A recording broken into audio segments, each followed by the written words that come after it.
Yo, yo, yo. Yo, chitter chat room.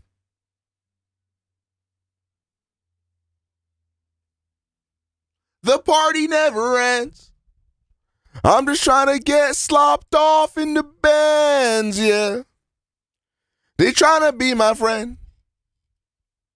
Thor from Ragnarok? Excuse me? Oh, I gotta open up my OBS. This is what peak mail looks like. Are you talking about the emoji or are you talking about me? It's gotta be the emoji. Threega is back? Why you dead naming me first and foremost, second and second most? Bro, what? You been following me since 2018? Damn, nigga. Boy's name is Zesty Xerxes. That's nuts. Yo, Super Saiyan Lesbian, what's good with you?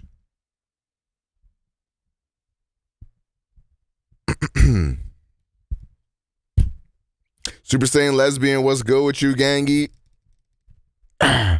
Marvel Snap is that gas? Hey, you been playing, huh? I'm glad you've been enjoying it, gangy. Overwatch heads, y'all seen that new Kiriko One Punch Man skin? Not gonna lie, I've been beaten to that. Not gonna lie, I've been beaten to that. It's real hours out here. Not horny, I swear, bro. Why is this shit taking so long to load? What the fuck did you link me, bruh? This shit deadass won't even load. We already have a begging emote, though. Looking very whimsical today. I'm afraid I don't know what the fuck that means, man. Breaking in my new Sennheiser Momentum 3s with an Omega stream. Should I start doing ASMR for you, bro?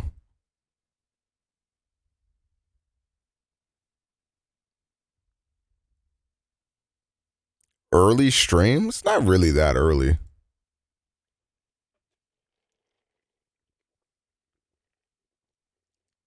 Okay. Real rap. Excuse me. What is this Wo Long game? Me and Egg cooked up a new emote.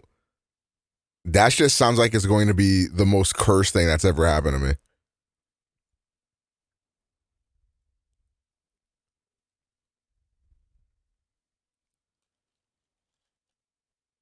It's Dynasty Dark Souls. Let me watch a video on this. Because I know this game is coming out like fucking tomorrow or some shit. Guys who made Neo and Neo 2.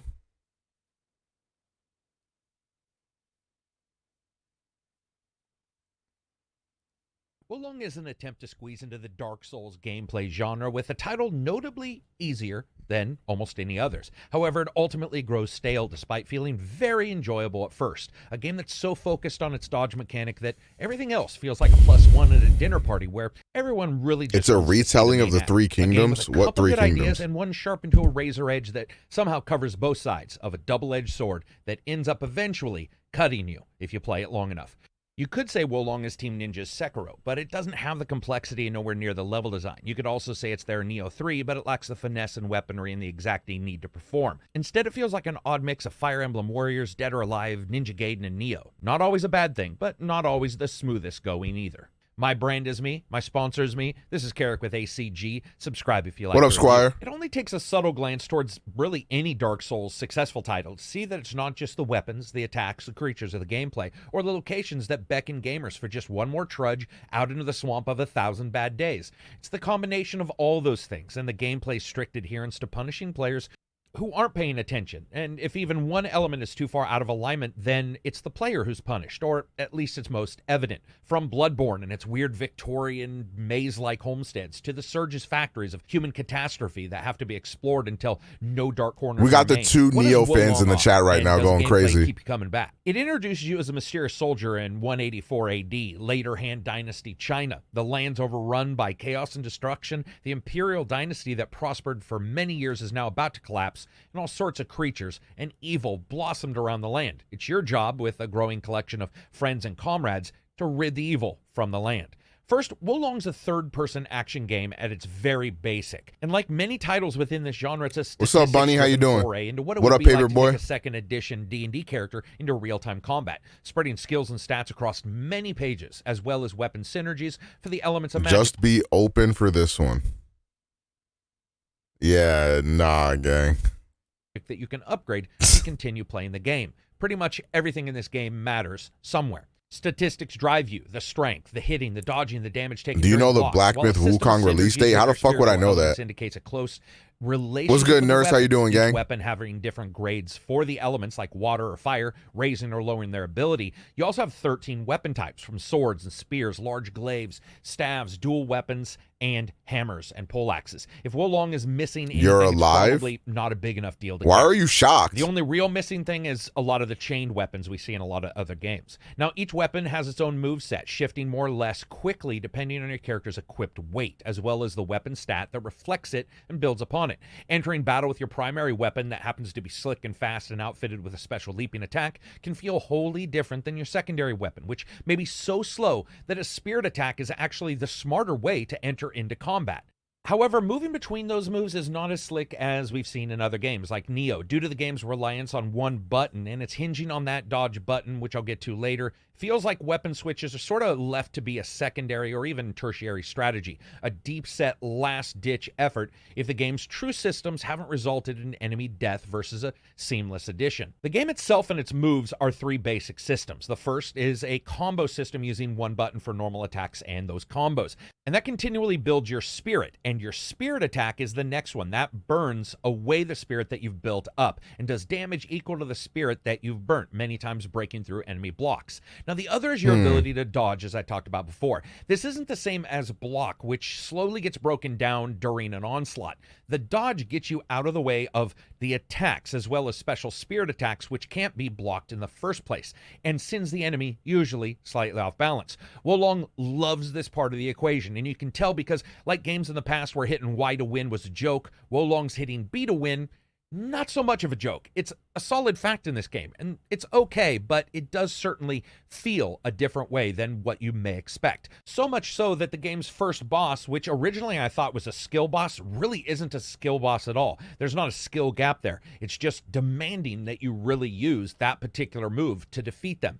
It's an odd system, and one that I have to admit wasn't really open to any kind of interpretation. And it was something that starts to pare away at the fun as you get 8, 10, or 12 hours into it. It's not that the block is How useless. long is You this can build game? a character up Am I over gonna play time the where it is Elden Ring useful, but many DLC? enemies We don't have even know when chains that shit's last coming out. longer than you can hold Oh, that this is block, on Game Pass? which Oh, I leaves might no play time this for any then. items or healing or attacks of your own without using the dodge and stagger, as I said before. Mixing them works, but since the game pushes so hard into the dodge and stagger system, it can feel a bit like the developers were so proud of the move that they forgot that there were others in the game. It's that lack of consistency that does continue to creep up. Also, items have a strange leg to them. This is something that's been noticed. It was in the demo, and unfortunately, it's in the main game as well. That's if you hit the heal button, sometimes it just won't actually work. And this is countless, and it's been reported by everybody. Trying to identify where the lag or the delay was pretty much impossible, too. It could happen just standing there. Oh, with he was no saying enemies, lag. I or thought he while you're said in the midst of leg. battle. Sometimes a healing or What accent the is summoning that? of one of your divine spirits just didn't work, just didn't happen.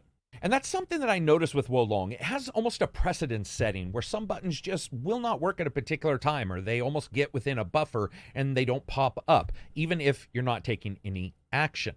Now, when it comes to the systems, the last one and the most important is, of course, your morale system. The morale system itself is an excellent attempt, but an ultimately messy one to adjust difficulty. Let me explain this.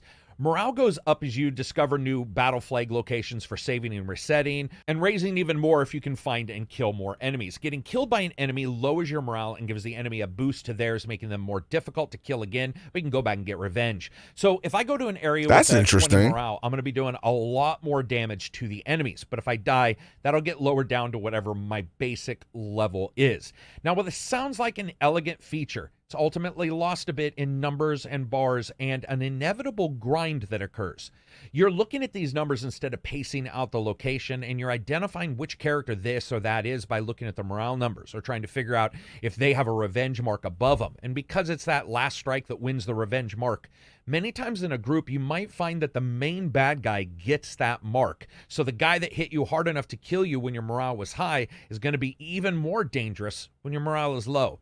And that means that the morale system really does focus more and more on grind as you play. Now, you can purposely not try to raise your morale and just I was about to say that too, Jar Jar, but I guess he just answered that. It removes that desire to get better and instead adds on the desire to just go and grind a couple enemies to get your morale up or take a drink and raise it up. Luckily, you can get items that remove the vengeance mark on enemies and that extra difficulty. The end result, though, is something that we've seen in other games, which is the requirement to grind regardless, even with your morale low. This is probably one of the easiest Dark Souls games I've ever played in my life. But it certainly doesn't stop you from giving different actions and abilities to your character. For instance, you can get a spell, and those spells can be cast if you have a high enough morale, and that spell is locked down to one of the elements. The weird thing here is you can buy the spell, but only use it if you're high enough. So at times you're going to buy a spell and you're going to go out to do battle, and if you don't raise your morale enough, then you won't be able to cast that spell, which won't let you kill the enemy, which will make it more difficult to raise your morale, if you get my drift. Now, weapons themselves run the gamut, and while ranged weapons are here, they aren't made up to be a primary or secondary weapon or even their equivalent. Weapons can also be updated as well magically at a forge, though that unlocks later in the game. But they all can have their own different combos, which I thought was very cool. And as you're grabbing those weapons and you're going around and fighting different enemies, sometimes you'll find... This game kind of looks like it might not be that good.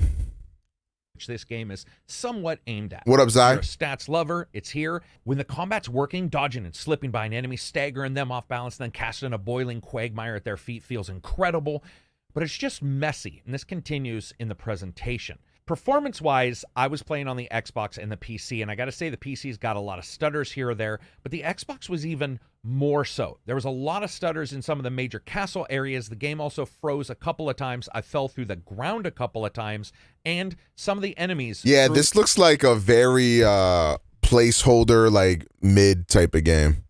I'm not gonna lie. I don't know about this one, gang. Out of the actual main map location. Since rebooting those areas and starting again didn't really make the stuttering go away, I assume, unfortunately, that's just going to be there. Thanks, beauty. You also see a lot of pop-in in the locations when you're moving around them. And what's interesting here is they're not great in the first place. The first 2 or 3 levels feel almost directly cribbed from Nioh 2. Ravines, wooden guard posts, mountain walkways with low detail textures and enemies just plopped about randomly. The world experience is really not here, nor is the mystery, nor is that desire to continue to explore. The complexity of, for example, Surge 2's complexes as you dive deeper, the mysteries of the world of Elden Ring as you get near the tree, or the deep dive into dangerous fog-enshrouded bogs in the Dark Souls game never rears its head here. Wo Long, there's not a single place I can tell you that felt unique in this game. They don't do anything to make you want to continue when it comes to the locations. You'll find a rope ladder. This game does look like it does look a little stiff, and it also, I can see what he means by like nothing looks like unique or whatever, because like the whole time I'm watching this video, I'm like, this game just looks like incredibly generic. You'll kick down some logs to make a rope, or you'll just find a ladder. That's it. A shortcut is usually not in any way, shape, or form unique. It is really nonchalant in its delivery of the locations. Some of the castle locations later on are quite literally just some steps and 2 or 3 square rooms on your right and left, and that's it. There's 1 or 2 little secret areas you can go to, but this game does not really do anything when it comes to the map, the productions, and the complexity to keep you wanting to play. This is also, unfortunately, combined with a camera that can be rough. The moment a couple characters get onto the screen, the camera becomes a little bit Ems? What up, getting hit while the camera flips around is not unusual. And no matter what, even if you're pulling off the coolest move, a lot of times the camera isn't going to show it to you. When it comes to presentation, that also brings us to voice. This is excellent, especially if you think the height of voice acting was like Thundercats and heavy breathing, meaning it's not very good at all. It doesn't need to be perfect, but he is fucking dog walking this game. I don't think he said a good thing about it yet. This game must be dog shit. some way a fit to what you expect for the characters. This What up, feels Slothic? a bit like the voice isn't within the characters themselves. It doesn't really fit. That doesn't match up very well here. But I want to see, Shows I want up to get every to his Friday like on rating. Spotify, iTunes, and pretty much anywhere you want to get your video game feels will be there. Peace out, everybody. Where they are, where they're going, and constantly being engaged with the locations themselves and making them interesting is vital to the entire experience. However, just when I ran into an issue, I upgraded one more thing, found a new weapon, found a new martial art, and continued forward. So as you guys know, I rate games on a buy, wait for sale, rent, or never touch it again rating system. This is on Game Pass and therefore offers a slightly different situation than we see in a lot of other places. Where Wolong is technically a successor in many ways to Neo 2, in some ways it actually feels like an original title with a good number of ideas that are somehow going to get cleaned up in that game that came out before it. It's a logjam of ideas to fix a number of problems that we've seen in the Dark Souls category, and it does fix some of them, but not all of them. The complexity doesn't make up for the chaos that resides here. The price, which is basically budget, does though. Wolong can be a mess sometimes. The spirit systems, the dodges, deflects, spirit breaks, all of them are stuff that we've seen before ad nauseum, but it does add together here to offer at least unique gameplay. The game's first locations are almost carbon copy feels from games like Neo 2, which I think had a cleaner and more interesting look, whether it be at the starting or at the ending.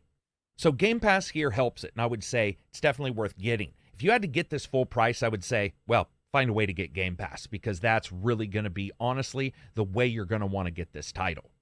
So I hope you guys like these reviews. Okay, I guess. Wolong, it's got some tough You bosses. kind of dog walk this shit. Let's watch our goats.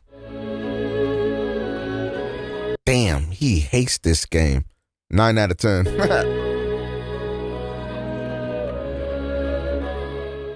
At this point, it's probably fair to say that Team Ninja has a pretty good handle on this whole Souls-like genre thing. Wolong Fallen Dynasty may not reach the same heights as Neo 2 did back in 2020, but it certainly scratches that same itch of lightning-fast combat, punishing yet rewarding difficulty, and deep build customization options that you can craft and tailor to your own playstyle. Why does this video look so And like it accomplishes soft? that feat while completely changing up the fundamentals of its combat system to be closer to Sekiro than Dark Souls. By that same token, it also falls victim to the same familiar Where's the issues rating at? nagging I don't these care what other you have to Team say. Ninja Souls system, poor storytelling, and even a disappointing lack of variety in enemies. Damn, he Not for hates that, this game. Wolong might have been one of Team Ninja's greatest achievements. As it is, it's simply a great one.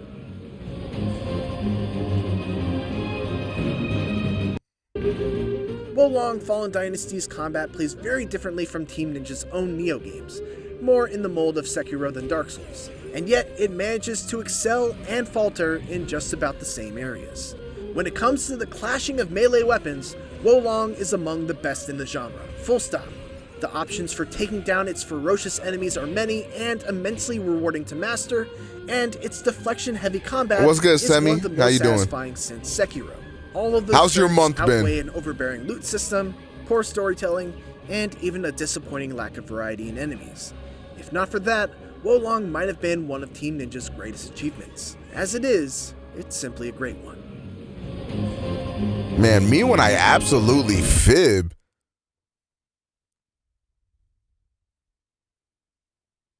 Oh shit, he got his Today, whip I back. come to you guys with some amazing news. Yesterday, I made a video called I Got Robbed about how I got robbed of my prized possession, my Subaru Sandbar from 1997, directly imported from Japan, my dream car.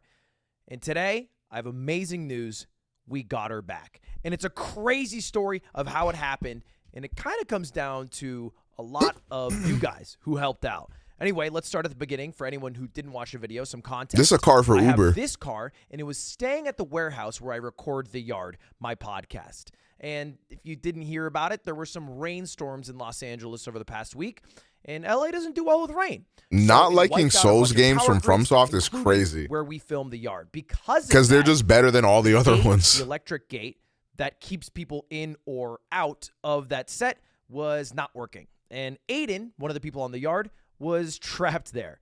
And he eventually got helped. Just got settled let out into your by new Zipper, house. Oh but shit, they you couldn't moved? close the W's. gate again. I'm doing So all right. again, I'm let's kind of open fucking. my I'm Subaru tired as Sandbar hell. parts in the I'm not gate. gonna lie. Somebody I during think this I'll rainstorm eventually get like a kick of snuck energy though. to our area, throughout to our this parking stream. lot, But I like Opened started my streaming and I car got fucking from exhausted True, out of nowhere. Found a spare key that I didn't even know existed because I have my own key, and drove the car off the lot. I don't think. Now the reason the car was parked. I think there, if not you my enjoy house, Metroidvania games, you also probably enjoy Metroid and Castlevania games. Like, I don't think that really works. Also, like, Metroidvania games are a little bit different than Soulsborne games because of the fact that there's so many different ways that Metroidvania games have been made, and it's been adapted and evolved throughout the years. You know, like, there's a lot of different takes on it, whereas every other, like, Soulsborne ripoff game is just kind of like a soulless copy of what Soulsborne games do. Because, like, there are unique ways to tackle the Metroidvania aspects and make them kind of their own thing, but not really for the Soulsborne games because they're all just worse.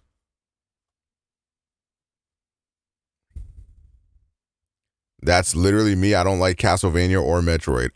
That just doesn't make sense then. I don't know. But again, like I said, there's still other Metroidvania games that aren't like Metroid or Castlevania, like, completely, whereas all these other games are. I'm not gonna lie, I am tired of Final Fantasy 16. I did watch that shit already. I am tired of the dick riding of that game, bro. I'm not gonna lie. Like, niggas is like I saw people like, oh my God, the main villain talked bad to our dog. How could they do that to our best boy? You don't even know the nigga yet. You haven't played the game. You don't know that damn dog. You don't know the damn voice line. You don't know shit about that damn dog. Shut the fuck up. Oh my God. Like, I hate that dick riding shit, bro. You niggas are dick riding something that you, like, have no idea what the fuck is gonna be, bro. Fatigue been hitting me out of nowhere. Girl, that's been me my whole life. Yeah, Final Fantasy dick riders going crazy for a game where they said we don't want black people in it. I don't know. Like, I just feel like February ended and y'all started getting real brazen with the FF16 hate. Or the FF16 dick riding, I'm not gonna lie. Because it had like a dud. It had a spare tire on it that looks 25 years old. So, I was being a little slow on repairs, but I didn't expect for someone to steal it. Now, of course, I made the video yesterday. The video was like on. I kind of hope Final Fantasy 16 is dog shit, but I don't think it's gonna be. I think it looks good. It's gonna be a good game. This is why FF14 is better. The nigga that made FF14 said that shit about black people. Like,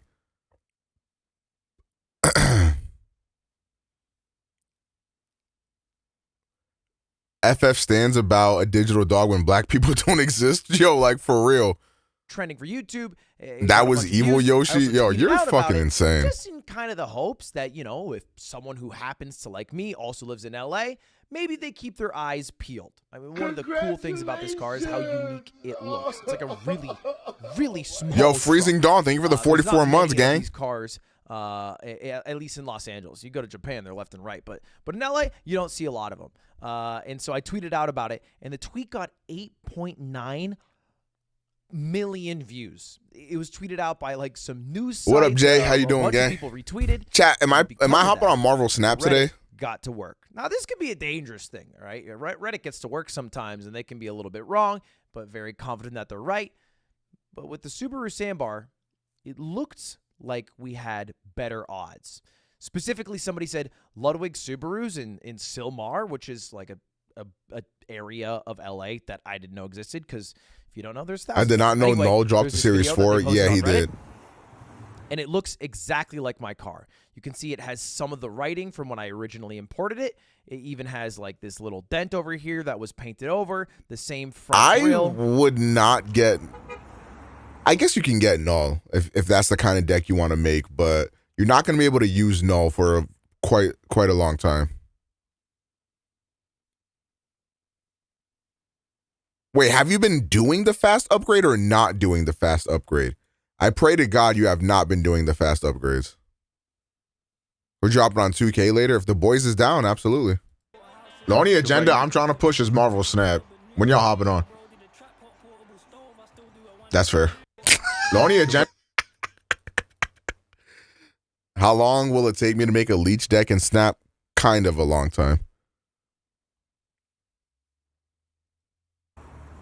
And it also looks like it's parked really close to this Volkswagen, kind of blocking the license plate. So they filmed this video, they post it on Reddit, and immediately I get a bunch of DMs on Twitter. So I send it to my assistant, Nick Yingling, who's I in guess if LA. you get lucky, So maybe scoped not out the that long. area. Leech is pool 3, right? No, Leech might be pool 2. You might be able to make Leech kind of quick. I mean, the deck won't be good because you have to have other support for it, but... For some context, I'm not in a classroom. I'm in Texas right now filming something super secret. Because of that, I wasn't able to go out there myself, or I would have. So Yingling goes out there. He scopes out the area. By the time he gets there, the car is gone, which was a bit of a bummer. But it's actually pretty helpful to know generally where a car is. So instantly, I tweeted out, somebody found the car, but it was moved before we could get Yingling over there or have somebody place an air tag. So if you guys happen to be around Silmar in Los Angeles, just keep your eyes peeled. Just keep your eyes peeled for a 1997 Subaru Sandbar. I promise there's not a lot in the area. And so that's exactly what people did. Now, this tweet also got another 1.8 million views. Slight little flex there. To work, Slight little flex there. This Twitter user, Israel, who sent me this video. It was like a drive-by. And I was refreshing. I mean, all day I started just refreshing my message requests, waiting to see if anyone's sending me anything. And they send this card. Same exact location. They left, came back.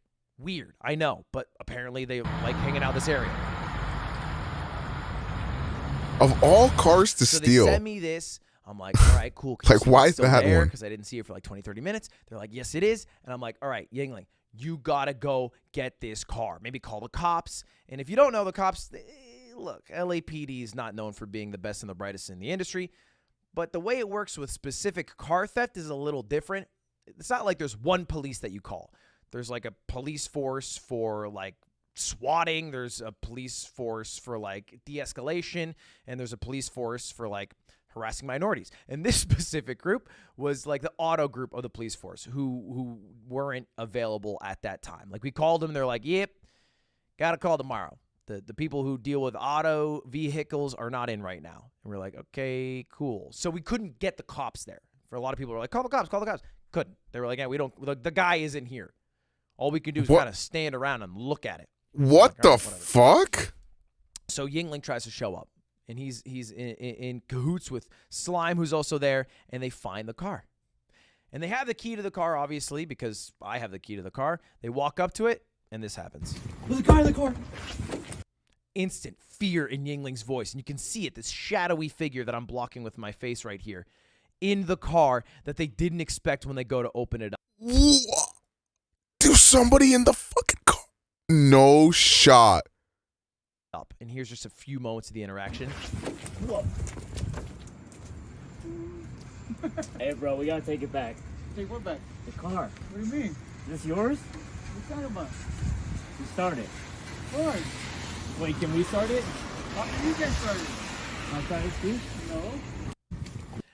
And obviously there's, I think, 8 to 10 more minutes of that interaction. But the way it went, at least from Yingling's perspective, and a lot more details will be divulged on the Yard this week. If you aren't a Yard listener, now's the time because Slime was actually there and has the video of it. Basically, they were like, hey, this car was stolen. And the guy who was in that video, by the way, claims to not have been the person who stole the car. He's just a dude who's owed money, and the person who gave him the car happened to owe the money, and that's how they paid for their debt. I don't Donkeys. How believable is that? Thonkies. How believable is that? I don't know, Gangy. Little sketch, no comedy. I don't know what the actual truth is. We don't know that much, but I do know he has my goddamn car. So they're like, all right, well, hey, that car's stolen. I want it back. And the guy, the audacity of this guy, is like, all right, $10,000. What? The car? Honestly, I respect it. My buddy trying to hit up a lick. Yeah, that's kind of valid. Like, why not? He found your car after all. Like, what you hating for? First of all, it doesn't even cost that much. All right? But besides the fact that I would be paying for what is literally mine that was stolen from me, it is not worth $10,000. It was worth $5,500. It's literally half that. So it's like, okay, no, obviously not. One, two, I don't have $10,000 on me. That's what they said. And so then they were like, all right, talking, going back and forth. Eventually, Nick's there and he's like, all right, I'm just going to call the cops. And the guy's like, all right, dude, call the cops. He goes to call the police. The moment he does it, door slams. The guy fucking gets right out of there. Leaves the scene of the crime. What? Son of a bitch. I'm up. It's like 1, 2 a.m. in Texas when I get that message that he left. I'm like, no, it was right there. And I was so worried that maybe it'd be parked in like a garage forever or driven way, way, way out of town. You know, it's just somewhere where we couldn't find it. But I wake up this morning bright and early, like 9 a.m., and I see this post on the subreddit. Lud's truck. Subreddit back at it again. There's a crazy community effort of people who happen to live around that area in Los Angeles, just walking around, keeping their eyes peeled, and tracking this down. And this singular image led to a bunch of DMs. And again, I'm refreshing. And they tracked not only what city this was in, but the exact area, the exact mall outlet. Jin's Massage. Guy, I guess, maybe he was going for Veronica's insurance, but I think he's getting a little Jin's Massage, okay? A little sweet treat while sitting there with my car that he stole. And while that was happening, the original Reddit poster, Suffer, that's the guy's username, stayed there, called the cops. And at that time, the cops did have the the auto group who deals with that sort of thing, and he waited around. And I'm spam calling Yingling because it's like early days, early morning. Hold on, so this dude got found out that he's driving around in a stolen car. Whether or not you believe that he actually like got it from somebody who owed him money or he is the thief himself, regardless, that interaction happens, and then you continue to drive the car around in public, still in the LA area, and go to get a massage at like noontime, bright and early. What the dog doing? This gotta be like top 10 most dumb criminals. Semi, thank you for the 13 months, Gangy. www.com type shit. Semi. I'm not gonna lie, Semi been carrying women outside of Women's Month for a long time. She's one of the few. You know, we got Semi, Lena, I guess Nova's eye, Uni is valid. Like who else? Like who else, chat? Am I right? Cat is a demon. Poker, I'm not gonna lie, you be having like bottom 2 takes of all time. I can't give you that. I cannot give. Oh, Diamond is extremely valid. Paper, I'm sorry. I almost want to fight you. Sherry is good. You see what she be doing to her man? Oh, God, no. Oh, Cinna is very valid. That's very true. Me and Lena be watching Cinna all the time, especially because here's the thing about me. If somebody streams Mario 64, I am watching 100% of the time. So Cinna's started streaming speedrunning Mario 64. So, me and Lena have been watching an ungodly amount of Cinna recently. So Cinna is valid. Bronze valid. Look, we're not going to go down all the great women. You know, it's Women's Month right now. You know what I'm saying? Like the list of great women is just endless, okay? We can make this list April 1st, however, as soon as this month is over. Nah, let's go down the list, gang. Yingling was up late trying to get the car. He shows up, and then what happens? The police save the day. Got to give a little credit, all right? The police save the day. They show up. Crediting the police, kind of cringe. The guy who was, I think, in the massage parlor, who was like packing up the car, ready to leave. He really don't fuck with me. Just I'll fuck with you. You just be getting on my nerves. Scooby-Doo's the hell out of there. The police stick around for it. Yingling. Like, Chi and Paper Note are like the two people that, like, I would literally spit on and step over if they, like, fell into, like, a vat of quicksand. You know, I'd be happy, like, good. But I'm also protective. Only I can bully them and step on them and spit on them and shit like that, right? You know what I mean? But they're family type shit. You know, Dominic Toretto style.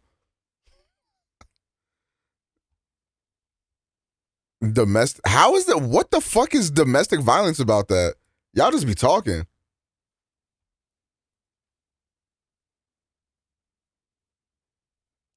Oh my God, he glazing me right. Okay, see, this is why I hope you die. Like, gets there. Here's Suffer with Yingling with the car, and he says, "Found Ludwig's stolen truck earlier. LOL." Casual day in the life of Suffer, man. What a goat. And it, of course, ends with the car being saved. It is now finally in our hands. Obviously not in the same location. We parked this undisclosed location, try to park it very far away, just keep it under wraps for a while, because, I mean, the fact of the matter is we only have one of the apparent 2 keys that I didn't even know about for this car. So we're going to have to get the keys changed. Is that a thing you can do? Probably, right? Get the keys changed or something like that. I don't know. I don't want anyone taking this away from me again, right? Can we get the yeet laugh as an alert? Anyway, that's it. I wouldn't mind. Where we are now. The car has been retrieved. Yo, there's a Jubilee video I'm trying to spin. Effort of Bloodbuds who happened to just keep their eyes peeled, find the car, let us know where the car is. Yingling's tireless effort to try to go to the locations that he was told the car was staying at. Slime helping out because he's the one who knows how to drive 6. Guys, what the hell? I just saw your top 5 anime of all-time rankings video. All of your lists were absolutely, categorically, and objectively incorrect. Jesus fucking Christ, then you're objectively a loser. Ben 10 followers looking ass. What was so wrong with our lists? Well, first for you, this Donald. is 3 minutes. Gurren Lagann. It's a great show, but number 1 all-time? Absolutely not. Oh, fuck you, you anti-spiral dick-sucking bitch. Do the impossible, see the invisible. Row, fight the power. And Joe, you're a literal troll putting Boruto as number 3. That show is statistically terrible. Well, you're statistically a bitch. Send your wet-ass pussy again for us. Oh, shit, Benny boy, he got you there. Obama, don't get me started with your Bleach placement. You better not speak ill of Bleach or I'll drone strike you. Shabibo, just tell... Okay, I agree with Obama about the Bleach thing, not the drone strikes. Tell us your top 5 already, you fucking anime elitist. Well, since you asked, I'll gladly share my market and review research on the analytically correct top 5 anime of all time. Boku no Pico incoming. Number 5, Death Note. Hell no, it's just a bunch of gay wads thinking about who's the smarter gay wad. Death Note is a pretty good anime, but I feel like it drags its feet at the end. Kind of like it had a good concept and didn't know how or when to bring it to its conclusion. Actually, I agree with that. I think a lot of people say, like, you know, obviously when L dies, that's when the show sucks or whatever. It's not really true. Like, I do think that anime, like, kind of did drag its feet a little bit. I'm not gonna lie. I hated the ending. I loved the ending. Hypothetically, if you found a Death Note, would you use it? I would use it to kill every troll that calls my wife's vagina dry personally. Ben, we would all obviously use it. You can just take out anyone who annoys you, and we'd all get away with it because we were presidents and are cool guys. You'd get caught, though, Sleepy Joe. Only thing I get caught doing is banging your mom. Fuck you, Joe. All right, let's go to number 4. Mob Psycho 100. Literally valid. Very valid. Very valid. Some of the best animation and story ideas I've seen in a long time. Oh, fuck, I totally forgot about Mob, and I'm not even sure why. I feel like people don't talk about it as much. Obama, I'm the one who told you to watch it. Mob Psycho is number 6 for me. It's fucking amazing, but just missed the top 5. I haven't seen it. I thought the bowl haircut dude looked like a pussy. I hate you so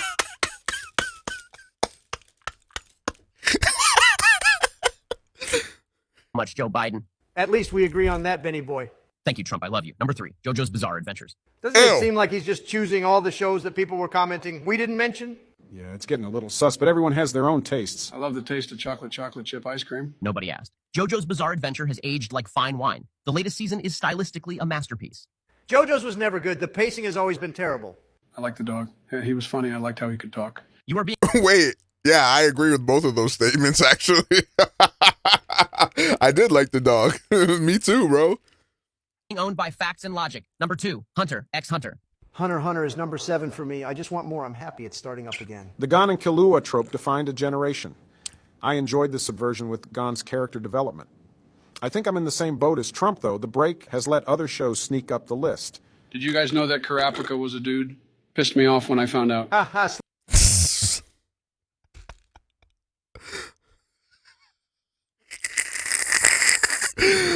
We all went through that. Be real. I remember when I first started watching Hunter x Hunter, I was like, yo, little blonde shorty? Like, type shit. Like, don't play with me, gang. Hey, look, it'd be like that. Yeah, we, not me. Yeah, shut the fuck up. Sleepy Joe likes femboys. I think we have all come up with a hypothetical scenario in which we are tempted by a sexy little femboy. Traps are proven to not be gay. Oh, man. See? Nah, that's where I gotta click off. That's where I gotta click off. L-Mans. Had us in the first half. And then he comes in talking about how Lynn is a top-tier unit. Ain't no way. Turns out he fucking Arena abused this bitch and pumped her with so many stat boosters that she would have been disqualified from the Tour de France. Goofy-ass player, bro. Oh, here he comes now. Yo, what up? Sup, Don? Fuck you, Don. You haters really have nothing to do but talk about Donnie all day, huh? Yeah, talking about how much you suck ass at Fire Emblem. Still butthurt I won that last FE debate or what? I know I'm not about to let someone who thinks Nino is good talk to me about winning debates. I'm going to bed, bro. Yeah, that sounds about right. Sleeping is your thing, man, you geriatric son of a bitch. Okay. Yeah, that was a bar. Okay, no, fuck that. We're settling this shit, bro. Run your hands. I can prove Nino's good to you 1,000,000 times over, bro. That's all right with me. I've got all day. I can open Google and search for an FE7 tier list right now, and I can find Nino Rock fucking bottom. Man, who cares, dipshit? That's true. I did just check. And she's there for a reason, bro. Okay. It's 'cause she sucks more than your goofy ass back in the presidential debate. Will you just shut the fuck up and listen to me? All right, go ahead. Let me just pull up these images real quick. I'm not expecting much. I'm going to keep it a stack, Barack. Yeah, same, bro. So these are Erk's 2020 averages. Bruh. No fucking shot, These bro. are Pence. Ain't no way, bro. And this is Nino. You really think you did something with that one, Look at that magic, speed, and luck. I'm not looking at shit, bro. She clears them all. She's completely cracked out of her mind. Bro, shut up with these stupid arguments. Your L. unit stats at 2020 L. doesn't mean shit, dumbass. Hold that. Their stats when they join and what You've been time trounced, they join is Joe. far more important. Mad? Don't you know even a single thing, Jack? Boy, you sound mad as fuck right now. Pence weapon ranks alone clear Nino's entire existence. If you just feed Nino every kill on her join if you map. just feed and, Donald Trump my dick and the and one balls. after she easily becomes strong enough to carry the You can game. do this with any character in the game, moron. I don't see people do this with Erk's broke ass. I'll tell you that much. That's not fucking fair. So I can boss abuse Erk and have a fucking nuclear warhead right at the beginning of the game, but does that mean Erk is good Listen or what? to me, you Neanderthal. I used Erk and you don't need to do that with Erk. He's pretty He good. can fight the piss weak early game enemies, no problem. So what's your fucking point, dickhead? Nino joins in chapter 28, so you need to feed her like this for her to reach her potential. So she sucks is what you're saying? No, that's not at all what I'm saying, you Great fuckwit. fucking point, dude. It's like economics. It's a fucking investment. You got to spend money to make money. Oh, here we go with this shit again. And God knows I know a lot more about making money than you do, broke boy. So who's in the Oval Office right now and who's chilling Here, at home right now? Here, I'll send you a signed copy of my book if you admit you're wrong, you fucking bozo. You send me any book, I'm gonna toss that shit in the trash with the swiftness. Rock, be fucking honest. I have a good point here, don't I? Let me be Spear. What the? Bro? I mean, clear. Okay, man. So, Joe, you thought you were hot shit before I joined the call, huh? I watch Mecha tier lists. You watch Pavis tier lists, bro. Oh. We are not the same, Jack. Oh, I'm sorry I don't waste my time listening to 3-hour discussions on Rad versus Bantu, who's more dog shit. You're a casual bro. Just admit it. It's okay. I have bitches to fuck and Fire Emblem to play unlike you on both counts, pussy. Offer still up if you want me to set up Phoenix mode This birthright was a slam for dunk from old Donnie. I know how must much say. real Fire Emblem scares I'm pretty you. much arguing with an infant when it comes to you. Fuck you. Fuck you right back, bitch.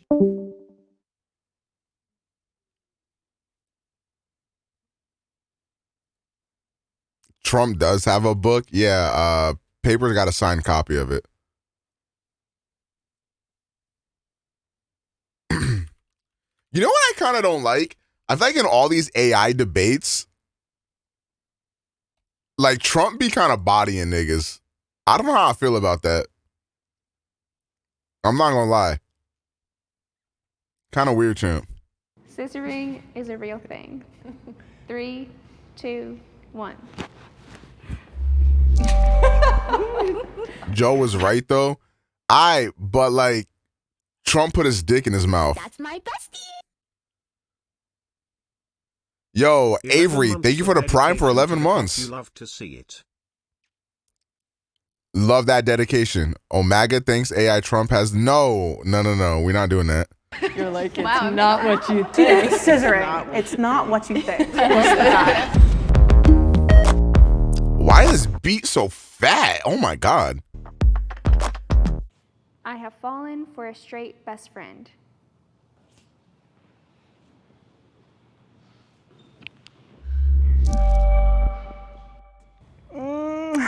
Depending on who watches this. I mean, okay, depending on who watches this person might already know or might not know. You can't help who you fall in love with. I think that's clear. We all know that we already have attractions. That was my problem, was knowing but not being able to tell anyone or doing anything about it. So like literally going home every night crying and like, why am I like this? How can I change? But especially growing up in a small town where there's really no queer people. So who you really only gonna fall in love with straight people. I think when I was younger, I was like obsessed with my best friends, specifically like girl best friends, where I wouldn't say I was like in love, but I placed a lot of like the love feelings that I wanted on them without knowing what it was. It never happened, even like long ago. I was always dating girls who were not straight. If I had found out that someone I was interested in was straight, I'd be like, that's it. I had a lot of internalized homophobia, and all my friends were always queer growing up since like elementary school. So for me, I think I never gave myself that opportunity to like fall for a straight girl. Basically, a lot of my women best friends are queer or ended up coming out. I've lost a lot of friends for coming out because it's like, oh, like the Kaylee. I do also feel like that's easier said than done. No, that's not how it is. My very attractive. Because I mean, you see that all the time in like just friendships in general. Like, you know, the closer you are with somebody, the more of a bond you share with somebody. Like a lot of times, like feelings can develop in those types of situations. So yeah, like I think that is easier said than done. Just in like a relationship standpoint, like relationship friendship standpoint in general. And we're like this, you know, and that's just how I am. Scissoring is a real thing. 3, 2, 1.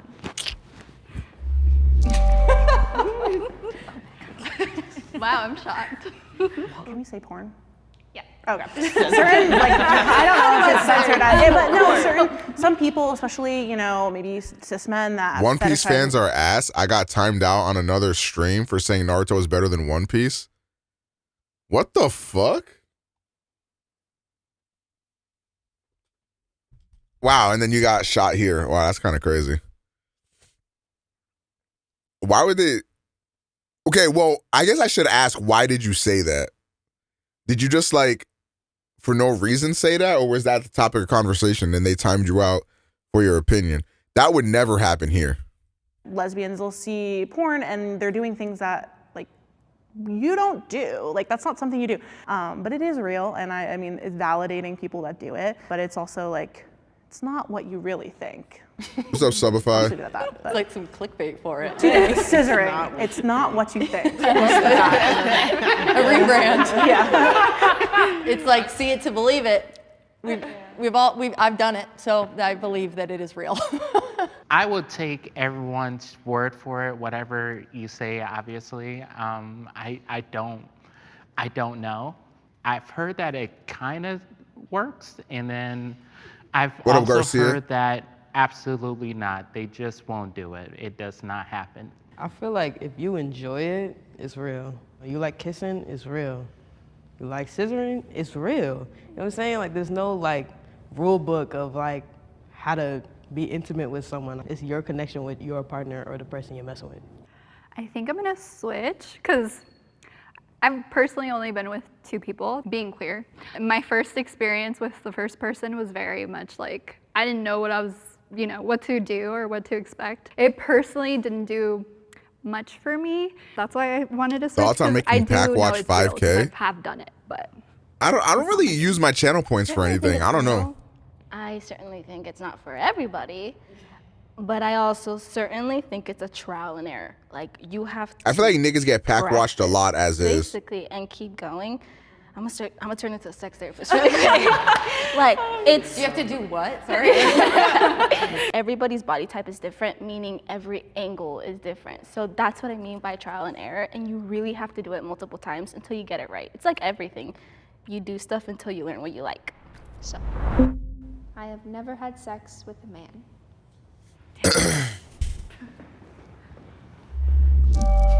There's no middle ground. We got some. I'm like, it's yes or no, Like, right? maybe it I'm happened. like, kind of. We have some gold stars. We Okay. got gold stars.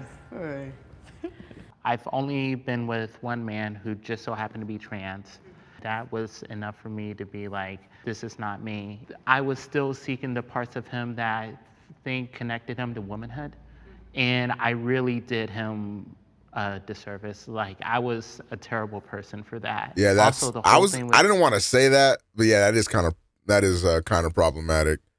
Not gonna lie, kind of fucked up. gold stars, I feel it's not great. Gold stars should not mean anything, in my opinion, because The that term only. or like, what do you mean? I mean, no, agree. I wasn't saying that like, oh, congrats to us, because there are lesbians who are like, ooh, I will only date like people gold stars. But I'm not saying like gold stars are better than not. It's just a term in my mind. That's what I was like referring to when I said that, not like. I disagree with the whole thing of gold star lesbians being better than everyone else. Yeah, no, it What does happened, gold you star know? mean? Gold star is a lesbian who's never slept with a man before. It was, I was in high school, you know, you live and you learn. You tried, I tried multiple times, and I was like, something ain't clicking. Like, isn't sex supposed to be amazing? And then I had it with women, and I was like, oh, got it. Funny that you said that, because I feel like the first time I had sex was the first time I had sex with a woman. I came out when I was 29, and I was about to be engaged to a man. And so I was at the point where I had to be real with myself and really had to be like, if I don't come out now, I'm gonna be 50 with a child and married, coming out. I have Holy shit. had sex with men. I was straight for 29 years, but I always knew I was gay. But yeah, so that's why I'm here. Damn, that's kind of So why- crazy. Damn, like that whole type of a situation sucks. Like, on one hand, if you always had those like feelings, I don't want to like invalidate like that experience type, like, because I'm sure like you have a lot of inner turmoil in your head, and like you trying to be like, no, like I can't be gay, I'm not gay, whatever. So you try to go on with this life, but like you're literally stringing somebody else along, and like you was about to marry this dude, and then like you finally decided to come out, but you knew the whole time that you were kind of like that. That's kind of fucked up. Like I get it. Like, I'm happy for her that she finally like came out and accepted that part of her, because like the other side would have been miserable, but it just sucks that somebody else had to like get caught in that crossfire type. Like that really sucks. Like that whole situation just sucks for everybody involved. Spectrum of what people consider sex is. I had my fair share of experiments with men. I had thought I was asexual because I didn't have any romantic attraction to men. I felt forced to engage in certain activities to fit in with my friends. Nah, yeah, My cis I friends agree, around. Fabian. Like good for her for doing that, because the alternative would have been fucking miserable. Excuse me. But yeah, like that just sucks. Happens, and if you're not growing up with homosexuality being normalized, you're kind of just forced into it. I dated men through college. I still don't consider myself like full on the Kinsey scale or whatever, fully lesbian. I'm still attracted to men, but I was super Christian, and so I just was not doing sexy things at all, which is a bummer. I like wish I would have had sex with men. It's gone now, ring on the finger, I'm moving forward. I don't know, sounds like it's not all cracked up to be from over there, I don't know. Yeah, like a part of me, yeah, like I genuinely do agree, because like I grew up like also, like, I was very like Christian household, and like, you know, when I was younger, I thought like you had to wait till you're married to have sex, and then when I realized that's not a thing, I just was like, oh, I really just don't like men, what do I do? And then I just was like pushed it aside, all that stuff. So I mean, there is a part of me that's like, wow, I'm like, I really will never have sex with a man, so I don't know. Yeah, I don't think there's anything wrong with having sex with men, but yeah, maybe in another world, another life I will, I don't know. Not this life, I guess. I've been like a tomboy like my whole life, and like I've always viewed like my guy friends as my guy friends, and like I didn't know that like in elementary, like one of my guy best friends had a massive crush on me, because I was like, oh, that's the bro, you feel me? Yeah, like I don't know. just always. I do think about this whole thing. I do think we are going towards a society that is going to be more open to different like sexual orientations and genders and like everything like that, I think there will always be groups of people that are hateful towards any group of another people. So like I think like I'm not as naive to say that like there'll never be like groups of racists or groups of transphobic people or groups of homophobic people. I think like that stuff might always exist, but I think like as a society type shit, like we are seeing more of this stuff come out, and of course there's going to be pushback. Like of course there's going to be a lot of that, 100%. And I mean just what paper just said about them like passing these laws in certain states, like that is very worrying. But another thing too that you have to take into account is that a lot of these, like the United States isn't like the whole world type, you know what I mean? And in some places it's much worse. And then in some places, like it could even be better, you know, in other like first world developed countries or whatever. I don't know, like it is. I think tensions are so. I think tensions are so high right now. And if you were somebody who was trans or gay or whatever like you identify with, I could completely understand if you felt very scared by what's happening now with government trying to like pass these laws and some of them even succeeding, right? Like I can completely understand like being terrified of that. And honestly, we don't know what the world's going to be. Because like the way that I see it is I think shit is so tumultuous right now. I think we're going to go in one of two ways. I think either we are going to course correct, and the optimist in me wants to believe that that's going to happen. But there's also like the nihilist doomer in me that thinks that I legitimately think there is a real possibility that the United States of America like becomes like Gilead from fucking The Handmaid's Tale. I don't know if you guys have ever read that book or seen that show. I legit think that is a real possibility. I think we're either going to course correct or that's going to happen. Or like secret option, like C type, like America like splits in half, or like America gets split up. And like some places in America are like Gilead type shit.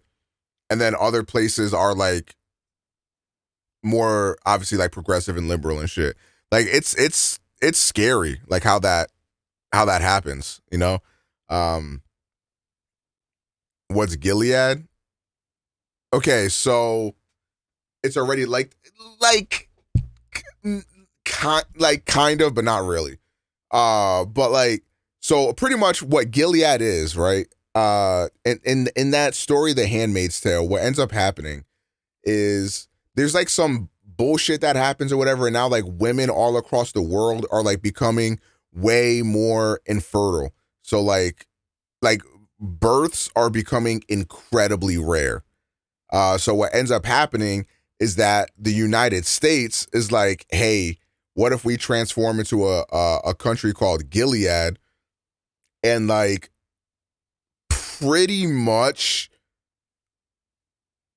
turn like women that are fertile and able to have babies, turn them into pretty much just baby making machines that they get like assigned to a house, and then they have to like fuck the headmaster of that house or whatever the fuck and like deliver babies to them, and then they just get like traded in between houses. It's like incredibly fucked up. Like incredibly dehumanizing, and it goes even further to where like women don't have freedoms, women can't read books, women can't write, women can't do anything like in Gilead type shit. And what's fucked up is that if you watch that show, I don't want to say like it's like completely reflective of what's happening now, but honestly, it's kind of scary and like honestly like sickening how you can see the mental leap. Because like when you hear about that concept, you're like, how would that ever happen? Like there's no way the world would ever let that happen. And then you see Texas or Florida or Ohio or whatever the fuck, like passing these like really conservative laws, like extremely conservative laws or whatever. And then you see how certain people like are acting in this country and how certain people like support that type of stuff and shit like that. And all of a sudden it makes it seem like not that far-fetched. You know what I mean? It's fucking scary. I would say if you guys are interested in watching the show, like, go for it. I think I can completely understand why somebody would not want to watch that show. It is honestly rage-inducing. And then I think the thing that also like fucking pisses me off about this show is that the main characters are just some really fucking stupid shit in this show. And it's annoying. But like in the beginning, like, I don't know, it's fucked up. Like, it is fucked up, man. It was called The Handmaid's Tale. Had friends, and it's never been more than that. It's a little silly that like I'm standing on this line and imagining the comments already of people being like, well, how do you know that you're lesbian if you didn't try it with a guy? That shit is cringe. They can shut up. And I'm like, respectfully, they can shut up. Yeah, it's like, why would never ask a straight person that? Yeah, exactly. It's the same thing. Like, you don't go to straight people and you're like, well, you've never had sex. Well, I mean, I always tell people to try it if they want, but I mean, I'm not gonna lie, I'm a bad influence. Gay men are more privileged than lesbians. So like, why are you pitting them against each other? Like, it's kind of a weird champ question to ask.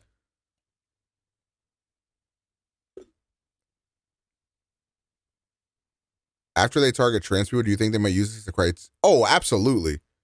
It's always a snowball effect. Like, because, like the thing is, I think they tried it with being homophobic. And I think, obviously, homophobia is still rampant in this country and in our society in general, right? Of course.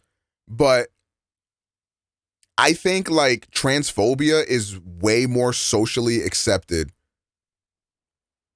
So when people target trans people, or when people make legislation to target trans people, it goes like more under the radar, or like people don't have as big of an issue with it.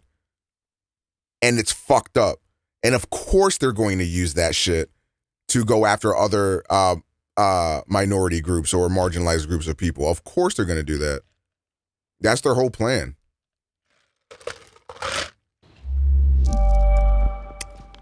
I feel like women being on the queer spectrum at all is like less legitimate to some people than like men saying that they're on the queer spectrum at all. A lot of people refer to me or other women in my life as like, it's a phase. Oh, you'll get over it, it's a phase. But like, I don't really see that happening with men. If they're gay or whatever, everyone's like, they're gay, which I think is a privilege. It is like. This is such a weird question. I don't like this question at all. Like, in a way, a privilege because you're already established. I'm a gay man. Like, I can't even tell you how many times I've been with my partner, and like, oh, that's your friend? By my own parents. Oh, how's your friend doing? You seen us holding hands. What do you mean, how's my friend doing? You know I don't do this with my friends. I don't know. I think that's just kind of like the gay experience in general. But I don't know. I mean, I wouldn't know. So I shouldn't just talk on this. Unrelated, but the amount of times I've like visibly kissed my partner on the lips in public and then had somebody come up to me like, you're really close with your sister. Oh, sister. And I'm like, excuse me? So yeah, I do like that is always really weird for me. But it was a little unrelated, but it does happen a lot. I think that we all have our own struggles. I've known people where it's like, oh, I'll tell my kids about lesbians, but not gay men. Like they can't see that because for a lot of men, they fetishize lesbians in a way, so it's more approachable for them. Gay men, they're like, oh no, like, you know, like the F slur, all that stuff, like very aggressive towards them. So I feel as if it is easier to come out as a lesbian to some people based on society's like fetishizers and stuff. It's funny because it would probably be the opposite. I'm Mexican, and my dad, one time we would like go to rent movies, and one time he got Brokeback Mountain without knowing what it was about. He was like, oh yeah, sometimes two men fall in love. And then when I came out to him, it was like the most disgusting thing to him. For my culture and my experience, it's Holy a little shit. bit different because a woman being with another woman and like a man not being present is kind of just fed into like the machismo in my culture. So that's why I would strongly agree. Lesbianism has always been not only fetishized but romanticized. People get to cherry pick what part of queer culture they want. Cis women kissing each other at parties and, oh, that's so cool, that's so ha ha ha quirky. In a sense of hate and hate crime, you're a lot more to take a double take at two men holding hands than you are at two women holding hands. Because are they besties or are they a couple? You know, you never know. I have damaged relationships with That my is loved true. ones because of my sexuality.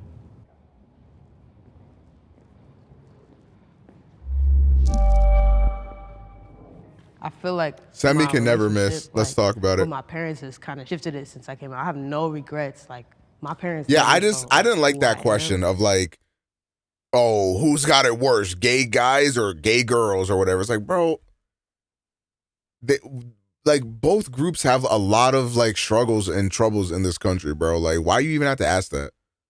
And even though they're a little hesitant, like, you know, I have one of my guy best friends. He's like, "You sure you don't want to date Sean? Like, he's so nice for you." I'm like, they don't get it. It's still that disconnect because I do wish they reacted a little bit better to it. But there's nothing I could do about it. At the end of the day, I still love who I am, and I'm not going to The change gay myself son for thought even my daughter parents. Olympics. Oh my God. Severely Mormon, and my relationship with my father is non-existent because of it, and I am a firm believer it's because he chose the religion over me. The only thing he said was, read this verse in the Bible. There was no conversation or nothing. It still hurts, obviously, because he's still my father, but if he's not gonna love me 100%, don't love me at all. And that's how I see it. Similar to you, You know what's fucking heartbreaking? Like, imagine having like a good relationship with your parent or parents for that matter. And, you know, they're very loving, very supporting, all that. And then like one day you come out to them and then all of that switches. All that love and support they shown you your whole life gets turned into animosity and gets turned into like, oh, like, no, we got to change you type. Like that must, I can't even imagine what that must feel like. Like that's got to be like one of the most heartbreaking things ever. Because when she said that initially, I was like, oh, well, I don't know why you're like, if my parent didn't like support like who I was, like, well, fuck them. But then I try to put myself in their shoes. Like, what if what if I was gay and I came out to my mom, and my mom, who's been a great mom, who's been a superhero to me my whole life, what if she just switched on me because she found out that I was gay or something? Like, how would that affect me? And that would destroy me. Like, you know what I mean? Like, that's fucked up. Had kind of a rocky relationship with my dad. He was very angry when I came out, and now he's at a place where he has told me, like, I accept that you're gay and I accept that you're gonna be with a woman. He's like, I just had a vision of what your life was gonna pan out to be, and you kind of just threw that off. He tells me he accepts me, but it's just gonna take time for him to acclimate to being around my partner. My dad is also like terminally ill, so I rather not carry like anger through the remainder of years that he has left with him, and just kind of like acknowledge that at least he's trying to make an effort to love me for me. I also haven't spoken to my father. This year will mark 5 years. Oh my God. And when I came out as trans, my attraction to women, my father had a problem with it at that point. I guess it confused him. And to this day, that is an expectation that trans women are only attracted to. Oh, okay. That's a whole nother level of transphobia and homophobia that like, it's like fucking double layered type shit. Like, oh, well, if you like girls anyway, then like, why would you be trans or some shit? Like, that's so fucking toxic, so fucking problematic to think that shit. Men, and that's not the case. I'll say now, I miss my dad. I That- love him. I tried. It's done. I feel bad saying. That shit almost made me cry. I'm not gonna lie. I was been very blessed. My family's very accepting. They've always knew. So when I came out, they're like, okay, very lucky. But I feel so bad saying that after that. I'm like, We love that. What do you mean? No, it's, I'm like, I'm gonna stay quiet. You feel safe around your parents, which is what a lot of people don't have, and hopefully you're gonna carry that onto your kids if you decide to have any. But hopefully, like, you'll get to share that with other people. So don't feel bad. I mean, it's a good thing. We're happy for you. No, I know. Exactly. I'm like, It's a blessing. yeah, definitely. This is a wrap. You all did amazing. You did so good. Give yourself a round of applause. You did great.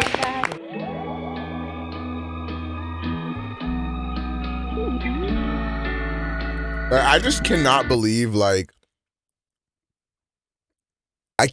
like, people will have, like, such a strong opinion on something they know nothing about. Like, that's what's so, like, how could you be like, whatever, bro, fuck human beings, man.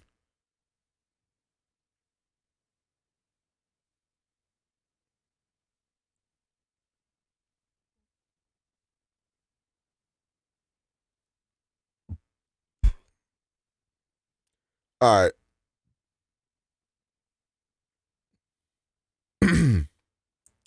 I'm a married. Let's hopefully get onto I guess a little bit more of a positive topic here. Man. I'm a married man. I'm a married man. I'm a married man. I'm a married man. I'm a married man. Damn, they all look like fuck boys. This one's gonna be hard. I'm a married man. All right, off rip for zero reason at all. I'm choosing bottom right. I think he's a fuck boy. No reason whatsoever. I'm going for him. Can I ask everyone's age? Because I'm very young. I'm only 22. Oh. Very young. I'm 29. Okay. I'm 27. Top right was my second option, but I think I'll lock in him. I'll be 28. I'll be 28. 25. 33. Almost. Okay. Scottie Pippen year, baby. So how did everybody propose? So I took her back to Boston, which is where we went to school. Took her in front of the dorm where we first met. That's where we first met in person, because before that I slid Yeah, into they DM. do, Sammy. Into Facebook DM, by the way, guys. We did like a little Bollywood flash mob in front of the dorm. And that's how, Yeah, that's actually nice. Wow. Yeah, That's pretty cool. Well, he proposed on the Santa Monica Pier because it's one of my favorite locations on my birthday. So I'm from Colombia, he's from LA. Okay. And we went back and forth, and then when I came that time, he proposed, and then we had to do that whole immigration thing as well. So, yeah. She really wanted to take a couple photos like at the time. And then we like went and like did like a photo shoot, and then like she had like her back turned to, like towards the camera, and like I had like the ring, and then like when she turned it on, I popped the question. Love it. I was actually active duty for my first year, and my wife actually decided to join. So for graduation, I proposed at graduation. I mean, it worked out just only because her family was going to be there and my family was going to be there for the graduation. Took her to our first date spot, which was the Gaylord Hotel. It was under a really nice gazebo, and there were like snowflakes coming out in the background and everything because they were doing some event. And that's where I proposed to her. Nice. I told her that my sister wanted to do a shoot with her. So I just think getting married so young is odd. Hey, people can do whatever they want. With the ring, I was like, oh, hey, we'll be married. Smooth. Yeah. So like they were taking photos of us anyway. And then mine, I didn't really propose. It was like arranged, but I mean, we just agreed to it. She actually lives in Pakistan right now. Yeah, it's a little long distance thing. Yeah. Is that because you guys are waiting on like the immigration stuff? Yeah. Man, that's rough. Is it hard doing the whole long distance thing? 100%. Texting and stuff and the nighttime. Oh, yeah. Nice. Love it, love it, love it. Yeah. Who you guys thinking?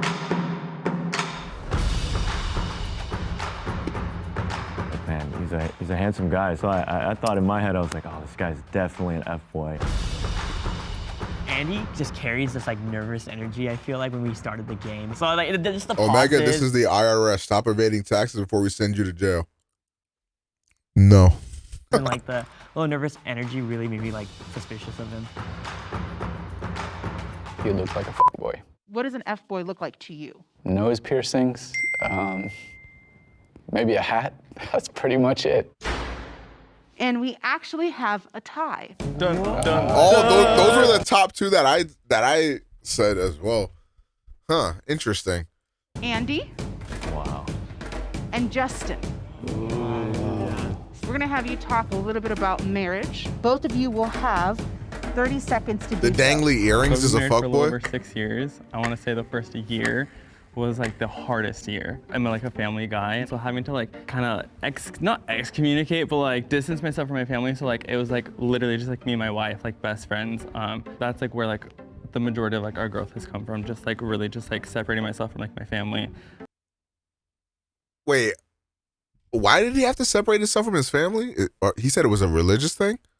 6 years later, we have 2 beautiful daughters, 3 and 1. I think the biggest thing I learned, you know, going into marriage was the importance of communication. And my wife really helped me kind of learn those things with trial and error. I think communication is the #1 thing in any relationship, let alone marriage. And I know this is completely irrelevant, but what I'm saying is I'm trying to get you guys to understand that, like, I know what the most important thing in marriage is into this.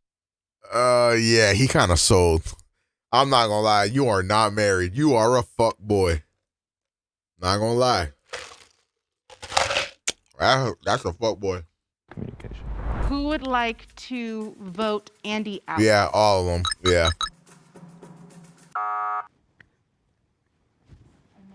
Good luck, guys. I believe you. You are a married man. I believe you. So what is an F-boy to you guys? I like think of like a cis male, like a straight man. That's just like what I've always thought of, like when I thought about like an F-boy. I think a fuckboy is somebody that like leads people on, I was gonna say the same right, in thing, order yeah. to get them to do whatever, right? Like I don't think it's as simple as just someone that's has a lot of partners, right? Because that's totally fine as long as all parties, that's the arrangement that they want. He was just like really confident in like his answers of like what an F-boy was, and I was like, this is the guy. He was like saying all like the right answers. Yeah, I was gonna say mine's pretty much the same definition. Someone who's just using you for the time being, for whatever the reason is, I guess. Like, to you guys, is it like why do people would need to go for the emotional aspect to get like the sexual part? Like, why don't you just go for that? Well, I think that's what an F-boy is. They don't. There's no emotion. Yeah. That's No, what yeah, but why don't you just say like, hey, I want this, and that's it? Well, that would be a good person. Yeah. That's a good boy. Yeah. But like, it's a lot easier because that thing. Cyrus. Now you got me thinking, buddy. Maybe you the F-boy. That was kind of like too like, well, why don't you just do this? Trying to feign ignorance. Trying to be like, oh, like tee hee, hoo hee, ha ha type. I mean, like queer communities doesn't happen that much. Like that Really? concept There's of like a different name for it. Can you like elaborate on this, please? Well, it's just like if you want to go on and hook up with people, you're kind of like straightforward with it. Just text someone and say like, hey, you're down? Yes, down. Yeah. But like, I don't need to go and say like, oh, you know, I'm thinking of wanting a relationship and I see myself with you to kind of like get you to that. Can we be fair though? To be honest though, it's kind of both ways if you think about it. Like the reason we have boys is why good men like actually, you know what I mean, like get appreciated. Yeah, and just like if we remove that.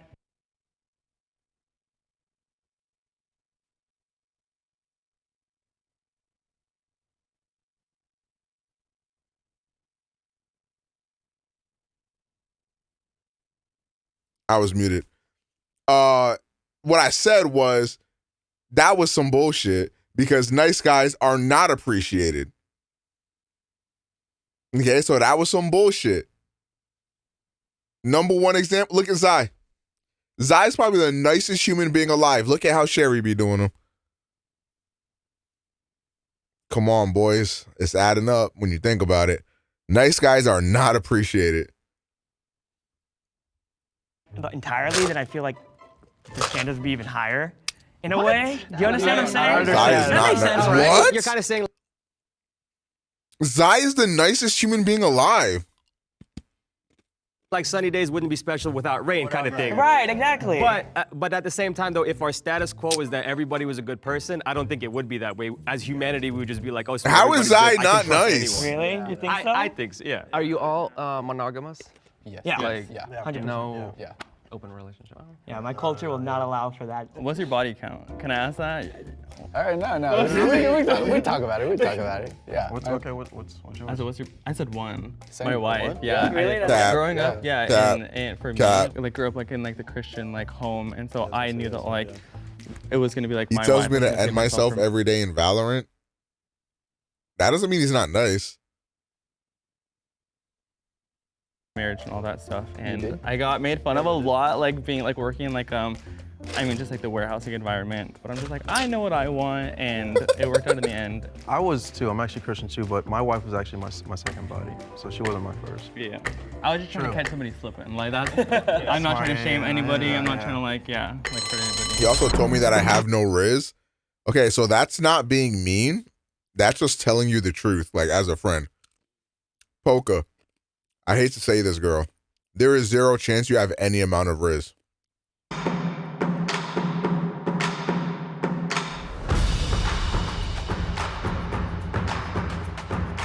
I intentionally proceeded to give him side eyes. Anytime I could, I was like, you're the mole. I felt as though Justin was very suspicious of me. He seems like he's going to want to eliminate me at some point, so I'm gonna just try to eliminate him right now. Poka, name one time you had riz. Wow. So Justin will have you step out of the box and then just come take a seat. I'm hurt. I trusted some of you guys. Just some of you guys. If you think the mole is still in the box and you'd like to continue the game, please raise your hand. I pissed on myself. What? I'll rock just Come on. I'm actually fairly confident that we don't have the mole here. I'm like maybe 90%, because somebody could be a really good actor. I feel like we got the mole. There's a reason I'm certain, and I want to call it out next round. So I just have a big feeling. Okay. All right. Let's talk about it. Back to play? Yeah, let's do it. All right. Okay, there's two people I'm really like cautious, but I'm more cautious about Cyrus because of the reactions I feel like from last like questioning about the boy. It seemed like he kind of like took it to heart. He was like, but why would you view it that way? And I caught on to that, and I was like, why is he? That is a pretty solid point. Yeah, and then also, okay, Michaela. I feel like you haven't spoken about anything, and I can't remember why you got married or how. Let's ask, what's your in-laws' names? John and Tina, but they're both deaf. So like I have to sign it to them. Okay. Oh, really? Gotcha. So I learned sign language. All right, so immediately I trust him because that's a fucked up thing to lie Yeah, about. yeah. I was gonna say, Yeah. That would be, yeah. You said that you served in the military, right? Yeah, I'm still active duty. My wife is active duty too, yeah. Okay, We're so both, you did say wife is active duty. Yes. That's also fucked up to lie about, so he's not lying. I'm not gonna lie. Military man, definitely married. One thing a dude gonna do before getting shipped out is propose to a girl. So I believe him. So what do you want to know? I know you talked about like being in a long distance relationship, but like when, like how did it start? Just go more in detail. I feel like. Well, so we met in 2018. We met on Tinder. I was in Colombia. He lived in LA. You know, we kind of started saying, oh, we should meet in person, which is pretty insane. I know a lot of people were like, wow, you're just gonna go to another country to meet someone. So we met here, and then he visited to Colombia. He met my family. Then I came back next year. And then we got married. And then when we had to do the whole immigration process, that was like the climax. Oh, I gotta go. What's one thing that you found out after you guys were married that you didn't know like before? Household kind of dynamics, like you do your things one way, I do it my way. But my wife, she's very structural, so she likes things done like this on time, and me, I'm kind of like a procrastinator. So that is kind of. Oh, he know better than me. I feel. Way in my house. Really? I'm the structured one. And, oh, really? Yeah, wife. What is structured? Because like sometimes I'll clean the toilets, and then she'll like go and re-clean the toilets. And See, no, because no, that's kind of how my wife is. I don't do a good enough job of the chores around the house. Has any boy ever attempted to lead you on? No, not really. Were you one before you got married? No, I wouldn't say that. I mean, I've like no, I mean, like I've hooked up with people, you know, but I wouldn't. With that description we kind of agreed on, with the emotional part, I never thought that that's like a necessity. But I feel like you disagreed on it, and that's why you were sticking so hard on it. See, let me explain about that. So it was more about curiosity about how straight culture works, because to me that's very alien. But you don't think in another community that there are There can be, but like it's somebody that, like, let's say that you're like 25 hookups in a week. I wouldn't say that's a boy. Like I wouldn't I wouldn't put that label. No, like really no. But like that is wild. He's saying hypotheticals, man. Like get off his dick. I feel like an F-boy just saying it's can not like as literally common. do both, I guess. Okay, wait. So if you're changing the definition, then by that definition, then yes, that person would be a boy. So it's semantics at this point. I guess. Do you guys get along with y'all's in-laws? Yeah. Oh, 100%. That's the big thing. Yeah. It is a big thing. That's a big thing. Yeah. Yeah, that could honestly make or break a marriage. Yeah. How'd you and your wife? We used to work together. It was a hotel near Disneyland. I was at the front desk. Yeah. Yeah. Do you think fuckboys are cool? Yes or no? No. Trying to catch him off guard real quick. He said no, yeah.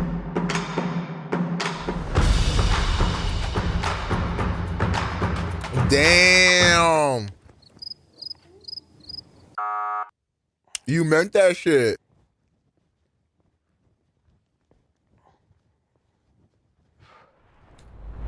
If you think the mole is still in the box and you wish to continue the game, please raise your All right, hand. man. What? I don't trust anyone, so I'm just raising it that you don't have to go with it. Clover's got trust issues. Yeah, he does, yeah. All right. So that means He the game might, is yo, over. blue turtleneck might be into the sleeper reveal. hit. I'm not gonna Bro, lie. if it's Clover's, I'm back flipping out of here, bro. Like I'm gonna smash my face into the wall, dog. If the lights turn green, that means that you have voted the mole out and you all win. But if the lights turn red, that means that the mole is still in the box and you all lose. In 3, 2, 1. It's Cloververse. Oh, what the you kidding me? I don't know who it is. I'm pretty sure it's you, dude. Yeah. Will the mole please It's gotta reveal be him. themselves? In Yeah, 3, it's him. Look at him. 2, 1.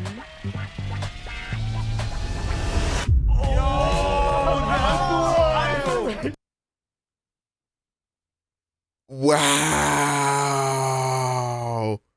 Like, I knew he had sex because he's fine, but like, the military angle was such a good angle. I'm not gonna lie. Yeah, he was too obvious. Like, he was so obvious that I was like, I'm not gonna judge a book by its cover. But this is why we judge books by their cover. This is why. God damn it. We have to be more judgmental as a society. Because look at what just happened to us. I was whispering I was like, he's deflecting, bro. Every time it comes over here, he's like, oh, yeah. You be like a married man. I was like, You killed it, Bro, like, do you have a significant other that's active duty? I don't. You just, so that person So that was, just yeah, that made was the all, fuck up. nah, that was all, yeah. So, like, I was hearing your guys' definitions of an F-boy, right? Someone who doesn't care, manipulates, no feelings, right? And I feel as if that's a big, broad term. Because I do have feelings for other people. I just would rather be single right now and focus on my career. I can respect that. Yeah, I guess I'm classified as an F-boy, but I just enjoy being single. Don't lead anybody on. Everybody knows up front. You know, I just want to be single. Good game. Not the stolen valor, like. Marriage has been wonderful. I love being married. My wife, Michelle, is my inspiration. I get challenged by her every day in the best way possible, and she just really motivates me to be a better man. It's hard, it's tough, but if you communicate, I felt that to make our love stronger, really. Even after a fight, it actually makes it grow.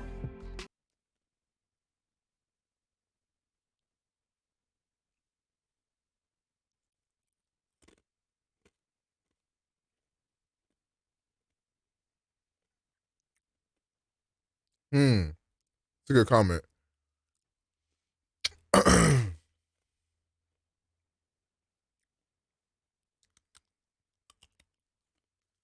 Oh, hooray, a paper note link. Like, I'm kicking my feet up, like. Oh, I love my wife. I love my wife. Let's go ride a bike with my wife. My wife's real young, my wife's real small. Let's go to the beach and play with a beach ball. Praise Jesus, God, and my wife. Let's go to the beach and ride a bike. Oh, I love my wife. I love my wife. Oh, I love my wife. She is so fine. You know what's crazy? This one little meme changed the perception of Chance the Rapper forever. Now he is an ooh, I love my wife type nigga. That's how we all think of him now. Oh, who's had the most divorces? What the dog doing? I felt like a lot of Love coming home and seeing an Omega professional live stream on twitch.tv. Yo, Oopla, thank you for the 31 months. If you real as fuck, you'd airplay me to your family's living room TV. sorority recruitment. Honestly, this is the best diss track of all time. I think this song single-handedly ruined Chance the Rapper's career.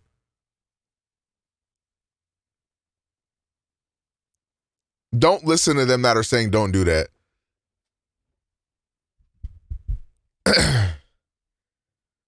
Is based on looks, and it's like if you see a pretty girl and she's nice, you're gonna be like, oh, I'm so excited about her. Like, I want to watch this video because I actually want to know about like sorority stuff, because like I feel like everything I know and think about sorority girls is like completely stereotypical. So cute, like that's a word that a lot of people use. She's so cute, she's so pretty. It's, pretty privilege is a thing. Pretty privilege is such a thing. 100%. Yeah. So this one was audience submitted by MD. Period, MD. All right. I pay to have friends. 3, 2, 1, go. I knew this was gonna come up. Best money I ever spent. No, for real. Answer. For real. Weird champ. I'm sorry. Oh, it's the wrong one. Paying for friendship, kind of weird I champ. paid to be a part of an organization that introduced me to like really, really amazing women. And it's like, if that's what people want to say, that's what they say. But like, I'd do it again. So. No, yeah, I would be with you on that side if I made more friends, because I am paying. It was really hard because I transferred to my school. Wait, you have to pay to be in a sorority? What? Is that real shit? What the fuck? So they just, it's a country club. And so everyone had been friends since freshman year. And so trying to like navigate that like social scene where everyone already knows each other. Do you pay to be in a fraternity as well? And they're comfortable with their friends and they're not actively looking for more. And also, like, you could pay and girls could still not like you. Like, it's not, like, Bro, this is not a flex. I'm not gonna lie. you're paying for the philanthropy. You don't pay and then all of a sudden like, oh, I have to like you. Like there Philanthropy? are like, probably a million girls who are in sororities and don't have friends at all. We're all busy sometimes, so I feel like we don't have those moments where we get to connect as much because I'm considered a neo still. So I'm excited for it to like, you know, grow more. Do you feel like pushed out since you're a neo? Like, do you feel like you have to like work towards that relationship? You know, I thought that was how it was gonna be in the beginning. With mine, I feel like it was actually pretty good. I mean, it's a pretty small sorority, so going into it, I think they were like more accepting. I think it was more me trying We're gonna to start charging people to join the cult? Isn't that what the sub button is? break that mind of like, I'm still little and they're still my big sisters. Like, no, now we're equal. Right. I love to party. 3, 2, 1, go. I do love to party, of course. It's, you know, the getting ready, doing hair, makeup and stuff, but there's just times where Wait until I tell you that you don't have to spend $20,000 a year to go to parties, but I don't know. That's just me. I don't know. All right. I'm trolling. Let's give them a chance, guys. Let's give them a chance. I'd rather be at home, watching a movie, chilling with friends. I definitely agree. Like, there's some days I just want to stay home. With all the violence going on, that definitely determines my thought process of staying home. But Hold on. Please tell me this little jacket she got on is not one from her sorority. That is the lowest quality, like, Letterman jacket I've ever seen in my life. That thing is thin as fuck, boy. There's not even leather on it. It's like polyester. Oh my God. Okay, nah, legit. They got that shit from Shein, bro. What the hell? To go out to a bar with my friends, get a little mixy, but I don't want to like go to the frat house, get disgusting, That's so true. smell like the BO of like 40 men, and there's like 5 girls there, and it's like, I don't think that's necessarily fun. I would rather, I don't know if this can be in there, but I would rather be like high than drunk, and I'm not gonna be high because then. Whoa, that's so like, oh my God, so daring. I've never heard that. Wow, really? You prefer to be high over drunk? Oh my, you're so unique. Like, oh my God, like, girl, you're so quirky. Like, You're like analyzing everything around you, and it's like these 19-year-old boys that are just like, Like, what are you doing, bro? Yeah, no, that's so true about like the whole drinking culture at my school. I go to San Diego State. It's a really big party school, so it's either you black out or you don't have a good time. Yeah. And I don't like blacking out. I like remembering what I did the night before. So that's like why I'm on site somewhat disagrees because I don't. yo, wait until people realize that you can drink without blacking out. I feel like everybody thinks that like when you drink, you have to fucking start projectile vomiting and just black out. You know, you can limit yourself. I don't know. I like having drinks. If I'm out or like doing something casually, I will drink 100 times over before I'm smoking. I don't want to black out every time I go out. I also think if you're not partying and you're not going out, like, you're gonna become a ghost. It's harder. No, deadass. It's harder to stay relevant. Like if people don't see you, like they'll forget about you. So. Some sororities only take pretty people. 3, 2, 1, go. Damn. I'm like conflicted. Okay. There's a few sororities at my school that do solely go based off looks. If you're blonde and you're skinny, you're in. Personally, my sorority doesn't do that. I think it's just a load of bull crap. It's so superficial. These kind. Feel like you do fit the stereotype though. So, like, kinds of like image sororities that we're talking about, like that's where they get their power from. Like everybody thinking like they're so pretty or they're so untouchable. And I don't think my sorority is like that, but I think it matters to my sorority. It sucks, but that's just how it is, you know? And I think it is because it's a social institution. Like it just relies on other people, like feeding into it, like catering to it. I almost said the craziest thing. The exclusivity of a lot of I almost said the craziest shit, but I will not say it. Because this one, you guys ain't getting out of me because I think it's actually messed up to say it, so I'm not going to say it. Is what makes them like a top house or like more desired. No, there's no way I'm saying it. It's just mean. We already know what you're going to say. No, you don't, bruh. Recruitment is based on looks, and it's not maybe something that people are even like conscious of. But like if you see a pretty girl and she's nice, you're gonna be like, not gonna say it. It's just mean. I'm not gonna say it. Like that's a word that a lot of people use. She's so cute, she's so pretty. It's like pretty privilege is a thing. Pretty privilege is such a like thing. 100%. Yeah. So I mainly had more experiences with multicultural sororities. Mine is multicultural one. I mean, there's a part of me, I'm plus size, and I was really scared for a second that I wasn't gonna get accepted or something because I am plus size. But I mean, I've seen other plus size people in the multicultural sororities, and I'm like, okay, if they're part of it, then I definitely have a chance. So yeah, that's why I was kind of conflicted. K through 12, I grew up in like very white spaces. And so like all I saw about sororities are like traditionally like white sororities. And like I didn't see myself in those spaces. And like it was very clear that like, if someone like me is not in the room, there's a reason why. And so when I got to my school and like, you know, when you all just like are all black, like it just has like a different type of feeling, like you feel like more seen and like understood because of like, you know, common circumstances. The image doesn't necessarily have to do with like your physical appearance, like looking put together all the time. It's more of like how you appear to people on the outside.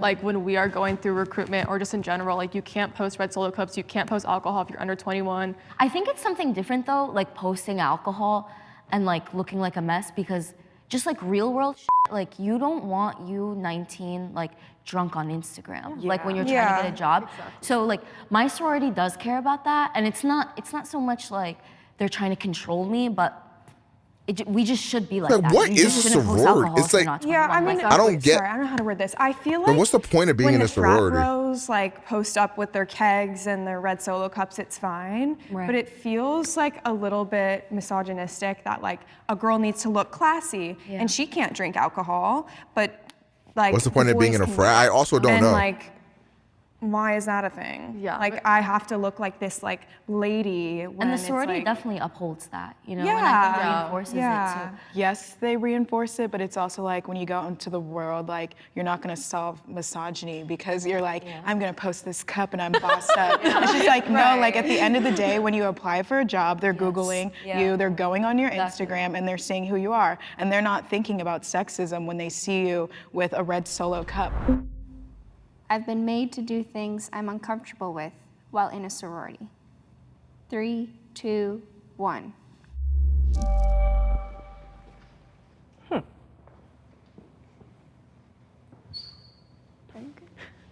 I didn't do anything like crazy that's disrespectful to my body, but going in front of a panel in front of hundreds of other sorority girls, just conquering that fear of being on stage, that's something I had to do that was uncomfortable for me. I don't know if you'd So it's a different way of how you perceive it. Yeah, that's how I was taking the question as well. It's just like I've had like a lot of social anxiety, and like even talking to like older women in my sorority, like that is really uncomfortable for me. But like once I like push through and I talk to them, I'm like, damn, you are so fire. Like I can't believe I was nervous. So A consequence of being vice president, I had to send girls to collections and stuff like that if potentially, let's say they didn't pay or whatever. Like I don't like doing that. Like I don't like messing with people's money, or I guess in that kind of way. Like that's like when I've been forced What to you do do? something, actually forced, like binded by contract to do something I'm very uncomfortable with. Like that was kind of like knife to my throat. The reason why I'm on Somewhat Disagree is not because I've been made to do things that are uncomfortable. I think I've been made to do things that I'm like, I don't get the point. I don't see why we need to do this. It doesn't make sense. Is there anything in particular? I can't really say because it's during pledgeship process. Totally. But it was just little stuff like that where it's like, it's not harming me or anything, but I don't see the reason why for it. I was just wondering, how did you guys interpret the question? Did you guys interpret it like more like hazing? They tell us each year in our conference that there was a school years ago who would tie these girls up, and they were forced to walk out in the ocean and find a way to untie themselves. So for the viewers out there, don't get it twisted. Like there's a lot of girls out there who do things that they are absolutely is a disgrace to their body, and I want the viewers to know that it's never that serious. I also feel like I have a unique experience like in my sorority because I'm queer, and like majority of my line sisters are not. And so like when I'm in those spaces, people are like, you really gay, girl? And I'm just like, I'm pretty sure. Like it's not like that. I don't think it changed. I might swing your way, but I'm not swinging your way. Like you're not my cup of tea. So it's just like that discomfort or like the invalidation of like a part of my identity because someone think they're entitled. Yeah, see, I feel like that's a bigger deal than what she's letting it on to be. I don't know. To like, I don't know what my time or is like frustrating. No, yeah. Now that I'm older, I've grown so much from like being a freshman and now I'm a junior. So like my freshman year, if you were to ask me this question, I would have said, yeah, I felt uncomfortable because you have junior and senior guys preying on 17, 18-year-olds. And it's gross and like you feel under pressure because like, oh, like this older guy's talking to me and he wants me to do this, so I'm gonna do that even though you don't really want to. But it's a way to get invited back to a party and like get to know people. But now that I'm older and I go to the fraternities that I feel the most comfortable at and know that if something were to happen to me or any of my friends, like they would take care of it, I don't really feel uncomfortable anymore. Drugs and like alcohol make people do really weird things and like touch you weird, and it's just it's really disgusting and gross. And it's hard like when you're in their house. Exactly. Like they like empower each other, you know, like, and I wonder like kind of like turns into like a pissing contest. Like all of them like trying to like alpha each other, like it's like a lot, but I don't know, it's also kind of fun. Like if you like are somewhere safe, right? Like I literally— You're so chaotic, I fucking love it. I love it. I don't worry about money. Yeah, I don't know. Like this whole sorority and frat thing just seems like some elitism shit, bro. Like this is so like odd. Like what the fuck is the point of this? Like, I get you get connections and shit, but like, god damn, man. 3, 2, 1.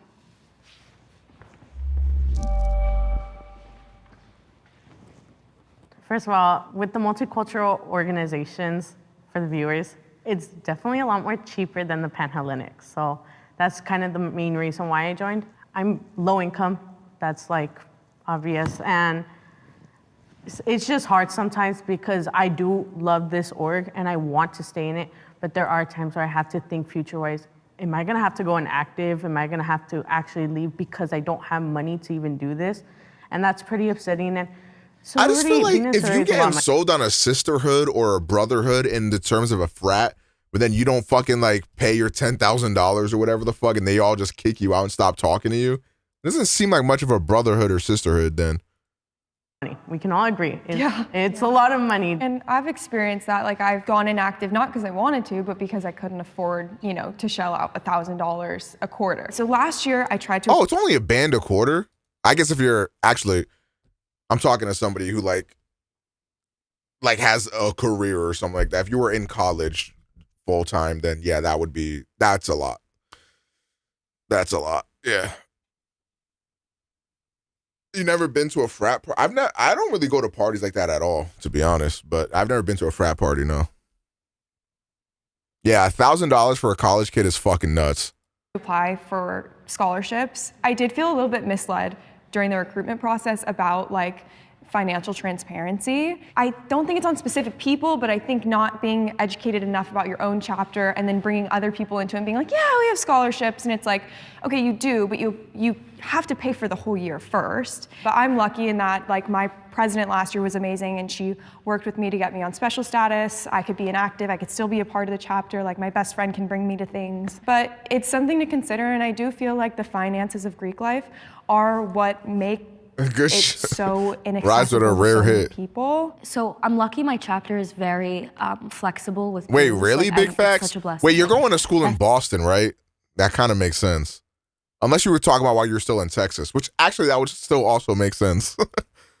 I guess. That's so terrible. It makes sense regardless. But the social aspect of the sorority is like the most expensive part for me. Like, oh my God, like outfits and then Ubers and drinks at the bar. And nobody's forcing me to do these things, but you want to hang out with your sisters. You want to be around them. And like when you're going through rush, nobody's telling you that. Like dues, I was prepared for. I think I got to link up with Big Facts and trip him down a flight of stairs. I'm not going to lie. Up for, but I had no idea how much like the social part of it would be. Yeah, I think a lot of people don't talk about that because there's a good chunk of people that don't pay anything out of their own bank accounts, and it's like their parents, which if you can do that, I'm jealous. Like, I wish that I had that kind of support. Yeah, that's my situation. Yeah, Yeah, I'm super blessed and thankful that my parents do pay for my dues. They do pay for, obviously not the social. God, that's like like, I'm not hating on them. Like, if you got it like that, that's awesome. You should take advantage of that. But it's so crazy how, like, just that role on life, like, gives you a completely different experience in life. Like, to just have your parents be able to, like, pay for, like, everything, to pay for your whole college thing or whatever. Like, God, like, good for them. Like, you guys have that opportunity. Like, I'm not hating on you because you have that opportunity. I just wish that everybody had similar opportunities. Aspect of it, but if I like need a dress for an event or if I need stuff for like recruitment, they'll help me out in that regard. We have this whole financial plan figured out, and how they see it is essentially like an investment in my future because of what I will get out of being a part of the sorority. What up, Shy? The reason why I'm on somewhat agree and not on agree is because I took it in like two different perspectives. One is like my own financial status, but also I was on my sorority's executive board, and we don't have a lot of money. People think sororities are like unlimited funds, like we have so much money to spend, side? like, What's the dark side? ridiculous amounts of dollars on stupid things, but my sorority is not like that at all. Like, we struggled with dues and stuff because people don't pay their dues either. Yeah. They just expect to join and they don't pay the dues, and then we don't have any money to do anything with that. So I do worry about the financial status of my chapter. I agree with you. What you were saying, like I'm fortunate to have parents Yeah, that I'm pay good my off dues, that. my outfits, everything I need. Being an African American based sorority, the women are not hesitant on helping you out for any funds that you need. Yeah. I have a question real quick for you guys. When you guys go through recruitment, do they give you like a financial transparency sheet that like lays out everything? No? Absolutely not. Wow. Really? It's not transparent because nobody would rush. Like nobody would join if they knew how much. I mean, I'm sure some people would, but. With our sorority, so they are very flexible and I am thankful for that, but they weren't as transparent with that because we are like, my sorority. How does everybody in my chat know what an AKA is, but I've never heard of that in my fucking life? The connections are just asshole white fellas that are all rich and mad ignorant. Real opportunities I've had when I go to internships and meet genuine people. Shit seem more like a scam. I mean, the thing is, like, if you're in a room with a bunch of other rich and successful people, they probably are from rich and successful families. So it's just literally a snowball effect of keeping that lineage going pretty much. Like, so for a regular, like, normal person like me and you, like, it's a scam. But to, like, those other folks, it's not. Do you know about the divine? What the fuck is the Divine Nine? That sounds like something from Percy Jackson or some shit. Oh, that's the HBCU sorority? Oh, okay. There was one time where me and Lena took a Uber somewhere, and our Uber driver had an HBCU like hoodie that looked so fucking fire. I kind of want to cop some. I'm not gonna lie. That's just kind of heat. AKAs are the bad bitches in the black sororities. What the fuck? Are you serious? Base. And so obviously a lot of them come in first gen. HBCU clothing is fire. It is fire. Feel discouraged, like, oh, now I can't join because of money. Yeah. Plus, like, correct me if I'm wrong, but when I went on the site, it said that like, your purchase of like their merch goes to supporting like, you know, the black funded colleges and the black funded programs and stuff like that, right? So it's at least going to like a good cause too, right? Prage, copium, hopium. I don't know if they scamming me. Which makes sense, absolutely. But I also think there should be a part where we're like, okay, well, let me be realistic to you at least. Yeah. What does it mean by, what do you mean by sometimes? I don't understand how it's sometimes. It either does or it doesn't. Some are shady? How? I was on like the HBCU site or whatever. I thought there was like a site.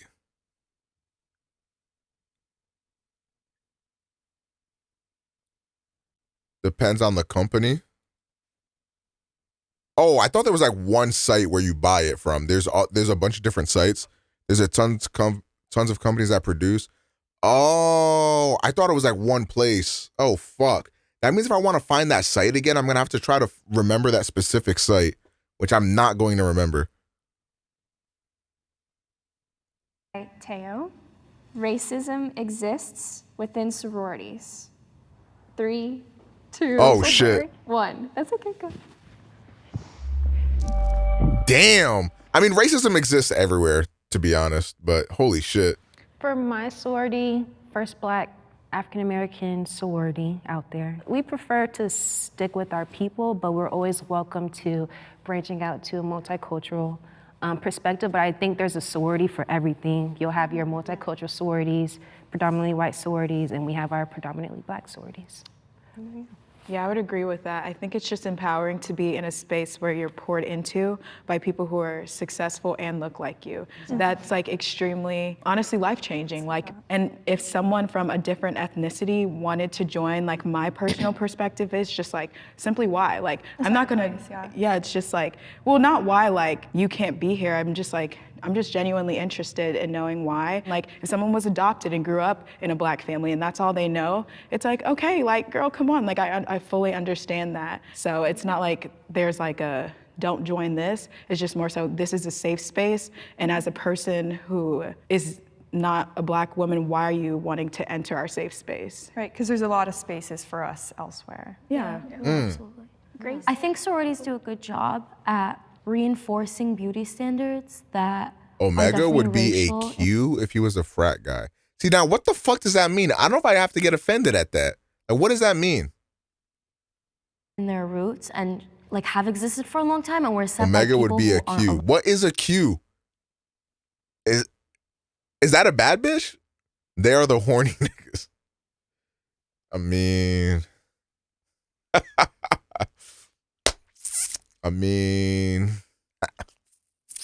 you feel what I'm saying?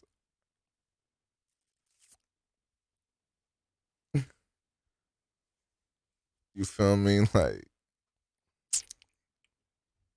look up Q dog stroll.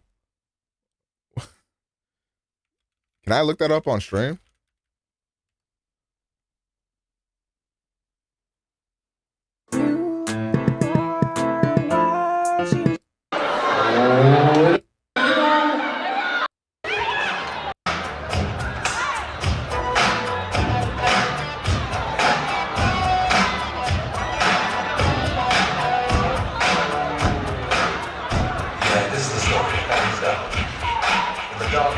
This is what you think I do?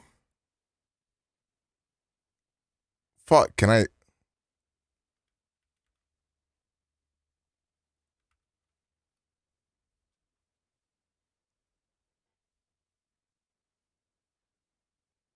I don't think this is the right thing. Is anybody dating live anymore, I guess. And What I up, think Lassa? sororities Yo, happy feed birthday, into each Lassa. other, Can we get a reinforcing happy these beauty birthday in chat standards, for like this, Lassa? like, typical skinny white girl, like this blonde. So I think in that kind of way, it's a problem and it's terrible. It's upsetting. I mean, I had a friend who goes to a different school than I do. Lassa, does it make me mad that I share a birthday with Sonic the Hedgehog and you don't? No, obviously I like being in a sorority, so I'll tell people like, oh, if you've ever thought about it, you should definitely try it. She said that there's this one sorority that, because she's Latina, that was like making fun of her in a way and being like, oh, I know you know how to cook nachos and blah, blah, blah. I know you know how to cook and stuff like that. And it's just like Keeps so me up upsetting at because night. it's like now you're ruining it for the rest of us. Like for the people that actually want these people to join and like are trying to make this a safe space like you guys are saying. And now because someone else wants to act like racist and stupid, now it's making the rest of us look bad. I know some sororities that do select people of color to join just to look better. They don't really genuinely care, and it's really sad and it's disgusting. It's performative activism. Yeah. It's someone not wanting to get scrutinized for being racist, so they do what looks not racist. This is what them Q niggas be doing. I don't know what you've been told, but I know that I want you to put that pussy in my face. Yeah, baby. Put that pussy in my face. Put that pussy in my face. Why do you think this is me? Put that pussy in my face. I said, Like, why do y'all think this is me, bro? put that pussy in my face. Put that pussy. All right, maybe I would be these niggas. Oh, fuck. Honestly, I get it. Like, Racist, but at the end of the put day, that like, pussy in my face. Like, you don't have honest or genuine intentions behind the decisions you're making. Like a black face in a high place doesn't equal like inclusivity. Like that's just not how it works. And like I'm super thankful, like in my chapter, we do have we call it like our Betty chair, belonging, equity, diversity, inclusion. She is a person of color and she is so well who doesn't know how to make nachos? and It's just cheese and chips. I don't know why that made me laugh. really brings That's us real, really though. like great presentations about like the importance of pronouncing someone's name, like African American vernacular, like, you know, like just bringing awareness to things that I usually don't really think about. And I think that in my chapter, like specifically, Would that make Lena? we're I don't know making what the the, right yo, steps. y'all gotta Like, stop talking in like Super Saiyan transformations. Like, I don't get what is an SGR ho? Like, what is that? If she was white, do you think that she could still achieve the inclusivity? Like, do you think they have to be black or I think as long as someone is like well educated in the subject, they can make a difference. But also, I feel like I don't want to necessarily like say like it means more when it comes to someone who like has experienced that. representation? Exactly, yeah. But you know what else? They're the pretty poodles to the Q dog. What is a pretty poodle? You guys gotta understand. I don't know what the fuck you're saying. What the fuck is a pretty poodle? Is it the job of like, we also have an equity and belonging here, but like, I don't know what y'all are talking about. To educate like white people. Yeah, we're all adults. Like, and maybe it does mean more coming from a woman of color, but what a burden, you know, that it has to be this poor, like, I don't mean poor, but like this woman's job to like educate the rest of her sisters. Omega like, could be a Kappa. Maybe it's a problem within probably Nacha. white spaces, and maybe it should be the burden of white people to correct their own misdoings. You know, I think an important question to ask yourself is, who does it feel special to have that be a person of color? Like it feels special to you, but I would just like to challenge you, like in your sorority, like to just possibly, like, it's effort. That's simply all it is, like teaching diversity and inclusivity. And so if like you as like, you know, a white girl in your sorority can like put more effort in like learning certain things so you can teach that, and then asking a person of color like advice, like I think that would be a great suggestion. Just, you know. No, thank you so much for saying that, and like all of you guys like had to say, like I really appreciate it. And I will straight up admit, like I do have to learn more. I do have to like put in the time and like educate myself. And What yeah, up, I just Noah? really How you appreciate doing, it. bro? Thank you. I really like that suggestion, just because it is, I would say, a bit hard to find that balance of like. Who the fuck cleared there's a their lot of throat people that are loud like, as hell? Well, my sorority isn't racist, so we're fine. And it's like, well, yeah, you guys aren't discriminating against people, but you have to do more than just not be racist. Like, you know what I mean? You have to be learn. anti-racist. Yeah, and you have to learn from that. You have to acknowledge that Greek life originally, when it was first made, was a racist system. And I think, like you're saying, it shouldn't be the job of a person of color. Yeah, now I y'all don't just need making that shit up in the pressure. chat. I'm not gonna lie. Like, I don't know you. I don't need to teach No, I just you. want to say, like, when I said that, I didn't mean it like that at all. Like, No, yeah. I know. I know you didn't mean it like that. I just think that like this is what happens like in spaces like this where we like are working towards like decolonizing like originally white spaces, is that like oftentimes like white people are made aware of things they didn't know before. And I'm not sitting here like, oh my God, you racist, you thought that. It's more just like you're a product of your environment. We presented you new ideas and thoughts, and like you either take it moving forward or you don't. But then you also live with the decision that you make moving forward too. So it's like, exactly. It's okay. Yeah, you're good. This was submitted by Rachel. I regret joining a sorority. 3, 2, 1, go. Oh shit. Oh. It's more, sometimes it's a burden for me, honestly. It's not an all around overall like settled regret, but I have my moments. But I do like my friends. I am very thankful for them, but maybe it's not enough like to like put up with everything else, like to put up with the complicity, to put up like with bullshit that I don't care about, to put up with gossip, to put up with paying dues. So Like hearing people like say things about me, like my sisters that I don't even really know, hearing like not nice things about yourself is really hard. At this point If in those are time, your in sisters, it why they for talking shit about you? The connections that I will have Bunch after of grown-ass college, 'cause folks. I'm in my last 2 quarters of school. And I'm really grateful for the people that I have met, but I do wonder. This is all the 9 sororities and frats. Alpha, Phi Alpha, Kappa Alpha Psi. I just don't give a fuck. If it was worth it sometimes.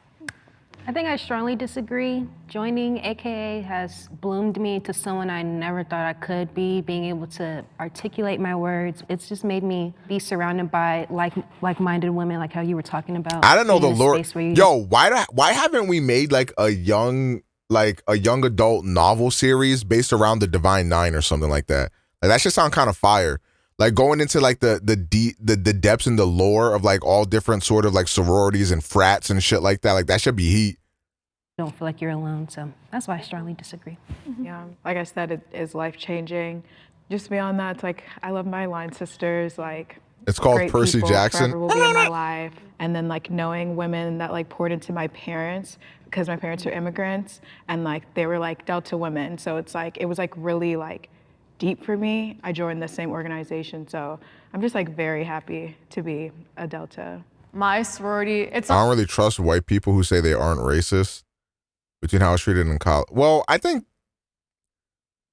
this whole thing here is more so like, it depends on like the context, like of why somebody would say I'm not racist. Like if a white person would have like come up to me or whatever, or like we're just in a casual conversation and then say, oh, like I'm not racist, by the way, but whatever. Like, why would you even like say that?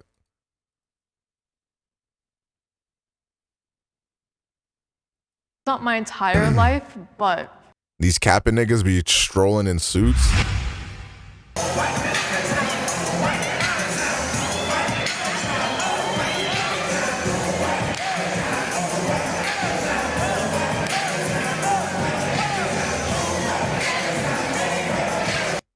You telling me Stomp the Yard was real? Like niggas actually look at these dudes like they're real niggas? Is that real shit?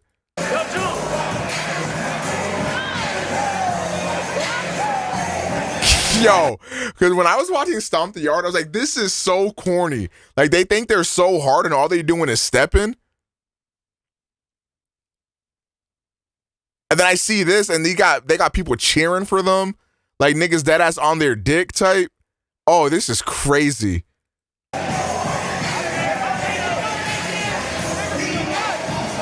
No wonder men be having like all these fucking like egotistical attacks and shit like that. They getting dick ridden for walking around.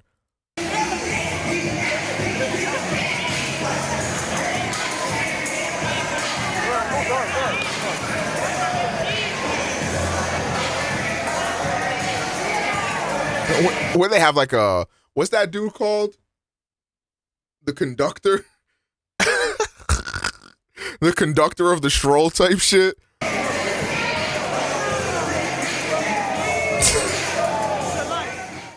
Nah, bro, this is crazy. I'm sorry, this is nuts. Right now it is. I live in the sorority house for the past 2 years. When I went through recruitment, I just felt genuine connections with these girls. I felt like every conversation was super real and like they genuinely cared about me. I've also gone through really hard times too. Like last year, or not last year, like 3 months ago, I lost my aunt to stage 4 lung cancer, and then my high school boyfriend died. And oh wow, it was really, really hard. And like my sisters were there to like lift me up and motivate me and support me.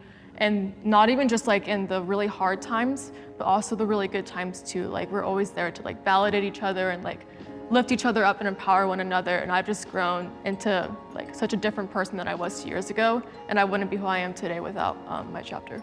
Yeah, girl. That's beautiful. Shit, man. Not you hitting the girl with, oh wow, well, I don't know what to say. It might be time to give him another chance. Oh, this is the J. Cole song, right?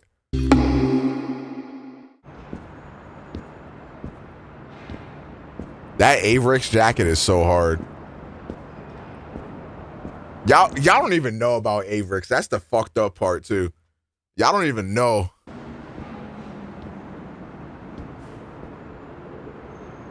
I am genuinely shocked that J. Cole is like, am I wrong?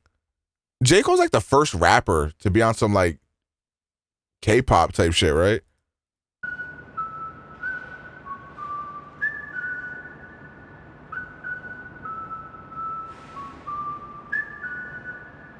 The first rapper that matters, my fault. Oh, Megan did have that one song. Trippie Redd was the first. Like I said, first rapper that matters. First male rapper that matters.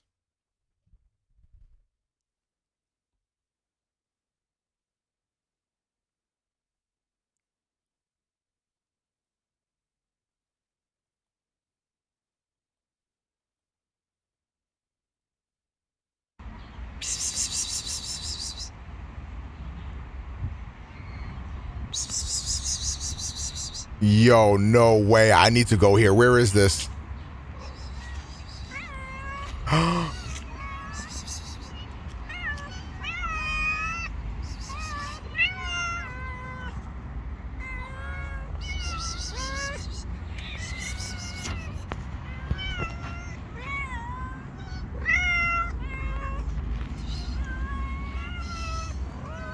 Oh my God, they're so cute.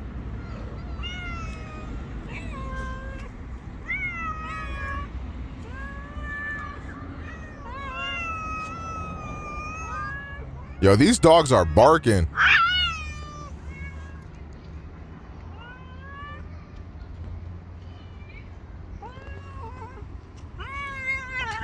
Oh, fuck.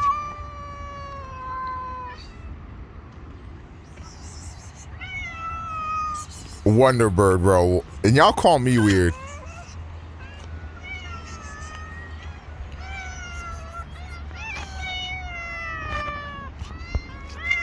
Yo, they are barking, chat.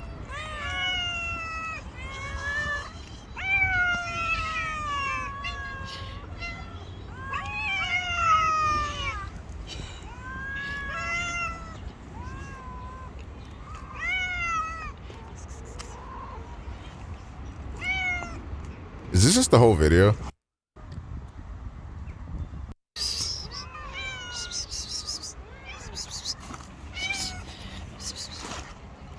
Oh!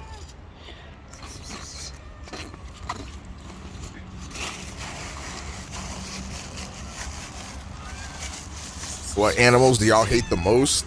I mean, do we count insects? Because honestly, the whole insect kingdom can go.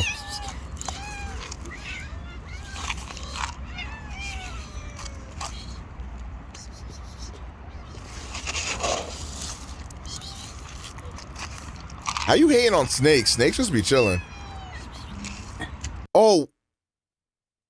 Hold on. There was a critical video I wanted to watch. Something about some Pokimane shit. Yeah, this. I just learned about a really weird situation involving Pokimane and a creepy employee of a major company, and it's left me feeling the same way I felt when I was a young sprout that watched Inception for the first time. Confused. Usually when I'm talking about things on the internet, I like to set the dinner table to prepare all of you for the meal we're about to consume together, give you like little cliff notes on what the whole thing is about, but in this case, I just can't. My tiny little smooth reptile brain can't fully grasp what exactly happened here. It's such a wild web of wacky, shady, sketchy shit that it's just not computing in my little noodle here. So I'm just gonna go ahead and start playing some of the clips and do my best to break it down because it's a really interesting and strange case. What's going on? Maybe if you continue to watch, we'll find out. Many streamers have been working with for years. Someone who was also employed at a large company in the industry. Oh my God, Pokimane, like you didn't have to copy my mic, like get off my dick, like holy shit. I know you want to be like the face of Twitch, but like, come on, there can only be one face of Twitch, but it's okay. I'll let it slide for now, like. And sexual relationship with me. Now, Pokimane treats their name like Voldemort. She doesn't speak it. She doesn't talk about who the employee is in order to protect the anonymity of the victims. Admittedly, I don't really understand that concept, considering if this is a powerful, prominent figure in the industry, I feel like it would have been a great service to actually name and shame them, so that way people know to avoid them in the future. But I'm not familiar enough with the situation to say for sure if that actually was optimal. Maybe this is the right way of playing it to keep it clean and safe for everyone. I don't know. But anyway, this Sith Lord of Cringe was a high-level employee at a company that was big into the streaming space. Most people are speculating it was a former Twitch employee, and if you held me down and waterboarded me and forced me to make a guess, I would also say it was most likely a former Twitch employee because Pokimane mentions that this person had a lot of connections with a ton of streamers, and there's just not many brands that work with a lot of streamers that they'd share in common. So I feel like the most likely answer is a former Twitch employee. And let's just face it, let's just be honest with each other here, all right? There's no reason to beat around the bush. I don't need to serve you syrup on your pancakes. I'll give them to you raw. There are some fucking creepy Twitch employees that have worked there. It's just the facts. This would not be the first Twitch employee to be a weirdo that has abused their power. There have been cases where some lower level employees have done very sketchy things in their position. And this would kind of fit that modus operandi of someone doing something similar. Leaking privileged information he gathered from his job, as well as threatening to harm himself if these girls turn against him. He is well networked in the industry. He knows many streamers. He has helped us with many things. This was someone that we were genuinely grateful for their help. A few months ago, a few girls in my community came forward to me with some concerns and asked to speak to my manager. They proceeded to send my manager countless screenshots and videos of their conversation with him. Man, those Apple earbuds just can't be comfortable for the whole stream, man. The more Pokimane explains this person, the more I picture them as an unhealthily obsessed parasocial weirdo Reddit fanfic loser drooling all over themselves for a streamer because they're so delusional that they think they're entitled to a relationship with him because they donate money. Do you guys think Charlie uses like 12-in-1 shampoo, conditioner, body wash, battery acid, car oil, antifreeze, gasoline, dish soap, toothpaste? But in this case, he showers twice a week. That's twice as much as I do. Had power. According to Pokimane, this was someone that. Chat, should I order all that that hair shit that's in my Amazon cart right now? Should I order this shit? I don't know. Shit's kind of expensive, bro.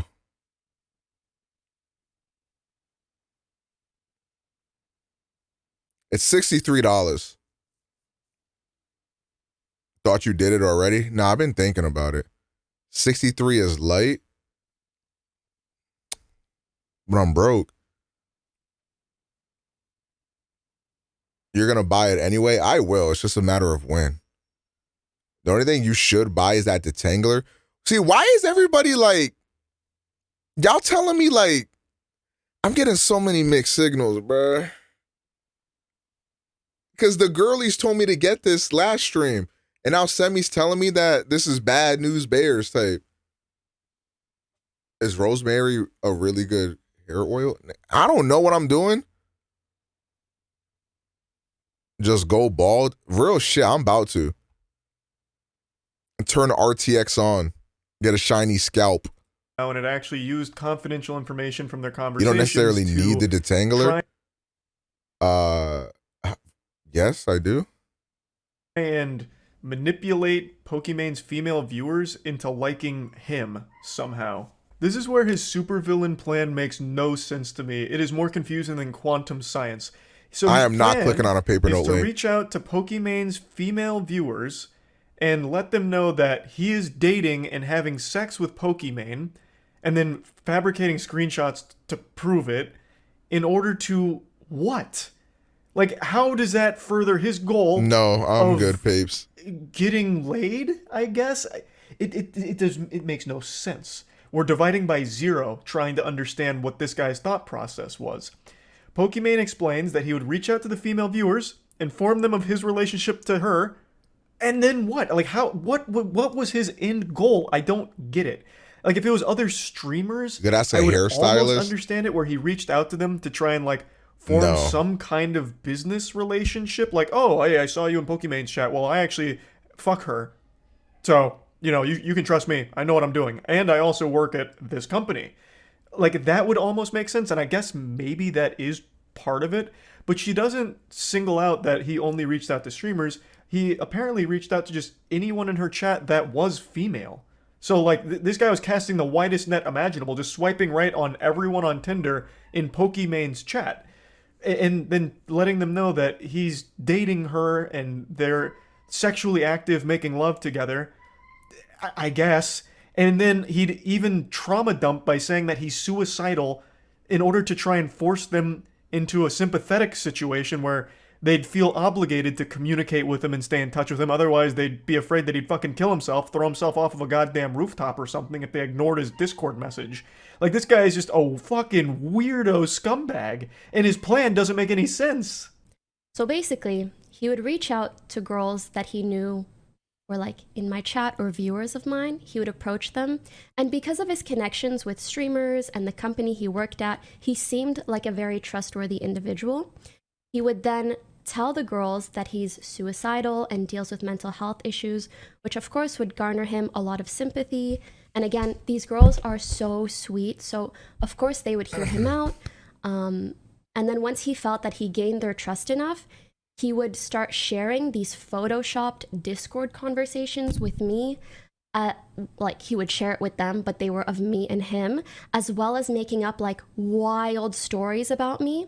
He acted like he knew and hung out with me and my friends in person. This is someone I've never met. Again, what the fuck was his plan? It doesn't make sense. If his whole thing is about, I'm dating Charlie Pokimane, got really good eyebrows. so you can trust me, and I also work at this company, so you can like turbo trust me. Give me a big fist bump. I'm just here looking out for you.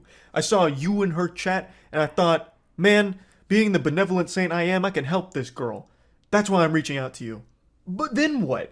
Like, you're already conveying you're in a relationship with someone, so why would they then be enticed to try and, like, hook up with you if that's the goal? If the goal was, like, to get pussy or whatever. It just, none of it makes any sense at all. This is, like, actual, like, deranged lunacy. He fabricated all of this just to manipulate these girls. He claimed that his relationship with me made him suicidal, and he used this to make the girls feel like they couldn't turn their backs on him. He told elaborate stories of our alleged sexual encounters in detail to girls that are like in my community. Use like, hold on, I gotta read this shit. Omega, get products based on what you need. For some companies just have excessive products for no needed reason. A good sort of products to have is just an oil, moisturizer, deep conditioner, sulfate-free shampoos that will help with cleansing without lathering away your... I think that's what is in my cart. I think. Okay, so let me tell you the plan. So boom. My hair, I feel like gets really dry. Okay, so the products that we have here are supposed to be great moisturizing products, right? So we have this, which is a detangling and moisturizing shampoo. My hair also gets extremely tangled and knotty. So I feel like detangling stuff is kind of peggers, okay? I got a leave-in conditioner for to put in my hair on wash days, right? Okay. I got the detangler brush, Avi, to detangle. I got this little joint because apparently I spray the shit in my hair, right, before I shower, and then I go and shower and do my routine. And then I can also apparently use this on not wash days, from what I'm to understand. Of course, I got the deep conditioner right here for wash days. And then I have this little oil joint to put in my hair for non-wash days. Knock that one out. You don't need the spritz. Okay, I don't need the spritz.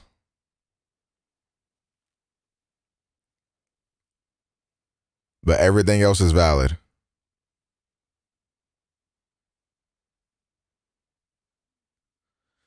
What's good, Thomas?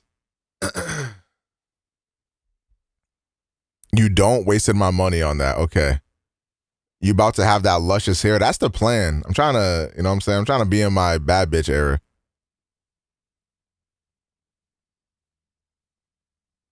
Your hair does not look like it tangles easily. Well, I did, my wash day was like 2 days ago, right? I think I washed it on Tuesday. And I obviously detangled it and everything on Tuesday. It might not look like it, but like legit, if I have a brush and I try to brush my hair, like if I put the brush like right here and just let go of the brush will just stay in my hair because it's so like tangled and knotted. Like it's, especially if I've put my hair in a bun and take it out. Like it's bad. It gets extremely fucking tangled. Okay, I might try this shit out. If I spend $51 on hair products and this shit is still ass, oh my God.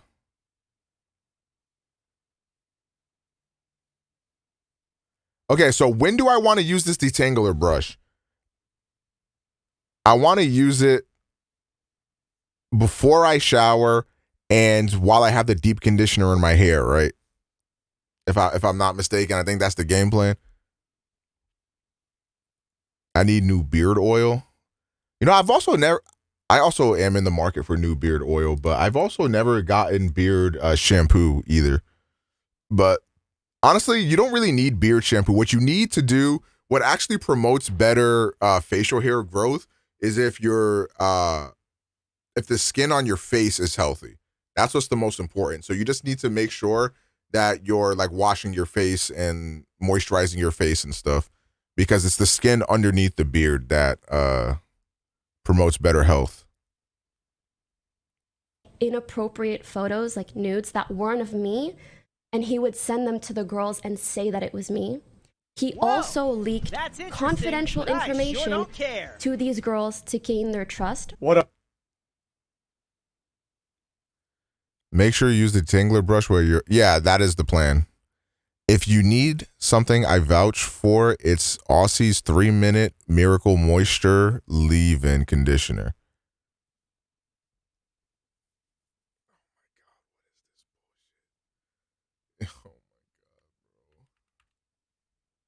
I deek what's happening.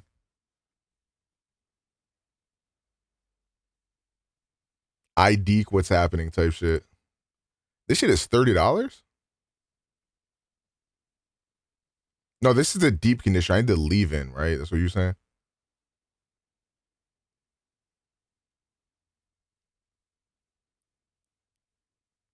Aussies is so fire. So there's a 3-pack for $11 or a 1-pack for $30.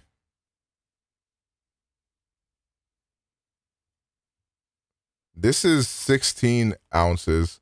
This one's got to be big as fuck then, right? No, this one's also 16 ounces.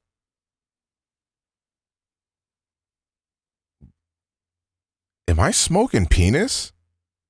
Third. Oh, it's a pack of 6. You're right. I didn't read the thing.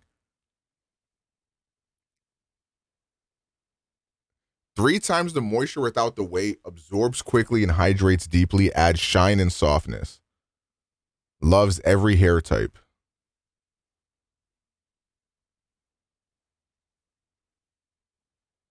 So how do I use this? Do I use this only on my wash days?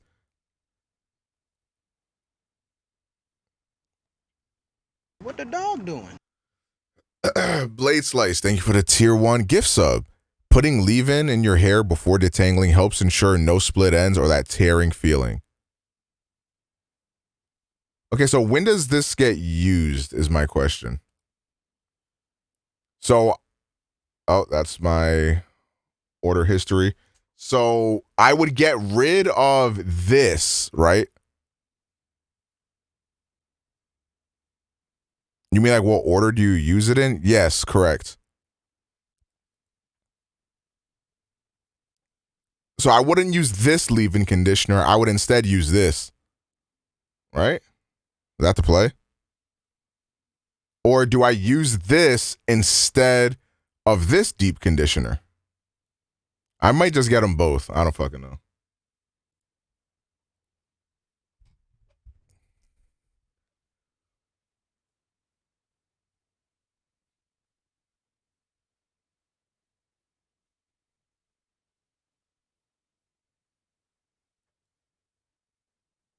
Bro, this shit is so confusing. I'm not gonna lie, gangy. Deep is for wash days.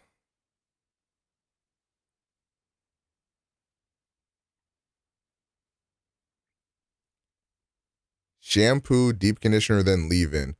Okay, so if I'm using this as a leave-in, then I would still use this deep conditioner. I would replace this, though, with the Aussie. I think that's what it is.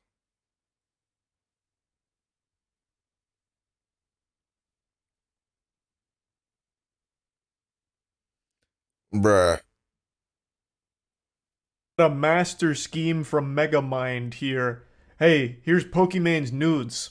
So, do you want to work with me?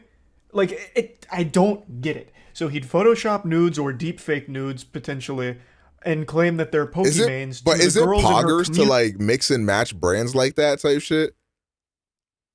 Like, is that poggers to do that? To try and manipulate them into being his friend and then romantically getting involved with him. Like, how does that work? Like, how does sending nudes claiming that they're Pokimane lead to those girls you're sending them to being like, wow, I can't wait to fuck this guy. This guy's having sex with Pokimane. I need to... You know any good YouTubers to learn how to maintain your hair? One thing that I've realized is that all male hair YouTubers are terrible. Have sex with this guy. Like, do I sleep with my hair down? Bro, I be doing anything. I'm not gonna lie. What in tardation is going on here? What Should I invest in some bonnets? I need BBW bonnets though. That's the thing. I got a big ass head. Another cat emote for the collection. I don't know why this would ever be used, but sure. Nah, silk pillowcases are terrible. I fucking hate silk pillowcases. I've tried them already. This dude ate way too much glue growing up and then got addicted to porn or something because what the fuck? It doesn't make sense. Now, it's not that I'm doubting it happened. I absolutely do believe this happened. And it does highlight an issue where when I'm gonna just keep my hair looking terrible forever. I don't know. I'm too indecisive. They have the ability to abuse it. She mentions that he'd leak confidential information. She goes on to give an example where he would leak what she'd make off of a brand deal. So he would tell these girls in Pokimane's community, here's what Pokimane's making off of this brand deal. As a way of being like transparent and making it seem like, wow, this guy knows his shit.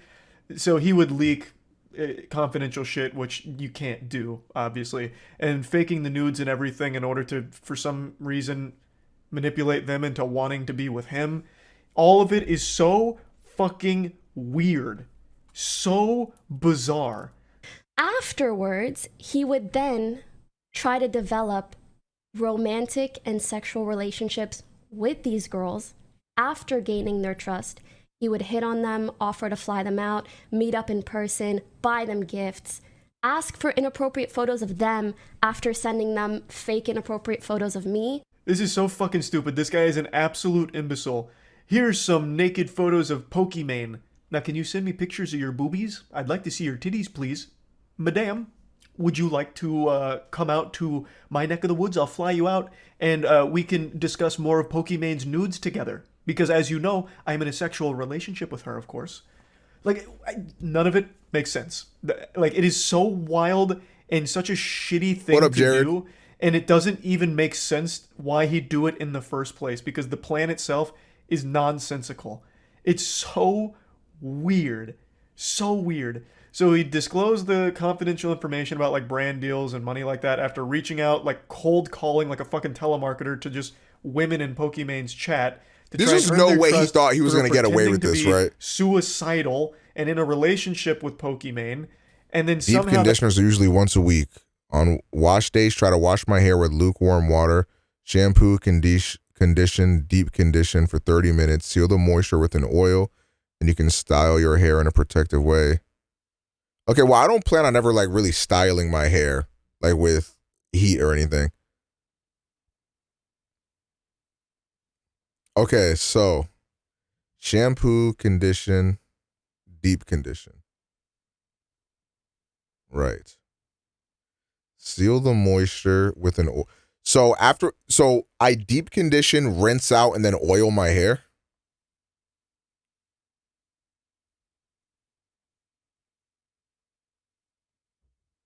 Style like braiding down or hair tie. Okay, I get you. Okay, I think I'm getting it. So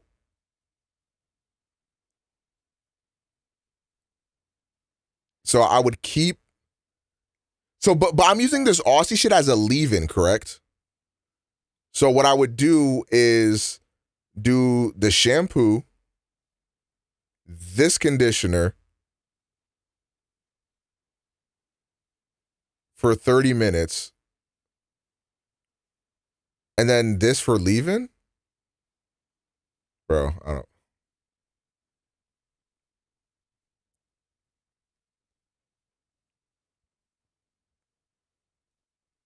that's supposed to translate to them flying out to him to have That deep conditioner is I mean, I only wash my hair once a week anyways. sex. How? Why? It's so fucking weird. Rinse out deep conditioners or hair masks. Okay. So then, but this Aussie thing, you said to use this as a leave-in conditioner, right? Or am I using this as a normal conditioner to true combo into this deep conditioner? And then should I use a leave-in conditioner then? Bro.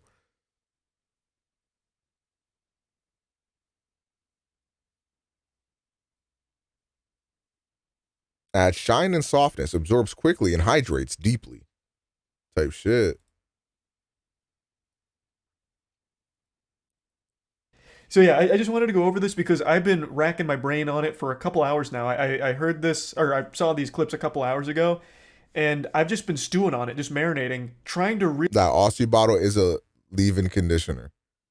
Get it all. But okay, it's one thing to get it all, and it's also one thing to make sure. Where's the leave-in, bro? Is this the joint? I don't think this is the joint. Because you said 3-minute miracle. Anyone see the Weekend concert on HBO? I have not. Ew, a 2-in-1 shampoo.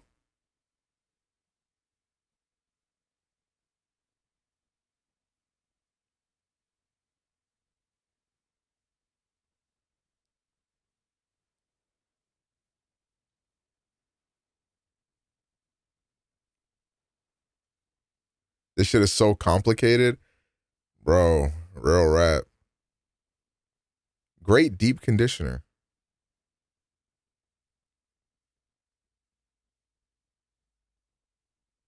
Was it fake news that The Weeknd was dropping today? He posted that shit on Instagram. I don't fucking know. Zia, you been trying to link me this video. So there I was. Bro, you've literally been trying to link me this video for 2.5 hours. You use leave-in. Okay, so after the shampoo, the condition, the deep condition, it's the leave-in and oil to lock the moisture in. Okay.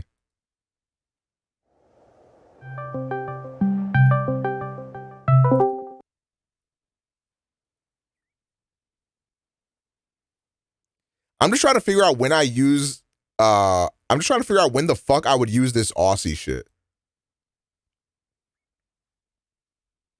Like, where does this fit into the, because my plan was for the hair care plan, okay, wash days, shampoo, bada da boom, deep condition, bada da bing, leave-in, bada da boom, oil, bada da bing. Only once a week before I wash. So I would use this before I hop in the shower to wash my hair. I think it comes down to which one you want. Okay, that's what I was thinking. Right. So I don't need to condition and deep condition my hair, right? I can just do the shampoo into deep condition true combo. I feel like condition and then deep conditioning, is that like poggers or something? I don't know. The fuck is this video? Condition and then deep condition. So I need to get a conditioner as well. What if I just shaved off all my hair, bro?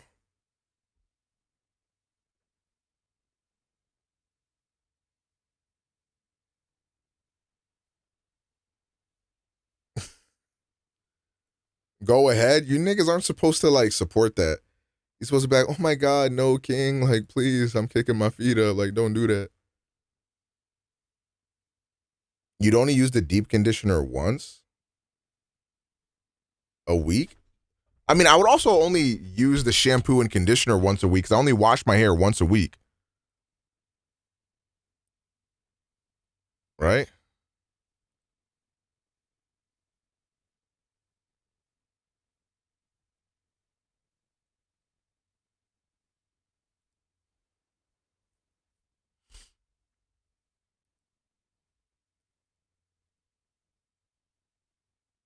I think you're overthinking it.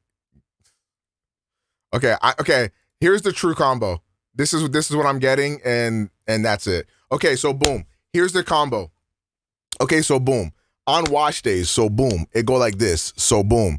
It go like this. So boom. Here's my wash day. So boom. Shampoo into conditioner true combo. You kidding me? So boom. Deep conditioner afterwards. Put the shower cap on for 30 minutes while I'm deep conditioning, while I'm taking my shower, doing the rest of my routine. So boom. Oh, also, I'm detangling before I hop in the shower. And I'm detangling when I put the conditioner in my hair to work the conditioner through my hair type, and also to detangle and get rid of the snapping and all that shit. So boom. Bada da boom. I get out, wash the deep conditioner out of my hair, put in some leave-in conditioner, trap the moisture with the oil. So boom, that's wash day. So boom. Now, on not wash days, so boom, I just use the oil, and then that's it. So boom. Deep conditioner is used before washing to not strip your hair and make it dry. It acts as a barrier, so deep condition and then wash. Is that true? There's no way that's true. Y'all was just saying shampoo, condition, deep condition. Now it's deep condition, shampoo, condition. And now I gotta put a deep conditioner in my hair and then wait 30 minutes and then hop in the shower. Yo, can we start spamming that cat emote where he's like this? Because that's how I feel right now. You need a cream to seal in moisture and oil. Just oil won't help fully absorb it. There's no way. There's no way.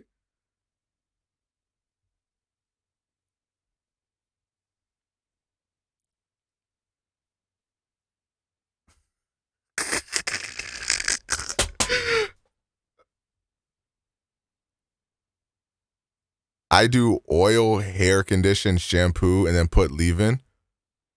I'm going to do my way. Fuck you niggas. Should I order this shit now? This is $63, bro. Wait, let me get some.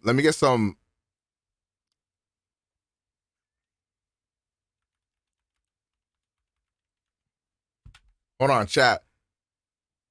We got to lock in. I need BBW bonnets. Oh, maybe these? Maybe these with the little cummies on the bottom? For my big ass head?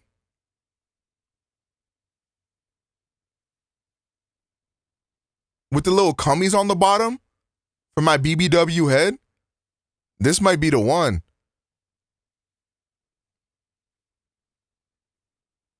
Is that an Elden Ring helmet? Okay. This shit will leave an elastic mark on your head. I hate y'all. So what would you recommend, Katie Chemo? What bonnet do you prefer? What should I get?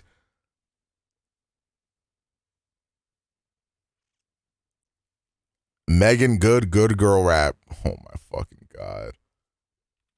I'm not a good girl. I'm a bad boy. Like.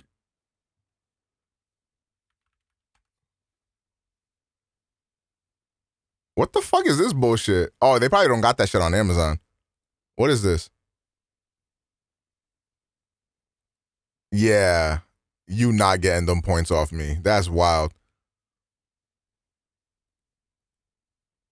I'm not gonna lie, if it ain't on Amazon, fuck it.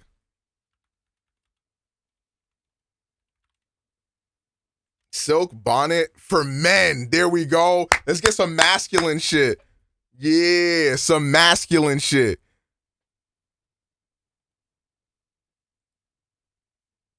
Oh, they got an extra large. Oh, we activated. This is what I need. They got a strap on for the little bonnet. An adjustable Titan buckle. Yo, this might be hashtag the one, boys.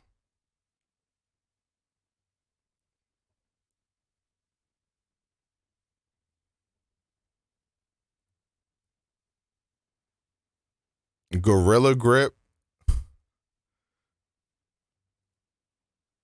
Lena showed me these actually.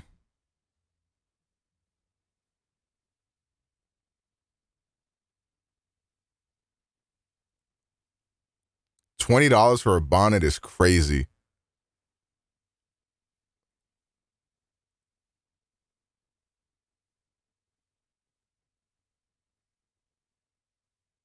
You said put my dick in there? I don't think anybody said that shit.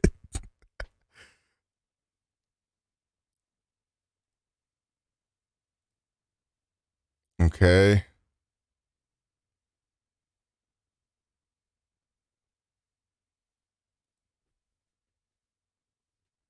That is kind of a big ass bonnet.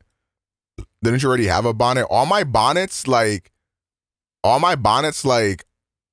are mad tight and they make my head itchy because they're so tight on my big ass head. Why the fuck Megan Good got a Shopify? Girl, you a millionaire. You don't start putting this shit on Amazon?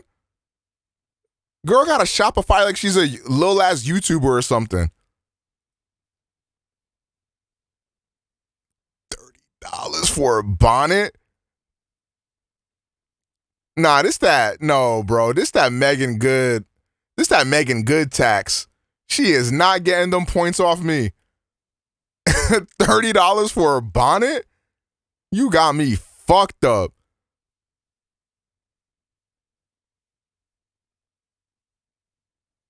There's also all natural glow. What's that? Oh, that's on Amazon. Glow bonnets.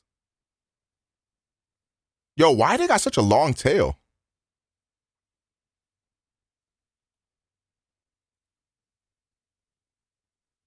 Oh, the little bow. Oh, I'm about to get zesty. Oh, I'm finna get zesty. Okay, I could buy these. Only $10?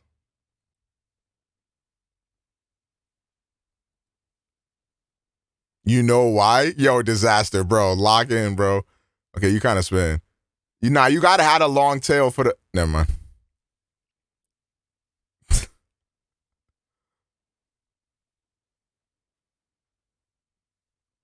Oh, the hair go in the tail. I guess that makes sense. I was thinking of. Never mind. I don't think I need the tail. I think this is good for me. Actually, if I bunch up all my hair and have it up here, is that bad for my hair? Like if I put my hair in a bonnet, but I have it all up like this, should I get the tail? Do I actually need the tail? The tail look long as fuck though. I'm gonna feel so zesty with that tail. I'm not even gonna lie. I don't think I need the tail.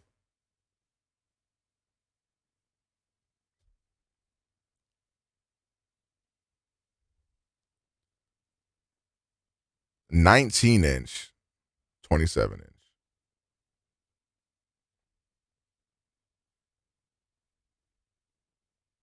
If shorty has a bonnet on in bed, she's 5 times more attractive. Bro, bonnet, head wrap, whatever.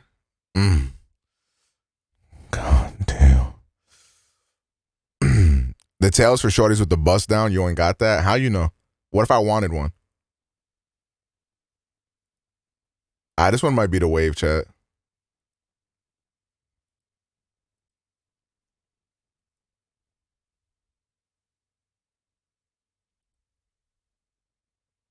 How often are you supposed to wash these joints? Like once a year?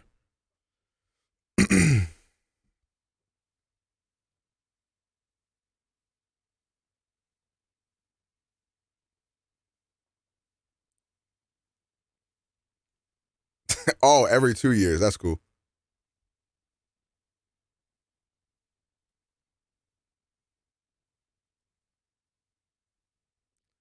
$73. All right. Dink donk. Who's donating? Right now. Not seeing anybody at all. Not Wait, should I take a piss real quick? I kind of got to take a piss. Nah, I'll be all right. Anyone at all. Well, how you doing? Is it Tinder now? Is that what you're doing? No, I got to beat my dick. Is that actually your sister-in-law? No bullshit? I just feel like I should be over here because I look like a baby. That sounds good. Wait a second, so you're saying I'm old then? I mean, I'm not saying you young. I guess I should be to the most, maybe because, I'm just you're doing the most. so flamboyant. You know what's funny? I do agree with that. I feel it's like you're living your best life, so you feel like you've been through some things. Most definitely. Yeah. I know it sounds like rude, but I feel like you're in the right place as well. Just Okay. because, mostly because you're very casually dressed. You're not trying to show out anything. You're like the opposite of her, but the same energy, I guess. He's Best way not to trying look to at it. impress anyone right now, which Yeah. means he's been maybe hurt a few times. I didn't say all that, but I said that. You go in the middle. No, I think I should be here. Why should I be middle? What's the reason? You are What's the the young look? one. So Young's still Yeah. figuring out my life. You want me to go in the middle? Yeah, I think so too. Because you automatically put yourself there. Exactly. I felt good over there, but I feel like you should be last. Because your Does she look got and a your demeanor is, PlayStation like, very little calm. low You're joint? just like, nothing phases me, and yeah, I think that puts you at the least. just based on certain experiences, because people are shocked that I have children. So they probably would be shocked that I was ever married, just because sometimes the way I carry myself and the fun person I am. But on the other end, I guess sometimes because of my confidence and again, the way I carry myself, people might think I'm being around with a whole bunch of girls and had marriages. So it's a flip of the coin. I feel like you should still be here just to point out the fact that you are young and that Nintendo, that thing is giving up that. It's a PlayStation. I'm still in my young days, And then she's not ready for commitment yet. She's still playing games. Still playing games. Nope, Mania March really You're up. probably not wrong. Maybe you two should switch. Right here? Yeah, right here. Well, yeah, I think that's good. Chat, for real, bro. You falling for the milk? Oh, I have one more thought. Uh-oh. Okay, I'm not saying anything other than maybe some more wisdom here. Maybe we should put you at that end. Okay. Had longer years of life. Okay. Oh yeah. I like how she planned that. She worded that real nice. Melissa. She said you're old in a great way, I guess. Grace comes with age. You're good. I feel pretty good about this. Y'all? Yeah. Yep. Okay. Okay. Hey, good humans. Jada here.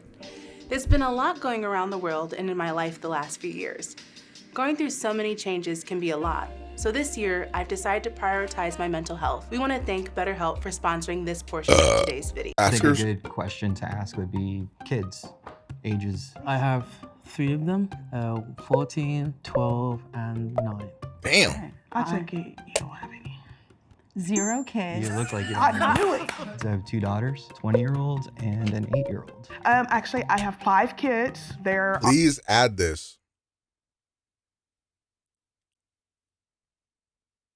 Yo, this is mental illness. Yo, this is mental illness.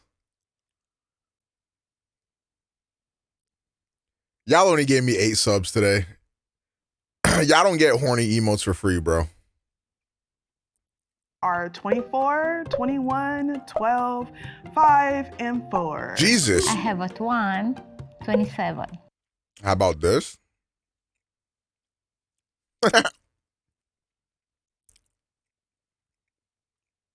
Sure, I'll add that one. Are your parents still together? Yes. I guess they're still together in heaven. No, there you go. Love that for us. My dad was deceased when I was What's 9 the sub months, goal for it? And my mom's been 20 subs. Trying to get things together 25. since. 25, 25, 25. Mine divorced later on in life, so no.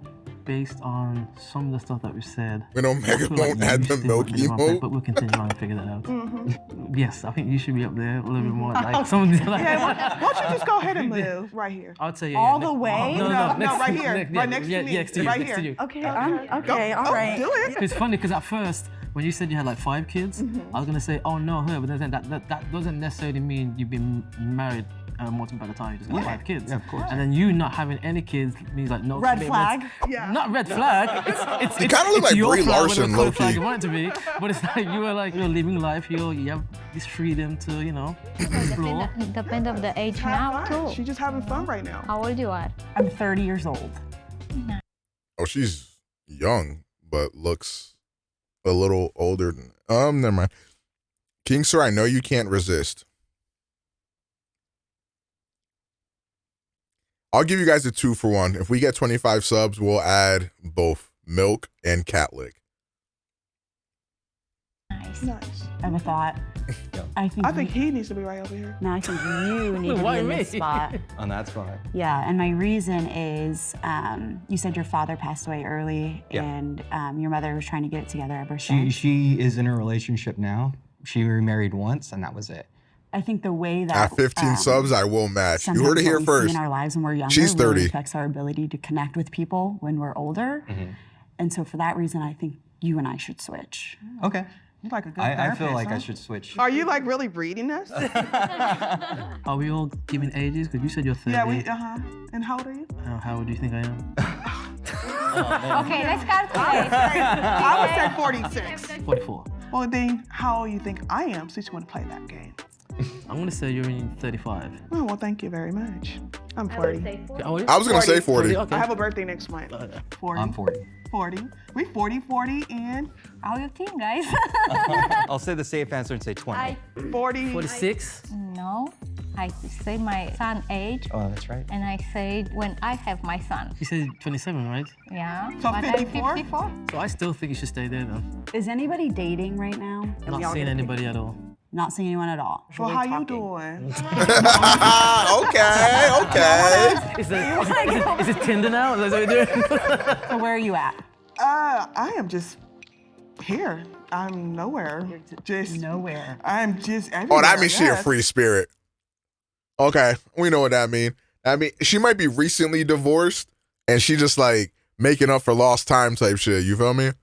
I mean, wherever I need to be. I'm casually dating. Me too. So what do you mean casually? That means you dating and going on multiple dates? Yes. Oh, I just started a new relationship. Oh, congratulations. Thank you. It took me a while to find, but just found someone. So we just started. How long did it take you to find? Oh, wow. A couple years. Oh, Yeah. Took that time to heal. Oh, there was a lot. I've been single for 3 years, and since then, it was really hard to date. Like, I actually thought I was ready a couple months afterwards just to even go out and have a drink. And I was realizing, I was sitting there, I'm like, why am I here? The fear is starting all over. What is his red flags? What is this? What is that? So I've been, 7 years I've been single. Oh, I was fuck. When I was before the whole online. Nameless thing, with and then when I got 10 into it, gifted. Golly, Nameless. Thank you for the 10 gifted subs, my boy. Arigato, man. Appreciate that. horrifying as hell because people are just Matchers? insane, I think, online for the most part.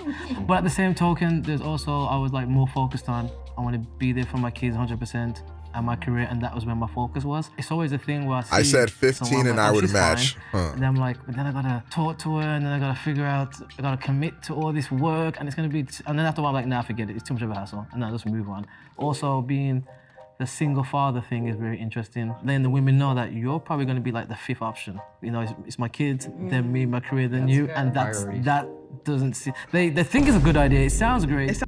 Jared with 15 gifties. All right, Paper, your turn.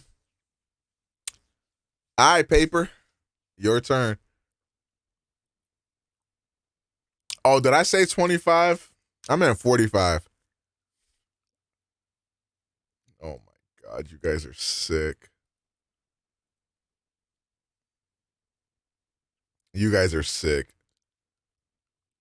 Sounds good in the beginning. Until they fall for you, and they're like, oh, you want more? I'm like, I can't give you more. And then I bet it's probably actually hard to actually date someone that doesn't have kids because they feel like they need to be number one and don't understand the fact that, you know, when you have children, that's my priority. Yes. Like, if they call me right now that I need to go, I'm out. leaving. Sorry, I'm gone. And the most important thing is how they talk about their ex. That's very important. Right. If I see you just dogging your ex all the time, nah, it ain't gonna work. It's Right.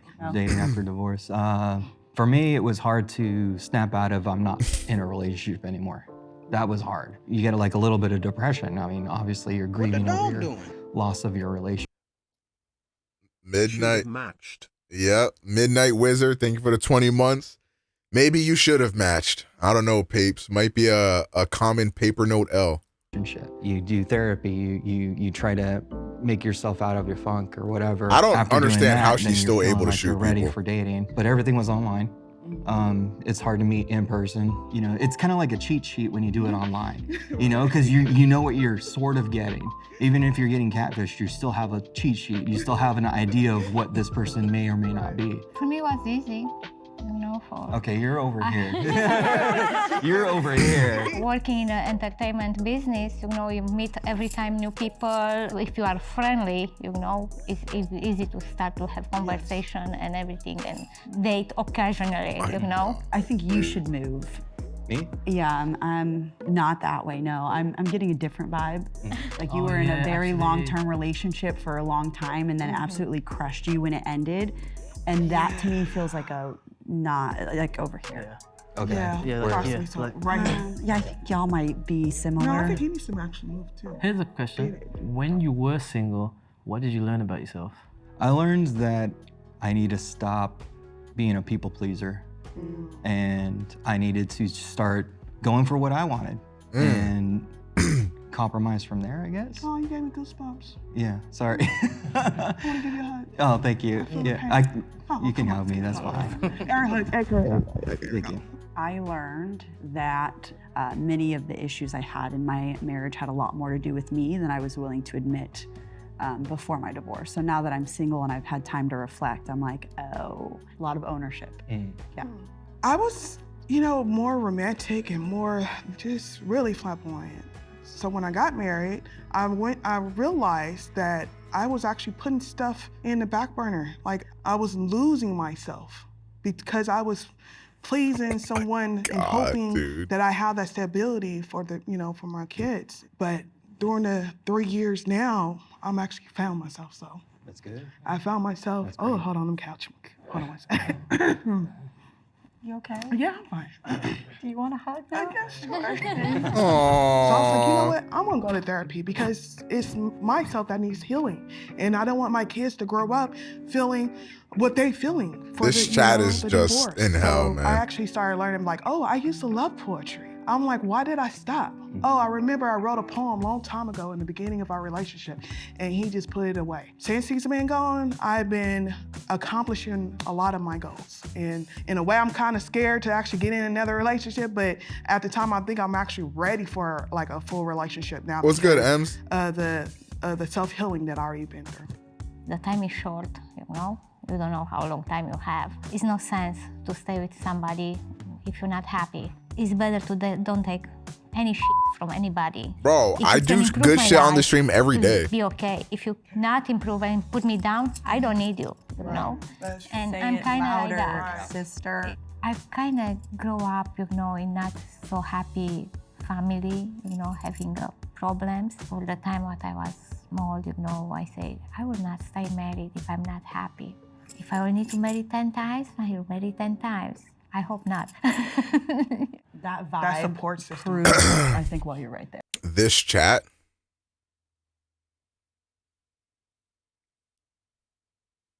Nah. I don't want to replace too many like commonly said words with In a very emotes like good that. way. You know what I mean? Thank you. Yeah. How long did it take you, and just think of whatever you want, to get your divorce? It took me probably 8 months. The reason being, the first thing I said is that we're not going to court because I'm not taking anything from you and you're not taking anything from me. And we're not doing this whole Hollywood divorce thing. Let's focus on the kids, and that was it. It's hard for me to explain my situation without giving out too much information because I am finalizing divorce, but we're still fighting over kids. You're in the right place. Yeah. Oh, thanks. Well, we started it during quarantine, and we didn't get to do anything because quarantine really prolonged everything. It still is prolonged. Yeah. So I would say my separation plus divorce took a couple of years. Once I filed the paperwork, it only took like 21 days. But I think from the time I said I would like to be separated to the time I filed the paperwork was about 6 months. I would say about 6 months. I did all the paperwork myself on that one. So I did a paper from myself. Was 1 year. Takes a year for what need to be signed, so both parts. I think you should move right here. And the reason for that is because you initiated your divorce like someone who's been divorced before. And I feel that in my soul, so you should be here. And I think you should actually be over there because you've basically only been speaking more on just one. So I think you and him should move. Right here? Yeah. I don't. I feel like I could see a world where she's been like divorced 5 times or some shit. I don't know why.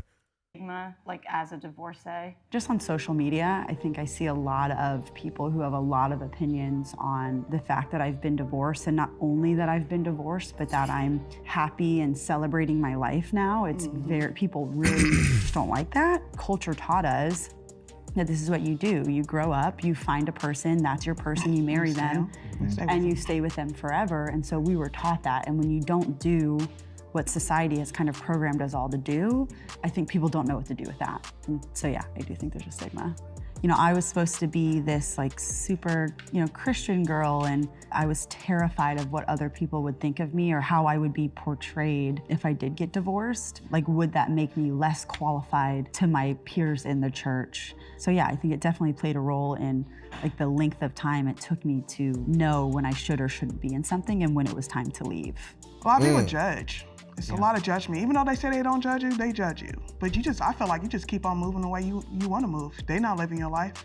It's funny, the first stigma I felt was actually from the ex, Because in her mind, it was like, oh, I'm the dad, so you're just gonna see him on the weekends, or you're gonna fly back to England and never see a kid, which I never understood that concept in general. It's like, there's two people that are raising kids. It takes two people for the most part. And if they're willing to raise a kid, then, you know, they both should do it. Yeah, there's definitely that stigma of, you know, especially when it comes to black fathers and how they're not involved in their lives kind of thing. Yeah.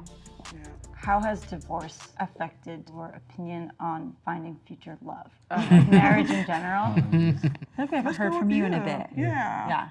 Doesn't affect me. I believe in love. If I will find that good, if not, I'm still trying. Nothing what can put me down. I feel like she's definitely the most divorced. Like, you're a free spirit type. I screen them first because I was talking to someone in 3 months. I actually tested him. I was like, hey, come help me with my garage and I'll pay you. And so he took the money after he cleaned my garage.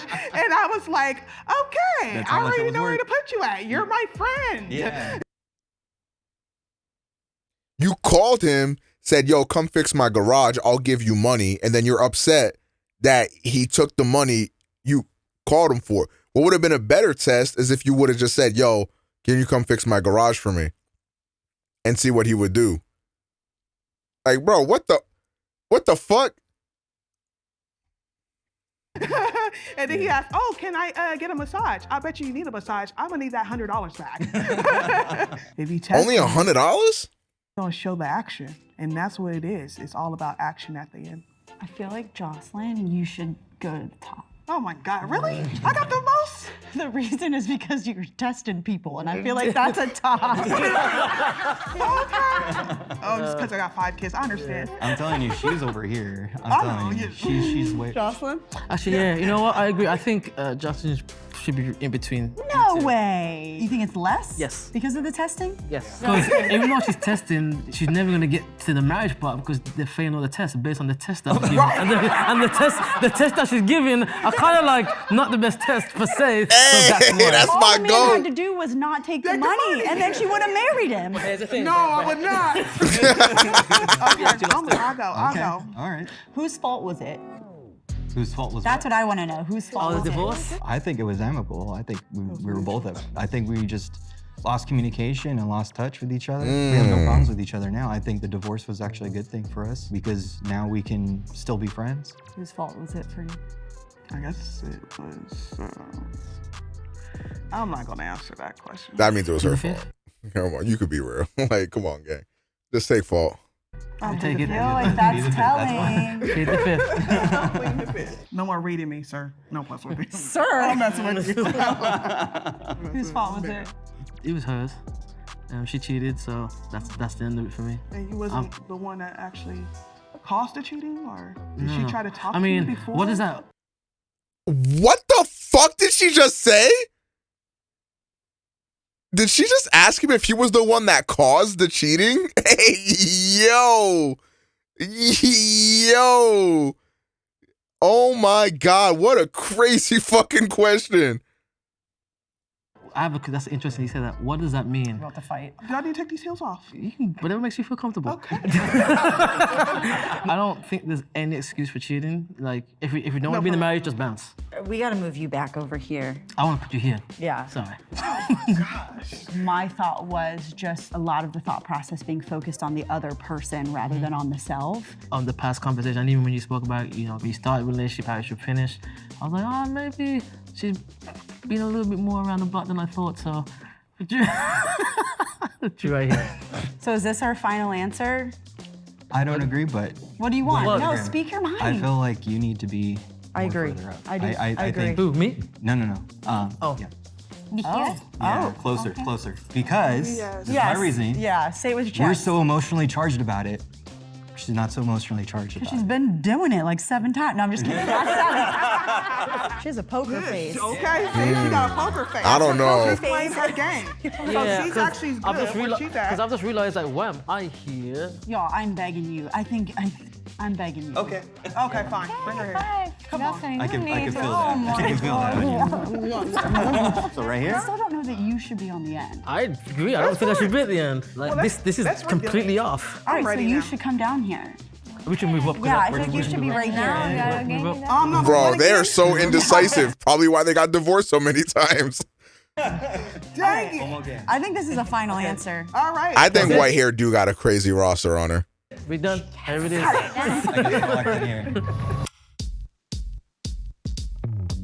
Starting with the 5th spot, we have Marcos. In the 4th spot, Leon. Somebody say what you Trust. In the 3rd spot, Jocelyn. Dad. In the 2nd spot, Marissa. Okay. And in the 1st spot, Nicoletta. I knew that 30-year-old girl was about to have like 5 divorces on her type shit. Middle where I'm supposed to be. I knew she was gonna have a body count. I've had 1 divorce, and I would say it's just fell out of love and communication, bad communication. I have had 1 divorce, and nice and simple, she cheated. I have 1 divorce, and I'm currently going through one. All right. Hello. Been married and divorced twice before 30, so I have 2 divorces. And both my fault. I decided to leave and I initiated both because I have attachment issues. Man, that's rough. That's for another day. Okay. I was full-time divorce. I don't know why I'm clapping. See, it's totally experience. I'm clapping like experience. And every time was different reason, you know. First time was gambling. Second time was cheating. Third time was cheating with another side of sex. And fourth time was have the business together, and we start to fight from here and never have business again with a partner. Yeah, right. You getting married the 5th time. 5th time the I charm. hope it will be the good one. A win is a win. We did pretty good. I think the only thing we had switched up was me and you. I told you to say, keep me right here. I mean, give it a few more months, you'll be right there. She said a few more. You're literally, I think it's really nice to be in a room with people who have also gone through it. Yeah. Being someone who has that motto, I've been married and divorced twice before 30, I do see so much hate, and I think people forget that you're human. And I love meeting you because your personality and your vibe and you knowing that you're enough and that the right person will come is. I think she might be the only red flag with like the commitment issue type thing. Also, she's also kind of a red flag with that garage thing, and that what did you do to cause the cheating? That's also kind of sussy. Amazing. I just think Nicoletta just got experience, that's all. 4 divorces, and I think it gives me hope because I feel so much shame in myself for having 2 divorces, and seeing you thrive and be happy is just a really encouraging thing for me to see. I'm kind of used to divorce. I've seen divorce a lot in my family, friends, and all that stuff. 2 divorces by 30 is a red flag. It's just a thing that you need to help people out with when they're going through it. People feel like divorce is kind of like a disease. I don't like the fact that people tend to leave you alone and ignore you, whether it's your fault or not your fault. When you separate, you're grieving the loss of a life, your life together. And I think when someone's grieving, you need to be there for them. That's interesting you said that, because I found myself actually helping people who are going through divorce. Like, even though I'm a little cynical when it comes to marriage and everything else, I still try and put a positive light on. You know, things can go better. You know, there's life after divorce, so on and so forth. Yeah. No. I'm single. My name is Jocelyn, and I am 40 years old. I have 5 kids, but you don't gotta worry about them. I'm free Thursday through Monday, so holla. Usernames. Throw out your usernames. Oh. A strap link. And let's start off with that. Because last time you were here, you're saying that Akon City was supposed to open in 2026. Yeah. But then COVID hit and... Right. So where is Akon City at right now? We're still on track. Aliun Damala Badara Akon Theum, famously known as Akon, has given up on his previous music career to pursue bigger dreams in entrepreneurship. I guess the music industry just wasn't cutting it. As of recent, he's transitioned to projects in Africa based around technology and solar power, but there's not much transparency surrounding his work. But don't be fooled, I'm sure we're in good hands. After all, we're talking about Akon here, and he has big plans for the future. In a genuinely devised plan, or a midlife crisis as I would his hair looks so fake. Describe it, Akon is building his very own city known as Akon City, which is estimated to cost north of $6 billion. To be honest, I'm just surprised Kanye didn't beat him to it first. Akon chose his homeland, Senegal, as the land to erect his wondrous new city, which has led many to compare it to Dubai or the African fantasy city Wakanda. I bet you would too if you saw the promotional video posted 2 years ago. Wow, look at this. Honestly, this looks pretty dope. I would live here. Is this the new roller coaster tycoon? These aren't even buildings though. What are these structures? Are we capable of creating these? That's a good question, are we? Oh, thank God, it's only 100 kilometers away from Dakar. I was getting worried. Bro, the buildings look like intestines. Akon must have played one game of Halo Wars as the Covenant, and this was his semen-induced fever dream. Who does he think he is, bending the laws of space and time itself? I just realized, bottom left corner, we have bad consultant. That gives me hope. Listen, if he can pull this off, all the more power to him. Yeah, I'm buying a ticket to Akon City. However, something tells me that we're not quite there yet. I don't know, it's just this small little inkling, this voice in my head. Alright, can you get on with the rest of the Alright, video? we get the point. But I'm in residential, entertainment district, health and safety, education district, technology district, and the Sennewood district. Apparently, Akon Tower is in the Sennewood district. And if you couldn't guess already, you can grab a beer at the Akon Club. Maybe even get grinded on by Akon himself. I mean, we gotta check out the African Culture Village.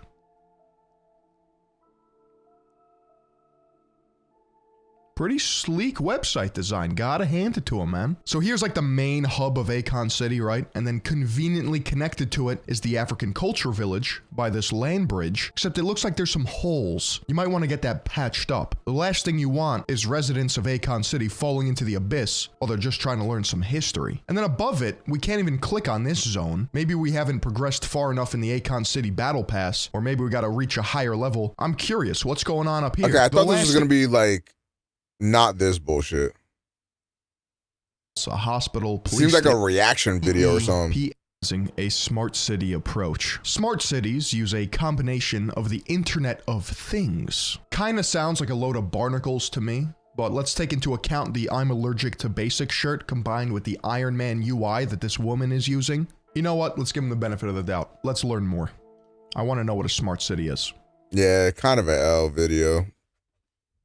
Could have been an interesting topic. Is he hating or trying to say Akon is lying? I don't know.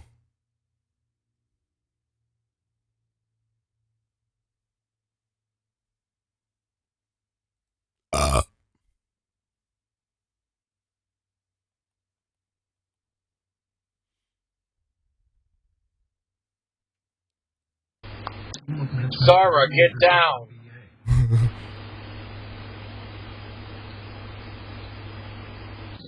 Get down, Zara.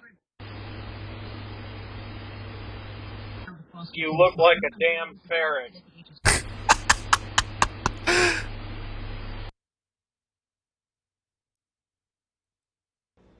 Woody. Funniest cat videos ever. Try not to laugh.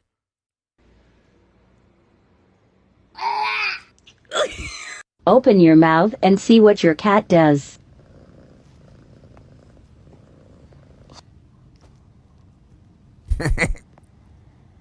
What?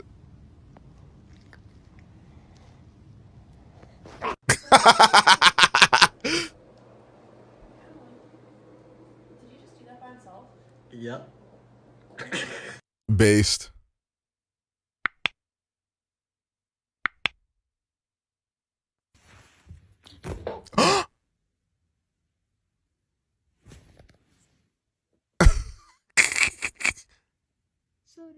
That's why I love Nestle Crunch.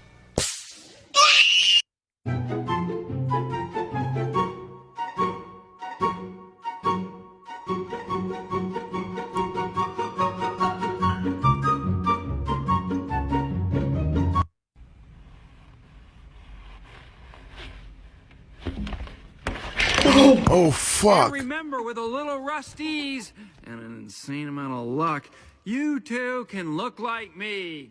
Ka-chow. Oh!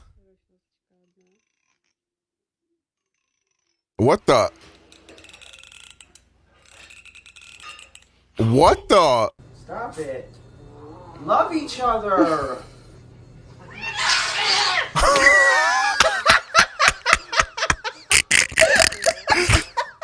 Talented, brilliant, incredible, amazing, show-stopping, spectacular, never the same, totally unique, completely not. At first, I was like, feet, as a joke. But bro, I don't think it's a joke anymore. What the fuck? Hold on! Wait, that was hard! Ow! What you doing? Sample that.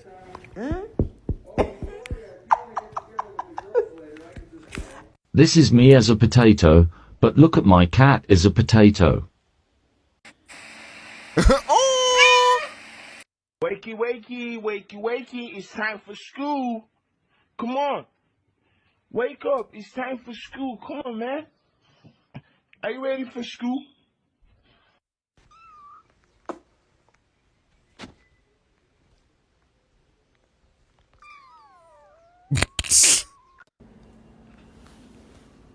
Mikey, what are you doing? Nothing? I don't think it's nothing. I think you're trying to get into the cat drawer. Don't let your cat pet you and see what he does. This is mean. This is mean.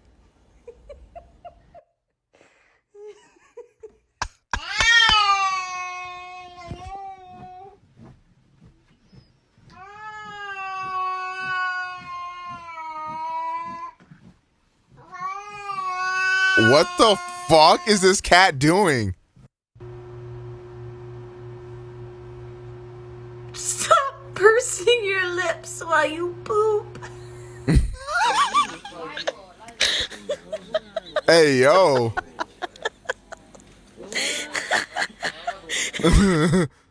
What up, Oscar? Oh, dude, that's so mean. That's mean. Not nice. Ow!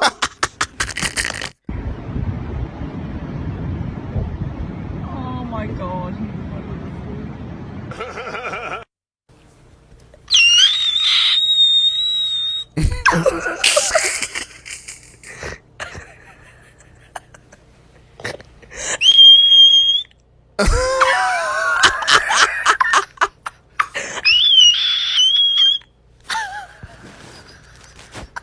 Guys, help, I think my cat is broken.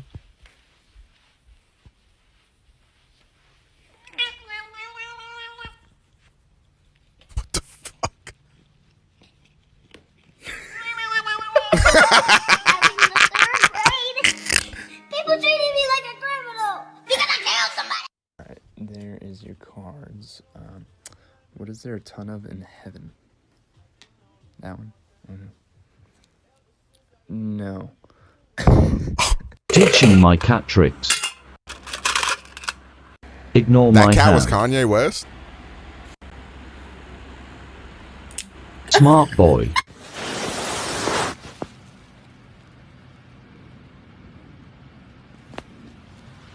No way.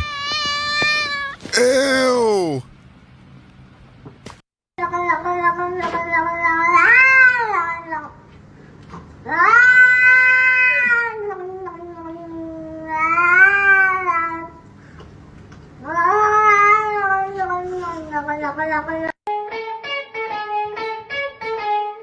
Take it, Chad Cat.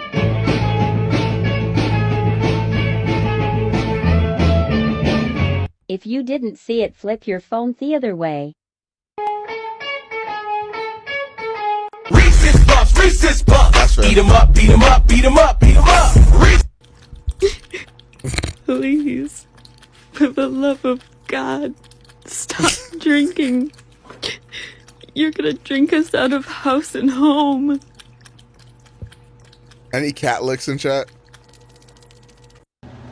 Oh yeah, belly rub.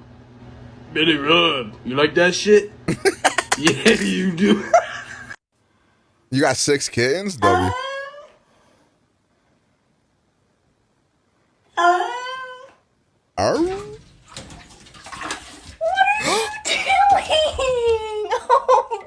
baby.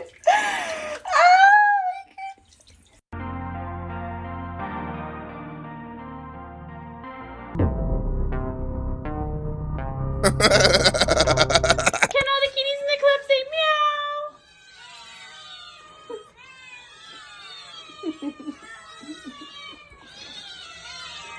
Have one. You can have one bite. Sit. Oh my god. It's pistachio ice cream.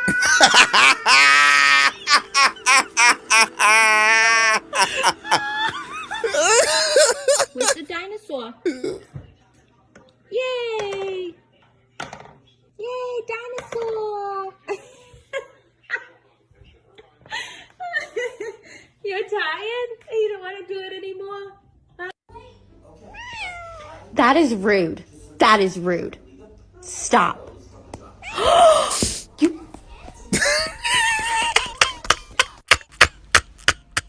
Yeah, this is a good one. This is actually a good compilation. It's a fat ass cat. WPOV.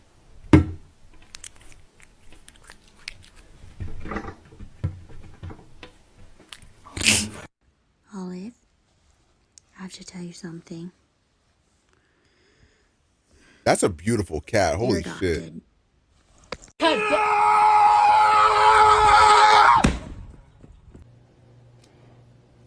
Child. Anyway, so.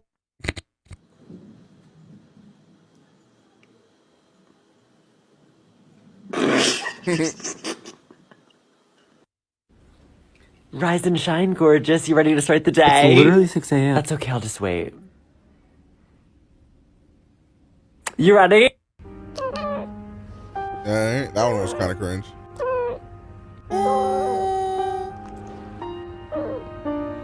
Oh, kitty. Definitely not saying any of that.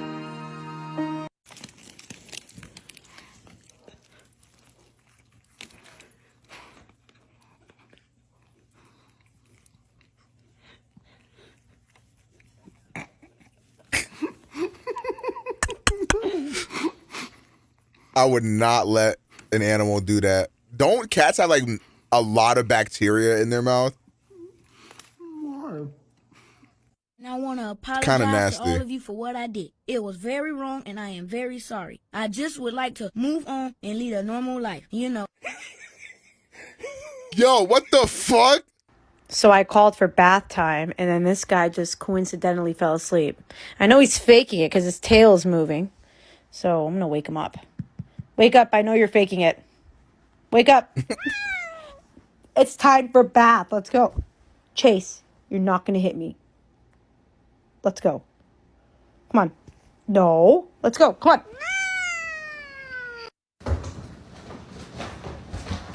Help. Help, Mother, please, instead. I'm gonna die. I see God. Death awaits. Ooh, this is nice. Girl. This orange is you right here? Okay. They don't smell like roaches in here or nothing. This is so nice. Snake. I'm a snake. I'm a snake. I'm a slithery little sneaky snake. I'm so slithery and sneaky because I'm a snake. Wait,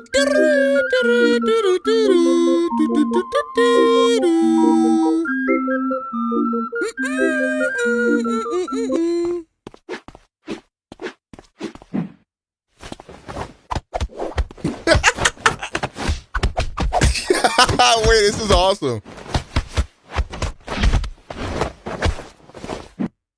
Cat video streamer now? Yes, sir. Meow. What up, Jay? That a shiesty? Oh, no way.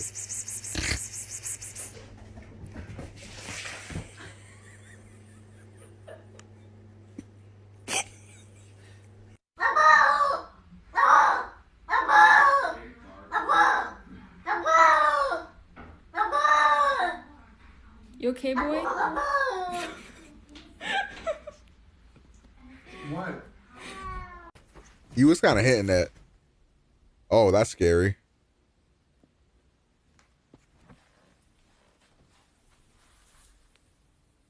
There's one thing you can expect from me, and that's the unexpected. 'Cause I'm an international super spy. Super spy! Milo, we need to have a serious discussion. Okay, you don't have to look at me, but you're stinky and you're getting a bath today. Alright guys, I've done everything I know to do to get famous on this TikTok app, but nothing seems to be working. I've seen this work for other people, so I'm gonna give it a shot. Here's my butt. That was corny as fuck.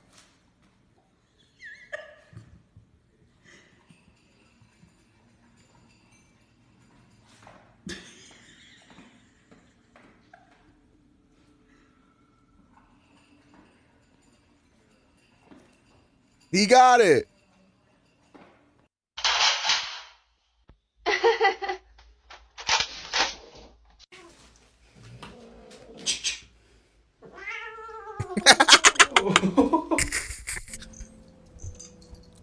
Stop touching her, dude. She's gonna smack you. She's gonna keep smacking you.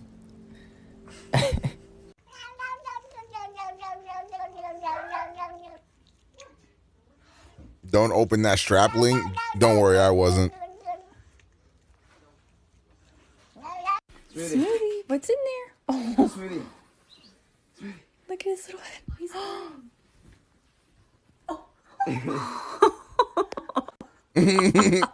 You did not expect that. Look at him. Smooth's so scared, yeah. Hey bestie, watch this. No. Roll. You're so dumb. You know you love me. Not true. Zia, I know you've been subbed to me for a year, man, but you. I just feel like, I don't know, if you try to get me to watch a video that I don't want to watch, I don't know why you would continue to try to get me to watch a video that I do not want to watch. I just don't want to watch it, man. Like, it's nothing personal, bro. I'm just not interested.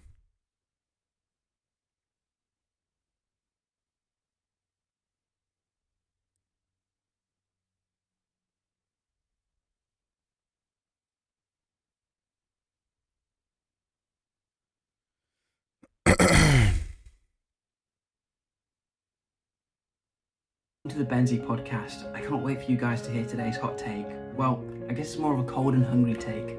Go ahead. If I ever go homeless, first thing I do is I'd get a cardboard, I'd sit outside Canary Wharf station, and I'd write, I don't want money, I want books. I guarantee there's going to be somebody who walks past and says, you know what, I like that mindset, you're willing to learn. You know, I'm going to one-up you there because I wouldn't sit inside Canary Wharf. I'd sit inside bank. If you sleep where the money lives, how can you be poor? These people, they say they're homeless. No, you're homeless. Because you're out there making money. You're not unemployed. You're UN employed. You're employed by the UN. You know, I saw this homeless guy sleeping outside. He said it was 2 degrees. I said, lucky you. Some people can't even afford to go to university.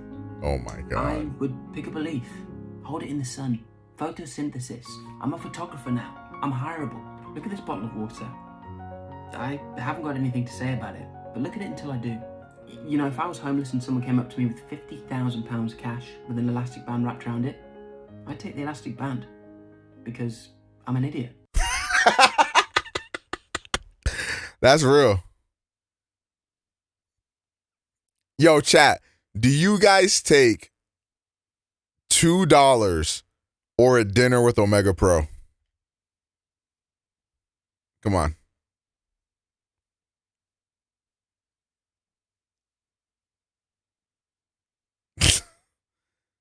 You guys would take the dinner with OmegaPro. Stop lying, bro. Stop lying, bro. Anybody saying $2 is a fucking liar.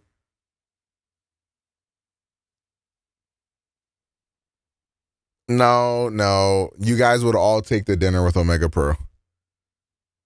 He'd probably make us pay for the dinner. Well, yeah, of course. Do you fuck on the first date? Tee. Dinner with OmegaPro behind the Burger King. Oh.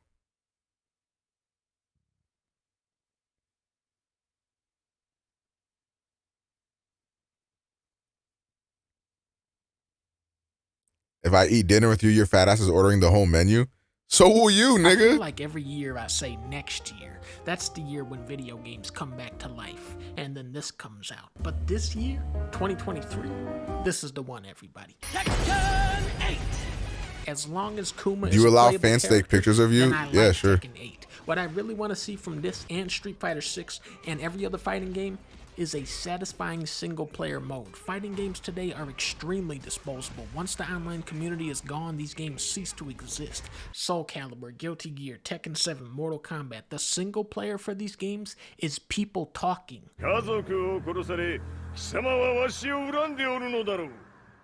Have I had a fan come up to me IRL? A couple times, yeah. I got a few viewers that live in Rhode Island. I've ran into a couple of them. Hollow Knight, Silk Song, and Hades 2 are coming up, both great action games that I want to see get the Doom Eternal treatment. From the makers of Celeste, we got Earthblade and Mina the Hollower from the makers of Shovel Knight. I played the demo for this. It's like a Game Boy Zelda meets Castlevania. Pepper Grinder is finally coming out. I remember talking about this one years ago, and it's looking a lot fancier now than when I first played it. Animal Will. Oh, hey, I know this one. I'm really excited for Animal Well. The whole reason we wanted to publish it is because it's such a left field game. It's the only game in this video without combat, and I think people are really gonna like the animals. 2 weeks ago, Nintendo sneaked out Metroid Prime Remastered. They really knocked it out of the park with the visuals, and it's running at 60 FPS on the Nintendo Switch. If you're looking for intense boss fights and great combat, play Metroid Dread. Metroid Prime is more about mood and atmosphere and backtracking. Lots of backtracking. Those opening moments when you step onto Talon 4, the waterfalls and What is your Omega cosplay going to look like? Rain splashing under your cannon and dripping off your visor. And the graphics.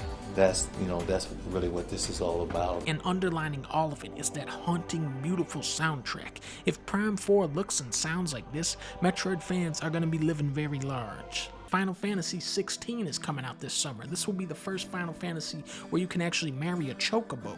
Spider-Man 2 is Sony's big game this year. Hopefully they'll be able to bring back the pizza minigame with this one. We could also potentially see Big Wheel as one of the main villains. Big name horror remakes coming up with Resident Evil 4 and Silent Hill 2. There is nobody in life more evil than the guy who says, Resident Evil 4.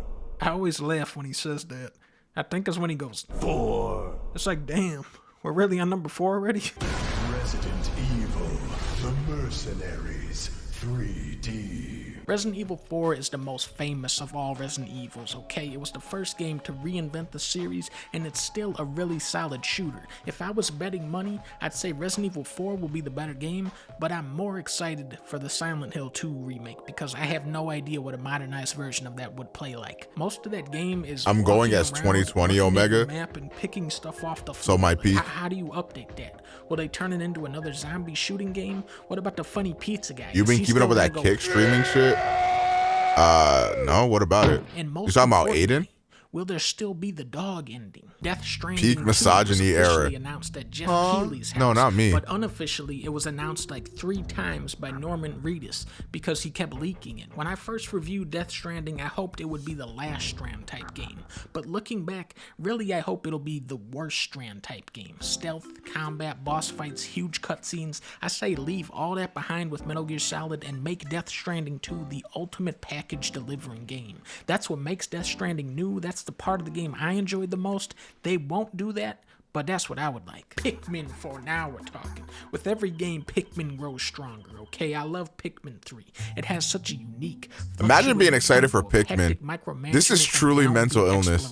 I love the sound effects, the music, the creatures, the fruits, and the treasures. There is no other game like it, and I will never get tired of parading an army of 100 Pikmin around on the screen.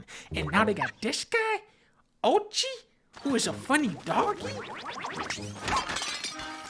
This game will be a masterpiece. Tears of the Kingdom is coming out in 2 months, and I feel like Nintendo hasn't even started marketing it yet. You can rewind time, maybe you build vehicles like Banjo Nuts and Bolts. I remember trying to make a boat in the last one, and it didn't pan out for me. Maybe it's still... Expectations for this game are stratospheric, but time does not stand still for open world games. Red Dead 2 is still the most detailed open world with an incredible storyline and cast of characters. What has Sony got coming out this year? Geometry. It's just Spider-Man, right? When did God of War was last year, right? So does Sony only have Spider-Man coming out this year? MLB The Show. FF16. FF16's on PC too, though, right? So I don't really count that. Or is FF16 console only on PS5? It might actually only be PS5. Cyberpunk has cutting-edge bugs and glitches. Elden Ring was like an all-you-can-eat buffet of amazing enemies and boss fights. Zelda has been surpassed in many ways, but it's still more. Tekken 8 not coming out this year, and it's not exclusive to PS5. Listed, and I hope those are the elements they expand. That timed exclusive shit is so corny. Did y'all see that the SEC or whatever the fuck they're called is well, one of them niggas, one of them like motherfuckers, they're like forcing Sony to like get the documents in order for all their exclusive deals that they have with third-party devs. Because for those of you guys that don't know, there's like a big legal battle going on between like Microsoft and Sony. And Sony's trying to say that Microsoft buying Activision is like anti-consumer and it's like a monopoly and all that stuff. And Xbox's argument is that, I mean, it's literally impossible for us to compete when you keep paying every developer to not develop games for Xbox. Because for those guys that don't know, Sony has deals with a lot of game publishers to, one, not only not put games on Game Pass, but to also not develop games for Xbox at all. If you guys remember, Final Fantasy VII Remake was supposed to be a multi-platform game. There's still no Final Fantasy VII Remake on any Xbox platform. And there's like other games that are like that as well. Doesn't Xbox have the money to do that though?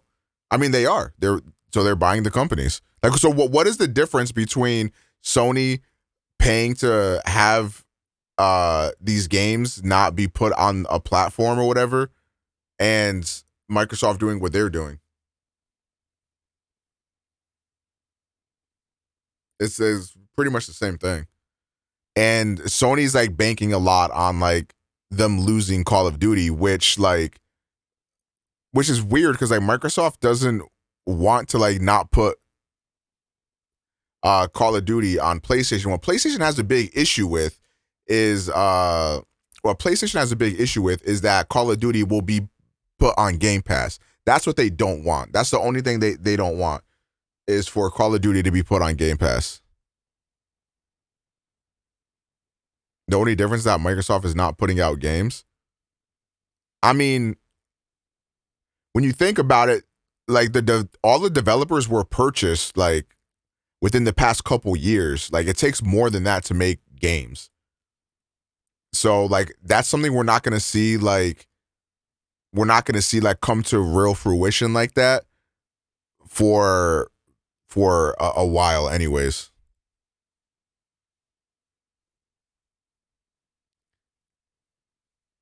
Yeah, I mean, yeah, everybody knows about this. I hope Sony loses this battle. Like, because the thing is, like, because Sony would do the same exact thing Xbox would do. Sony's been buying studios for the last 5. How long do you think it take to make games? Because, like, if they do buy a studio, any game that they were working on, they have to finish and then, like, make a new game. So, for example, with, like, the whole Bethesda acquisition, like, they had a lot of games that they were, like, publishing or working on that are going to be, like, multi-platform. So, like, we're getting the first, like, exclusive with, like, Starfield from that. And, like, a developer like Bethesda is way more high profile than another developer that is like trying to get off the ground type shit.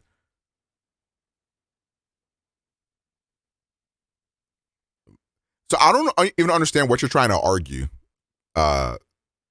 Like I don't understand why you're saying who cares even if they're not putting out games, who cares? Like well, I don't understand what that has to do with the conversation we're having.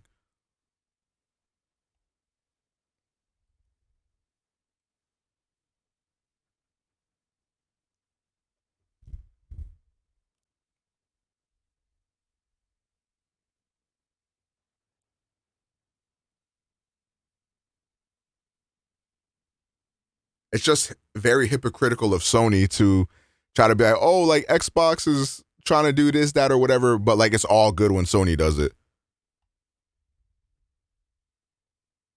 And on. So yeah, we got a lot of stuff coming out this year, but wait, there's one more. Armored Core 6 from Software is already hitting us with a whole new robot game. Like Sony trying to claim that anybody is anti-consumer when they're them is fucking insane.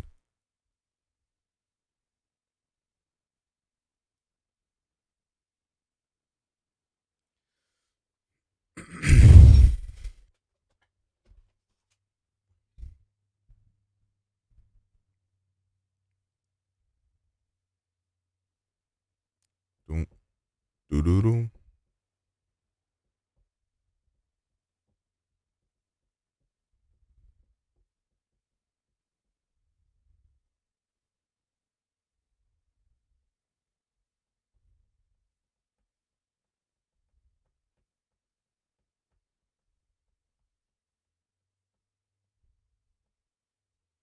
I just feel like both sides are bad, but you have to understand the reason why you said the shit that that you've been saying about Xbox is because of the direct actions of Sony.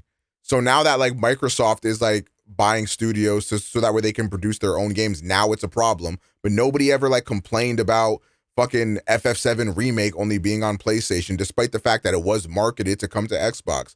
Nobody ever complained about Sony doing whatever the fuck they did, but now it's a problem because it's Xbox. Like it's just it's literally a double standard. The only argument you might have is that Call of Duty is a multi-platform game, but Call of Duty will still be on PlayStation.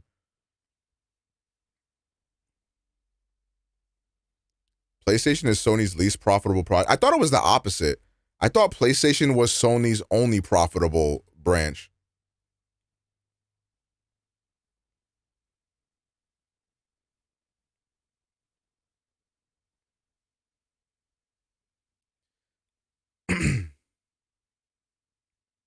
I always preferred PlayStation over Xbox. Yeah, and you probably should. You're getting every third-party release over there, and you're getting exclusives too.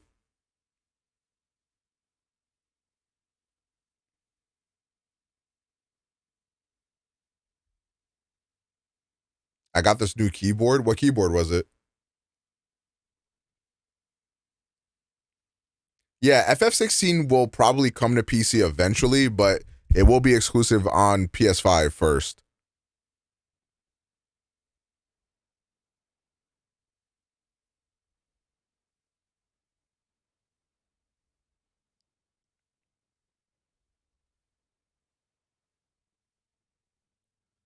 Okay, but what do you expect Microsoft to do?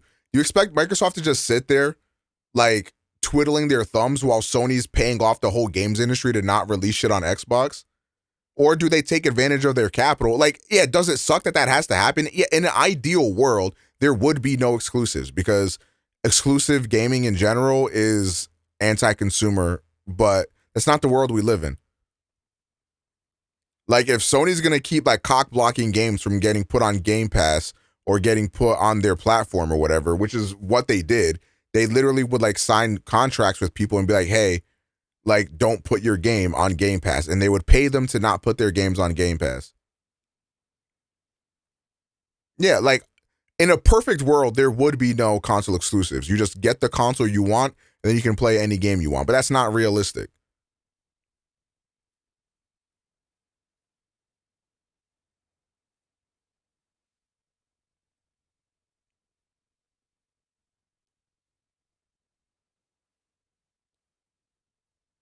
it would cost roughly $2,000. I mean, this is a crazy ass headline.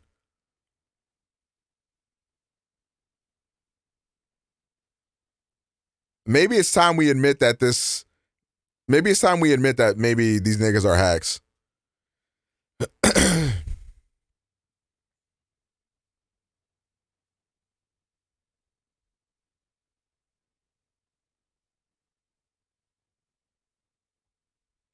Nintendo would be dead in that perfect world. Would they? I mean, if Breath of the Wild was also to come out on PC, Xbox, and PlayStation, they'd probably sell a hell of a lot if they just like ended up being publishers. Yeah, the Switch would. Honestly, no, I still think the Switch would still be successful. Nintendo would be fine.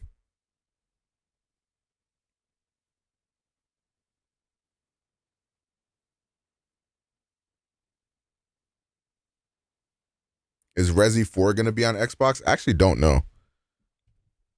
Nintendo would be at the top. Only way Nintendo would still be at the top, they would have to have like good hardware. And we know that that's never been Nintendo's strong suit.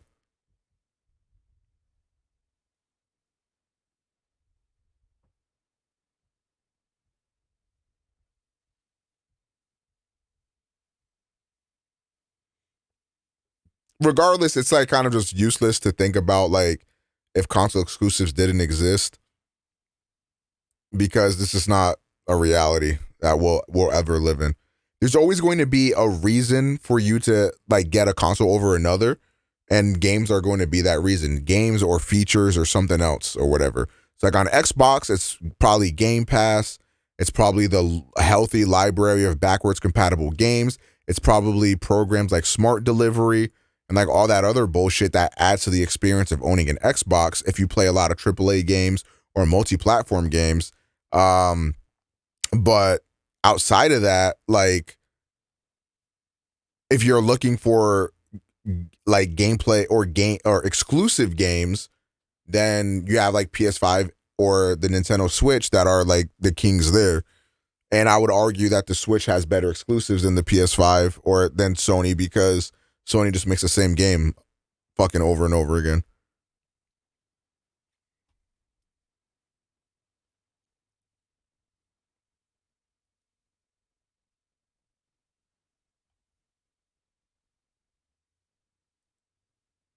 Xbox is quickly becoming home to the Western RPG, with some massive legacy games being revived. Source, I made it the fuck up.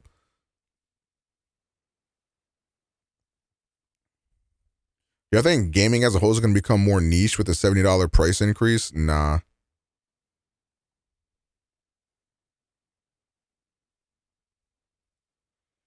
Doing a video game price increase during like one of the fucking biggest like economic collapses is kind of fucking crazy.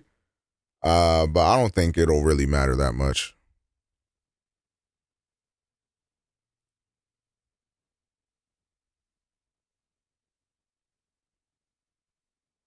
Was Fable a legendary RPG? Damn, this nigga was born 2 days ago. Yeah, when Fable was popping, like, and Fable is still considered one of the greatest, most legendary RPGs of all time.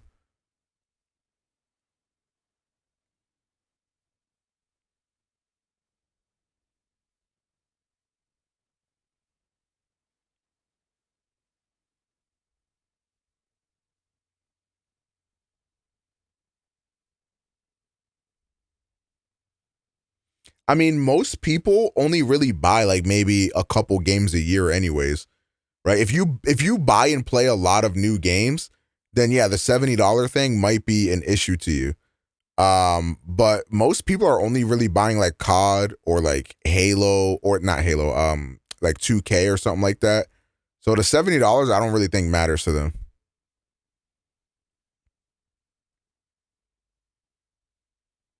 Or they're just playing shit like Fortnite or something like that.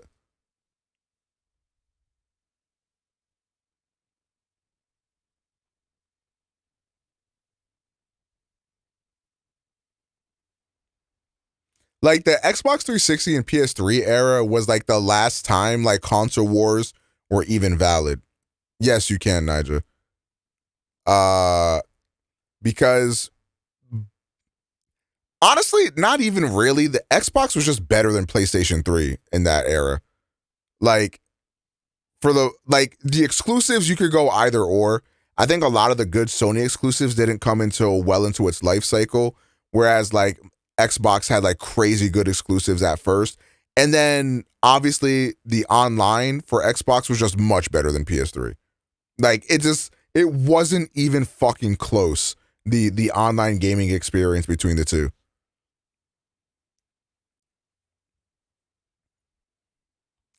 But like it really was even, because I think towards the end they actually had even market share. Like the entire console generation, the 360 was just destroying the PS3, and then as time went on, with releases like Uncharted and like Last of Us and stuff like that, God of War 3 was huge as well. Like the PS3 really started to catch up, and I think towards the like at the end of the life cycle they evened out.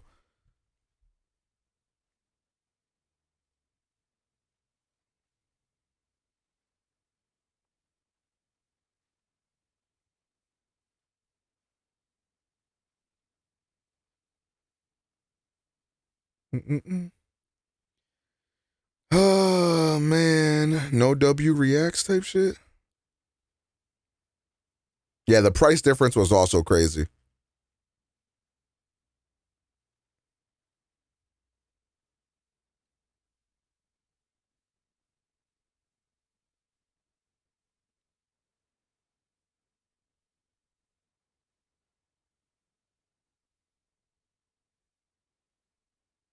I prefer PS3 because of the free online.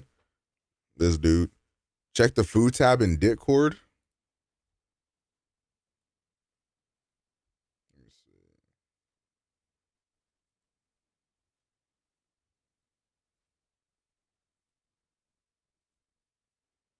Okay, you got some burgers, some fries, some vomit. Okay, valid. Is this chicken parm?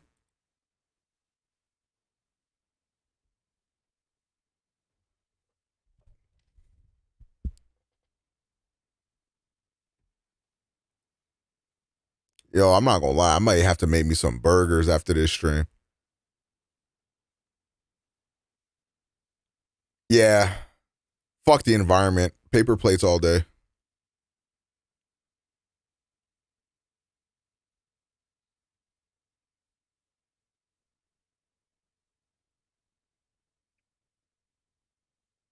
A Vex and Hex link.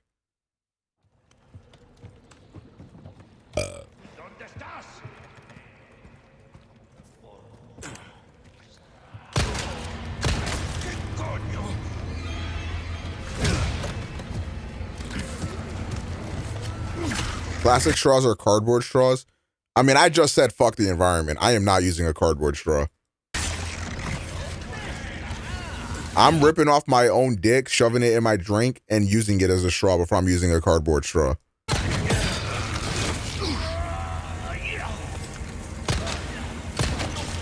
Just get reusable straws? Fuck no. Nigga want me to wash straws? Yeah, alright. Nigga, this planet fucked anyways, bro. What has this planet done for me lately?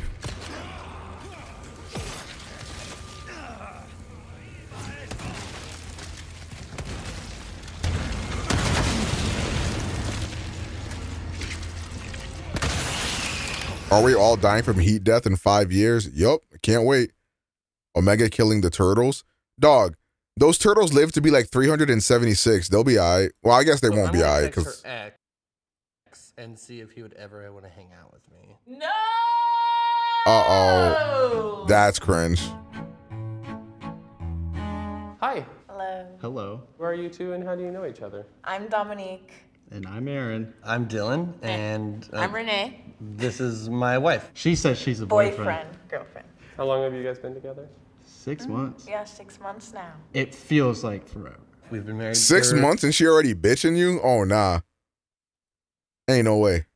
For 5 years tomorrow. Do you look at each other's phones all the time? I don't like go into hers and be like, ooh, who are you messaging? But we both know each other's passwords, so. Do you keep things from each other? Maybe like past shit. Why don't you talk about exes? Because it's not healthy. I have 2 exes in my contacts, but he knows. How do you feel about talking about exes, chat? Actually, that's a good question. They said it's not healthy. I don't really think so. I guess I don't feel one way about it over the other. It depends on what the conversation is about. You know, because like talking about like, you know, the things that you've been through is like one thing. And like talking about your experiences dating like is one thing. But if you're talking like about your ex, like in a specific way, then I think it's kind of cringe.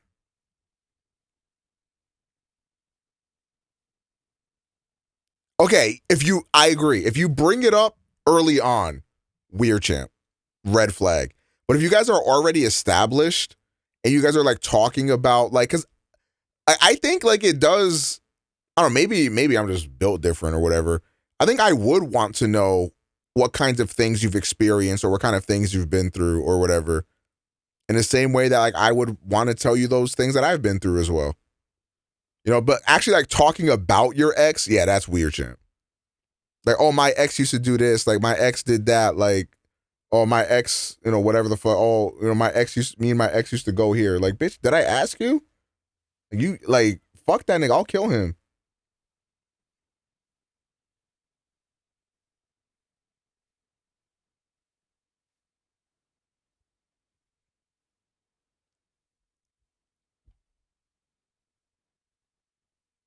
If you are turned off because it's about an ex, that's how I feel.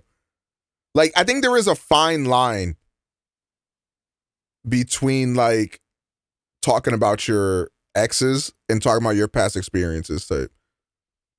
Cause like for me, I feel like I have a lot of traumas that I'm still trying to work on and a lot of things that I'm trying to heal from. So like I bring up like, oh, like this is the type of shit that used to happen to me in my past relationships. So if I ever feel like I'm projecting that on you, like that's not what I'm meaning to do. It's just that these are things that I'm traumatized by. I'm trying to work on that. You know what I mean? I think that's fine. But like, if I were to say some shit like, I can't think of anything specific, but there is a line there, a fine line there. Those. Yeah. Because one's my friend and one's my son's father, so. I want to give up mine first. You gonna give up your phone first? Yeah. Okay.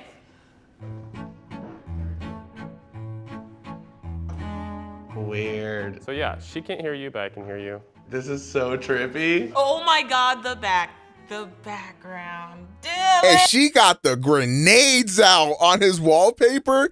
Oh, that's devious. I know this nigga try to hide his phone screen whenever he go to unlock it on the train or something.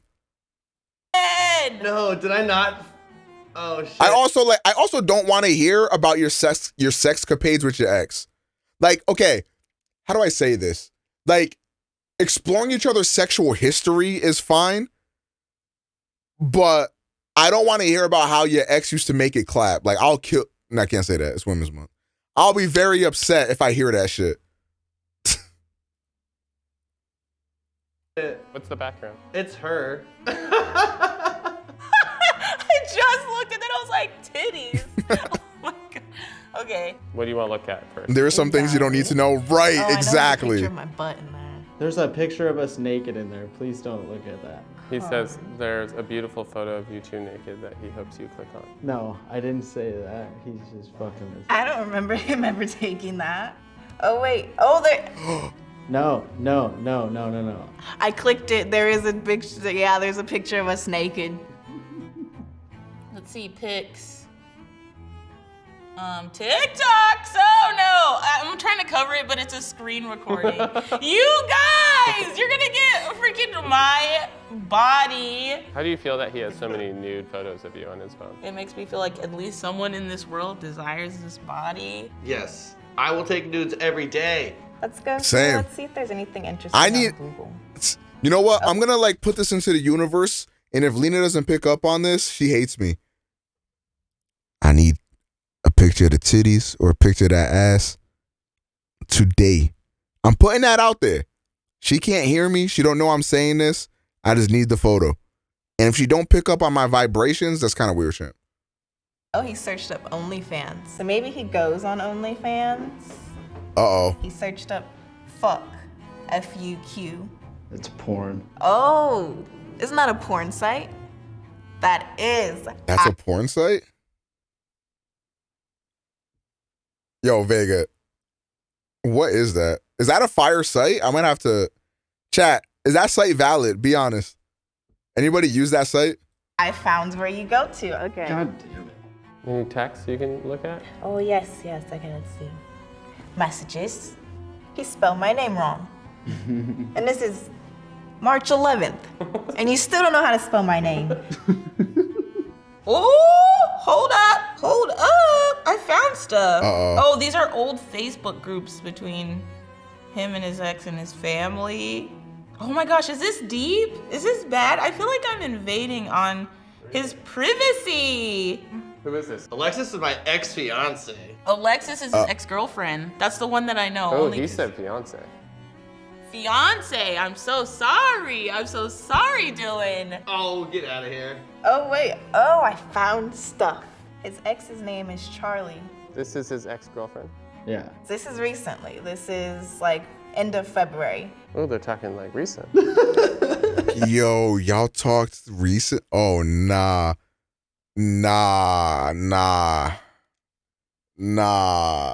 If you don't kill your ex, like, type shit.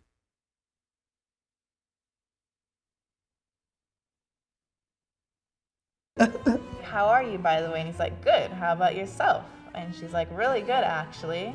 Getting tan and spending too much money.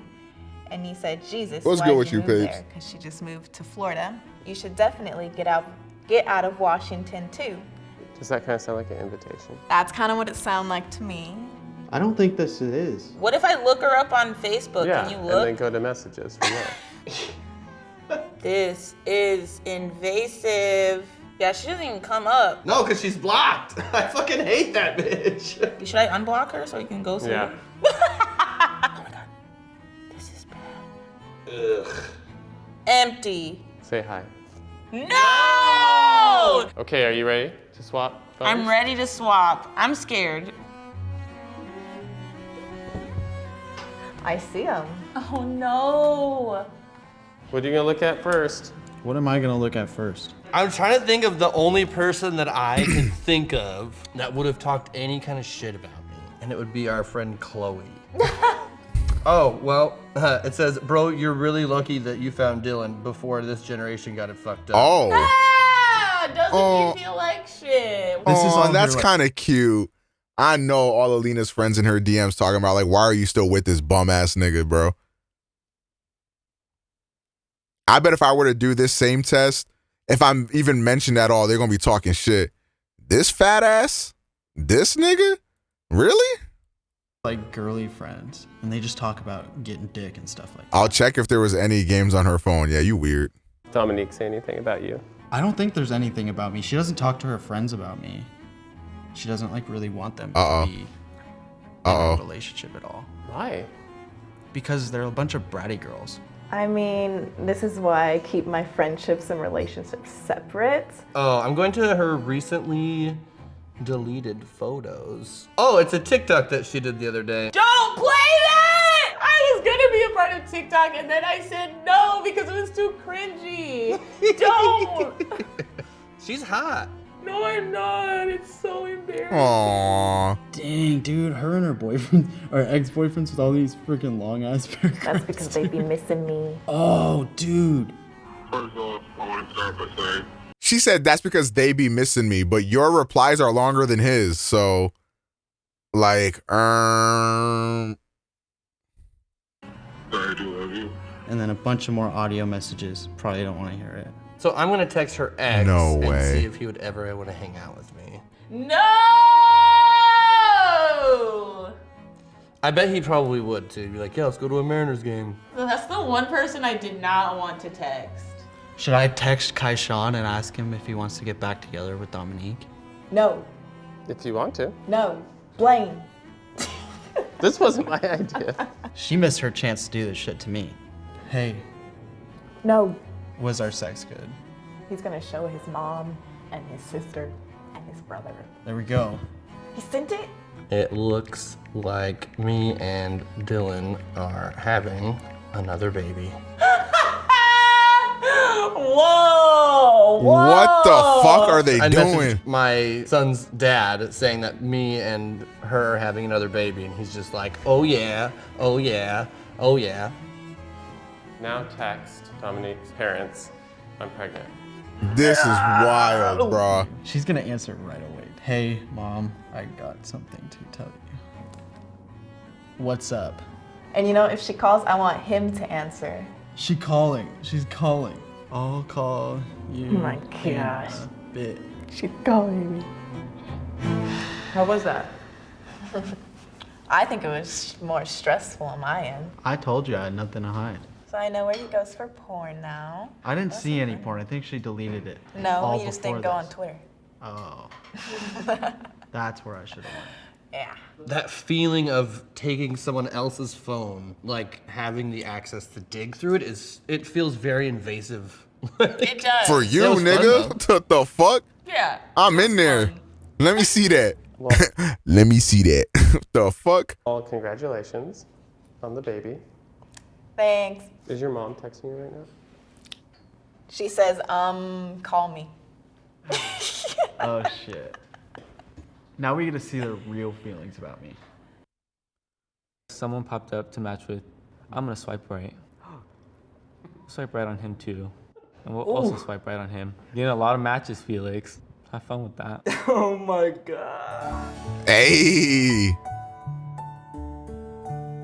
Hi, who are you? My name is Josias. My name is Felix. Felix, are you single? I sure am. What do you look for in a partner? Someone who's like passionate and caring. Somebody who What up, is Tippy? family-oriented, goal-driven. You're going to be putting yourself out there by letting your date go through your phone before they meet you. What are you gonna look for on their phone? I'm looking through everything.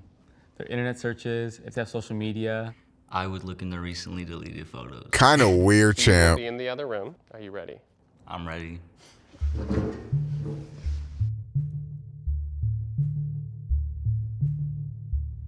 Okay, let's go in his photos. He's with his friends a lot. Okay.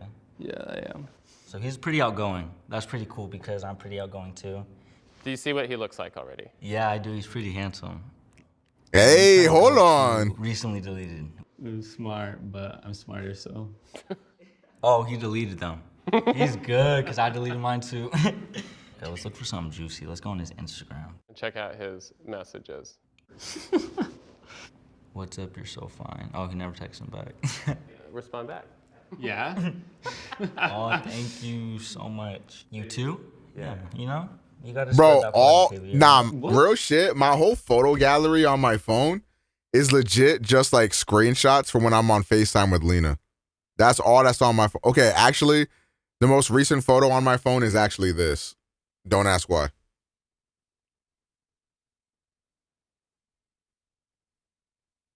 He is looking at, something in the closet and saying, "Not today, old friend."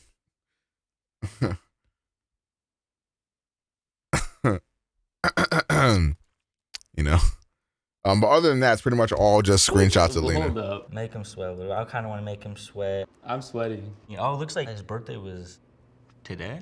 Yep. Oh, okay. Well, happy birthday. I didn't know that. Okay, that's nice. You can call whoever you want to call. I can call whoever I want to call. Oh, I hate that. I'm going to call Paula, his sister. You don't have one in your closet? Hi, is this Paula? Yes. I'm on a blind date with your brother right now. How's it going? Are you liking what you're seeing? I'm liking what I'm seeing, but I kind of want to know more about him. So, does he have any dark secrets? He is a massive Ariana Grande lover. God damn. Okay. Do you know the person who he's last slept with? Oh, wow. Okay. Damn, she All right, no well, I'm just hesitation. Nice meeting you too. I hope you guys have a good day. You too. Bye. Let's do some searching. I found. Maybe you should like one of his photos. That would stress me out. I did, and I'm sorry. You can hate me. Oh my goodness. I am actually okay. This is what we're doing. All right. All right, we need to swap. Alrighty. I'm nervous. What would you go through in your partner's phone first? Yeah, Felix is an attractive dude. Go for it. Let's see. So he has Grindr. He has Bumble too, so he's really trying to get out there, looks like. Let's see. Ooh, He has someone popped up to match with. I'm gonna swipe right. Swipe right on him. See, too. all y'all fucking up because you're not Swipe tapping right on into the him. Discord. It's because I like that goddamn We'll Nexus swipe right on him photo. too. Getting a lot of matches, Felix. Have fun with that. Have you looked at photos? No, I haven't. I'm nervous. Felix just thinks he's so cute. He's recording himself brushing his teeth. Yo. He just got that snake. What the fuck? Hold on. Everyone post the last save photo on your phone. Balcony looking hella jump offable. Yo, this is some shit I would say. Hold on, I gotta screenshot this. This is getting added to the collection. Looking mad jump offable. That's real shit. That's just real shit. Tattoo. Not gonna lie, it's really nice. I really like that tattoo a lot. Gracias. Any other messages you see? Let's see, let's go to a different app. What was that? I'm so sorry. I did not mean to do that. What came up? Gay Latino Twitter. Oh my god. You go to Twitter for porn? Quality. Oh wow, he's like really popular on Instagram. Took his messages. A lot of guys, wow. A lot. Damn, he got hoes. Oh wow. He said, how have you been? I'm gonna say, really good, comma, we should hang out soon. I've been thinking about you. Ah! Wow, okay. Felix, I'm hooking you up right now. I hope you know that. I feel like a slut. All right, time. Would you like to meet him? I would, actually, yeah. He seems cool, I'm not gonna lie. Did I make him mad? I feel like I made him mad. I'll meet him. I'm not mad. Yeah, we'll have you two meet. Okay, let's do it, yeah. W's. Was this interesting, and did you guys feel like you would potentially hang out? Yeah, I would definitely hang out, yeah. I feel like you didn't really get to like meet me for who I am. No, because definitely. like behind my phone, I'm Definitely. someone totally different. I didn't like, perceive you bad though. Like even though I saw his phone, there was like stuff in it. Like I'm sure he's more than just his phone. I'd hope so at least. But, yeah, really. yeah. How did you feel when Felix liked? I'm gonna go back and unlike that ASAP. Actually, I knew you got a little upset about it, and yeah. Just some drama that I felt like I could have definitely have just left that alone, especially on my birthday. Oh, dang. Happy birthday. Damn, L. Yeah. Do you think you'd go on a date with me? Yeah, just to see. Yeah, just to see how it is. Mm-hmm. Yeah, I'm down. All right. W birthday. That's a cut. Get it, chat? It's a cut. I kind of have to take a piss.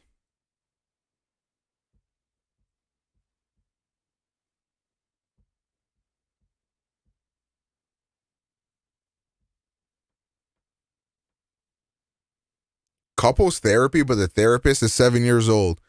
This is when I like be venting on my stream, and then my chat tries to like give me advice. What the fuck do you guys know?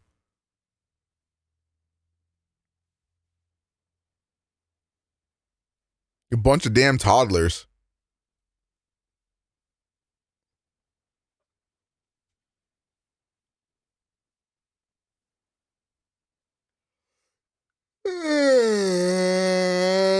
Fuck.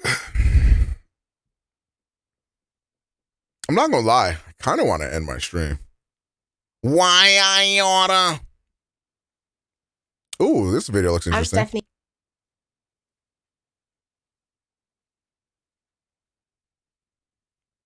Oh, I'm already tapped into this thread. I got this shit saved. Don't end. When I'm gonna go take a piss. When I come back, I better see either some subs or some donos, some. We'll see, boys. I'm gonna go take a piss though.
I'm like, damn, he's fine.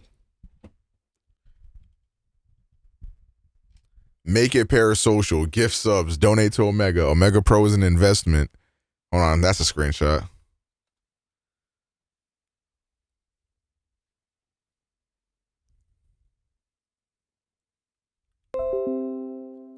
I'm Stephanie Yates on Jubilee, a licensed marriage and family therapist. I'm here to answer your questions from Twitter. This is relationship support. From _ Jessie Beauty. How do I tell my closest friend her boyfriend begged me for sex? Okay. So I think the best thing you can do in a situation like that is find an opportunity when your friend is already disarmed. You never want to pull something like this out when you all are already in the course of an argument, for example. I would go ahead and let her know that this is something that's going on. Will she get mad at you? There is a possibility that she will, but what she's upset about is the information itself. Social. And how do you she's probably fire very so embarrassed, fast? humiliated. But if you keep this information to yourself, what does that say about your friendship with her? That's going to call into question the relationship itself between you and her. And so you try your best to be as humble as possible and let her know the reasons why you've chosen to share this with her, and let the chips fall where they may. Hopefully she can be mature and understand that you have her best interest. Why'd you have to do the ooh-ooified one, She's not bruh? ready to accept the truth and she wants to be upset with you, then you kind of have an eye-opening experience about the person that you're considering to be your friend. From Lindsay W. Is it ever okay to ghost someone? Yes. I would say if you feel like you're unsafe, if you're dealing with someone who might be stalking you or has anger issues, and you Or feel if like you're bored, my bad. Anonymous, thank you for the 3 gifties. Arigato. I just feel like 37 is such a ugly like sub number. Like, could we at least get to 40 just to round it out type? You feel what I'm saying? Like, just a little bit of rounded out type, like little 3 sub type, rounded out type. You feel me? Like 37 is such a ugly number. Like you can't trust this person can handle the information that you're not interested anymore, that is the only time that I would say that it's okay to ghost. But what we see most often is that people have a hard time trying to have difficult conversations with people. With this opportunity, I just paid a person rent, that you clearly and don't care I that need much to pay about, rent too, to where you'd like- be fine to never talk to them again. This is actually a great time to practice having difficult conversations, sharing your feelings, and dealing with the person who you may be making upset. So that way when you are with the person that you love and care about and you need to have a difficult conversation, you're a little bit more prepared to do that because you've got some practice in. Michael the boy, how do I tell my partner some of his friends are losers? What do you mean by losers though? So if you feel like your partner is surrounding themselves with people that you don't think are investing in your partner's success, definitely find a way to have that conversation. Bro, we friends, not business partners. Why the fuck does my friend have to invest in my personal success? That is some stupid bullshit. Who cares about that shit? What? With them, but what you don't want to do is establish yourself as the enemy. You never know the Bro, tell her to keep her damn mouth shut. No one cares about your opinion on that. You should only like say that shit if your partner's friends are like bringing them down a bad path or some shit, or like are a bad influence on them and making them do like terrible things. Who gives a fuck if they're losers or whatever, like, or if they're not investing in his success? Who cares? Conversations that your partner is having with their friends behind closed doors. And there could be times where those people are standing up for you in a way that you didn't know was actually sustaining your relationship. So be very careful when you establish yourself as the enemy between your partner and their closest friends, because you might not win that battle. And if at the end they choose their friends over you, you're the one who started the war. From Keyblade Kate, can I ask you guys a question? If you guys are in a relationship and your partner is flirting with other people, would you consider that cheating or disloyal? Yes, I would. I can't say that. I will be very upset. Within one relationship, you might be in a position where flirting is actually expected. I know some couples that find flirting to actually be ego boosting, and they like to see that their partner can still pull someone if they wanted to. But in other relationships, it can be a major hit on your partner's self-esteem to see that you're interested in someone else. I have no self-confidence to someone else, and no self-esteem. And then going to the next step and actually acting on those feelings. You definitely don't want to have one person who is okay with it and another person who is not. So make sure you're having those conversations very early on in the dating process about what defines cheating. I'd let my girl flirt with the guy to get me a free drink. Fuck no. So that you're not moving forward with someone who has very different ideals than you do.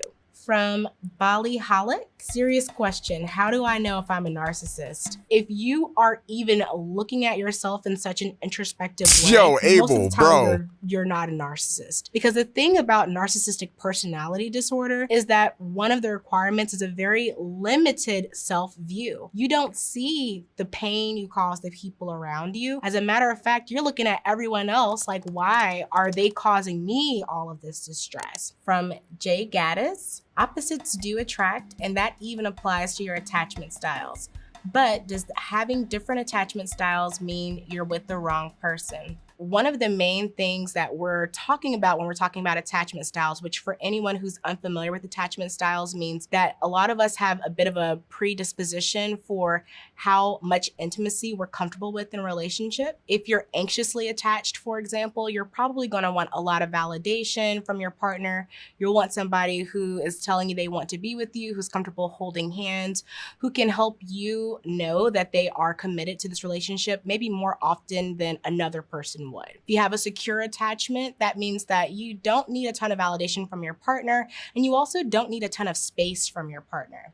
But if you have an avoidant attachment style, you tend to value your independence and autonomy, and you need a lot of space. It's not that you're not interested in having intimacy within your relationship, but you might not be the type of person that's interested in spending 24/7 with your partner, as a person who's anxiously attached might be more interested in doing. So you can be with someone with a different attachment style, but you do want to pay close attention to what that different attachment style is. From The Real J. Dior, timeline's too peaceful. Who do y'all think should pay on the first date? Oh, okay, brother. I'm gonna get canceled here. This is the thing that I'm gonna say that people are not gonna agree with me about. But I truly believe that if you are interested in pursuing a long-term relationship with someone, you should look at that as a partnership from the outset. So I'm big on going Dutch, you know, so that way, if this is a person that you're interested in spending more time with, both of you have more funds to make that a reality. Now, I do understand that for some people, it's important to know a person's intentions from the beginning, and paying for a meal or an activity is a way that that person can prove to you that they are really interested in you. Is that really telling you if that person is interested in you? Because they could be paying for your meal and 5 other people's meals and it doesn't even matter. From Pulse Nigeria 247, how do you know that someone is gaslighting you, especially those you are in a relationship with? Gaslighting is another one that we're hearing a lot more about these days. When I think of gaslighting, I think of Men should someone pay if they hit you up first. Let's stop this conversation entirely, because we all know the correct answer is that men just have to pay. Like it just is what it is. It doesn't matter if she asked you out, if you asked her out, if you locked eyes at somebody, you have to pay, bro. It just is what it is. Get over it. Intentionally or even sometimes unintentionally making you second guess yourself, making you second guess your feelings. You know, maybe you saw something happen and they say something like that didn't happen. So sometimes it could be outright lies, and sometimes it's something like, oh, you really don't feel like that, right? They might be telling you, you're just acting, you really don't feel that way, stop trying to make a scene. Like, they don't the way that I think it should be is whoever asked the other person out should pay. That's how it makes the most sense to me. And then even then in that situation, that would mean that most guys would end up having to pay, because I feel like generally speaking, the guy is the one shooting his shot with the girl type shit. In most cases, obviously. But I've even had women that have asked me out and then I end up paying. So it's kind of like, okay. If you ever want the girl to talk to you again, just pay. Exactly. It's like such an easy thing to avoid. Like, yeah, does it suck that we have to pay for every fucking date? Yeah, who cares? Whatever. It's just, you got to do it, man. You got to do it. And then if you guys end up getting closer and stuff like that, then maybe she can pay sometimes. Maybe you guys can start splitting it or whatever. But like in the beginning, you just got to hold that. I don't know. Or value your perspective on how you're feeling or what you're seeing. And most of the time they're trying to convince you to see or feel things a different way. From Moon Areas, should I leave my girlfriend who doesn't trust me and is very insecure, or work it out? When we're talking about a relationship where you have one partner who is very insecure, that is actually language that we still use when we talk about attachment styles, secure versus insecure attachment. Sometimes when you have a partner who is acting very insecure, they probably have an anxious attachment style. And what that means is that they're going to require a lot of validation from you. Now, for you, if you're the person that's got to provide that and that is your limit, you're like, I cannot constantly make this person feel at ease in our relationship. It's not my job to try to heal them from previous relationship wounds. I fully respect that. In that case, absolutely end things. From Lindy R, can a relationship recover from cheating? A relationship absolutely can recover from cheating if both people are committed to making that relationship work. Here's my biggest issue with the whole cheating thing. First of all, me personally, no shot. I'll never look at you the same. You are dead to me. Like, you are ruined in my eyes, okay? However, one thing that I do not understand and that honestly irks me, and the reason why I say this is because my friend did this one time to a girl he was dating, and I tried to tell him mad times that like he's not being fair, okay? But here's the situation, right? Girl cheats on guy, okay? Guy is heartbroken, and they end up breaking things off, and then obviously getting back together. And, the guy is saying that I can forgive you for this cheating thing. To then hold over the fact that they cheated for the rest of that relationship, it's not fair to do.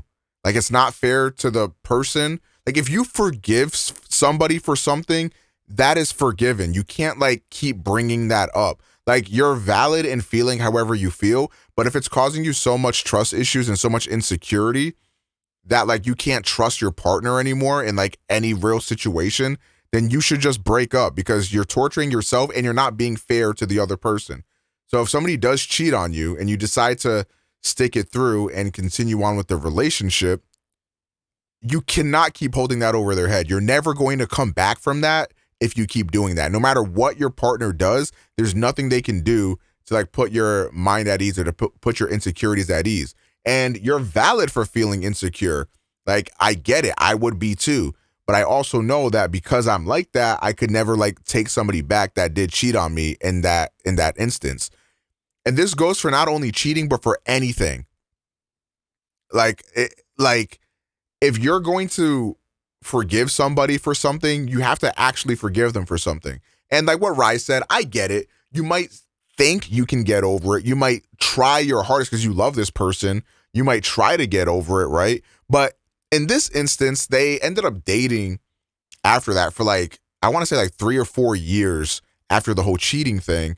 And it's you're still holding it over their head year, 2, 3, 4 years later. That's just unfair.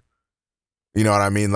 If you can't get over it in that time frame, you gotta cut that shit off. The holding on to that relationship, meanwhile, the fact that they cheated is destroying you so much.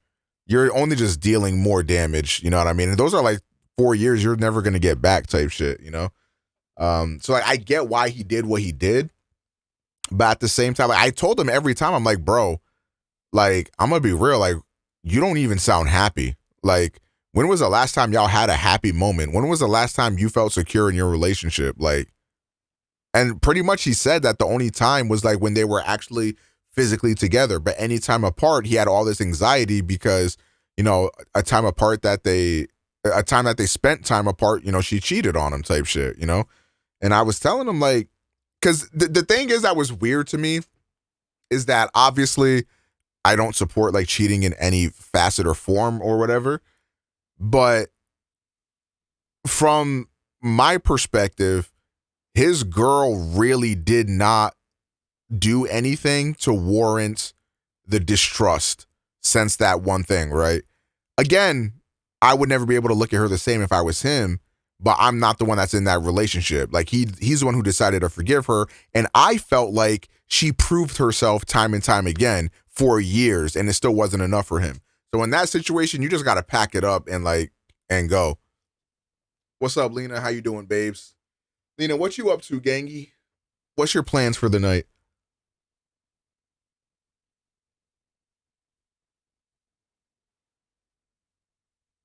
Hold on. What did you say?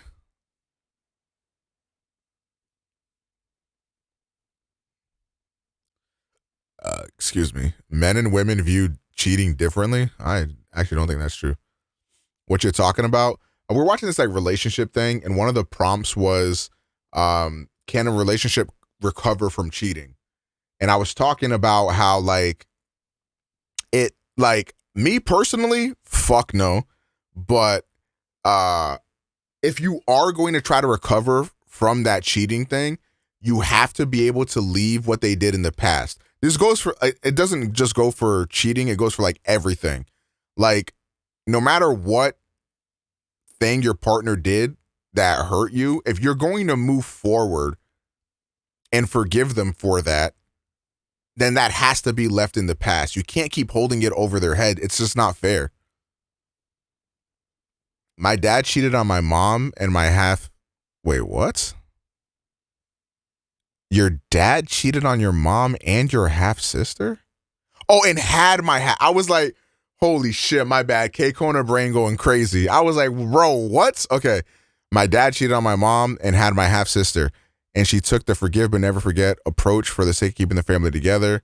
Over that time, the sentiment corroded and now they're getting a divorce. Sometimes it might depend on the situation, but I do believe that if you cannot move past, you cheated, just cut it. I agree.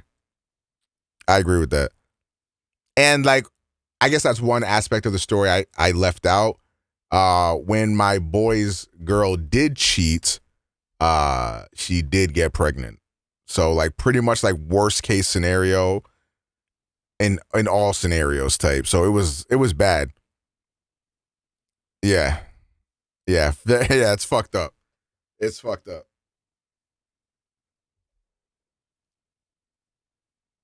So if you're dealing with a relationship after there's been a betrayal in trust, it's not going to just go back to what it looked like before you had Yeah, that shit caused him a lot of mental turmoil. And I chat. I'm not going to protect my friend's feelings. I'm going to be honest. And I've been there when you're being mistreated in a relationship and you just like still are in that relationship because you're a dumb bitch. Like I've been there. Obviously nothing to that degree, but I've been there. I would tell him mad times, I'm like, bro, you're just not happy. You are always miserable. You're always sad and depressed. Like, you got to give this up. Like, for like the first year or year and a half, like, I was like, okay, maybe they just have to work through this. And like, I was like, you know what I mean? Maybe they can work through that. But man, after like 2 years or so of him, like, of us hanging out, him like venting to me and doing all this and like that, whatever. I was like, bro, this is just unhealthy. You can't keep doing this. And then it got to a point where like where my friend was like was going crazy. Like he had to end it at one point. Like, yeah, man, that's fucked up, bro. And again, like in that situation, like when we had those talks, like I feel like in a lot of those situations, I like defended his girlfriend a lot because he was being unfair to her in a lot of situations. Because like I said, yes, okay, like she did cheat, and yes, she did have a baby because of that, right? Which is fucked up and not a situation that I would ever be in or want to be in, and I would remove myself from that situation. But my friend didn't. So, and again, for years after that, she continuously proved herself to be like, to be trustworthy, to be loyal, and like all that. And like, it just wasn't enough. And I get why. Like, I told that to my friend. I'm like, bro, like, I get why you're like this. Yes, he did stay with her, but you know, they're broken up now, but he did stay with her for a while. And I'm like, bro, first of all, I can never do that shit. I don't know how you're holding up, how you're even doing this. But if you are going to do this, you got to leave that shit in the past. Like, you can't keep holding this shit over her head. You know what I'm saying? Yeah, it's just fucked up. Betrayal and trust. If you are with a person who no longer believes you when you say that you're at a certain location, for example, and they would feel more comfortable if you would share locations, you have to be open to hearing their request if you're looking to have that relationship continue forward. And if you're the person— Leave it in the past with a constant reminder running around, no sir. But that's the decision he made.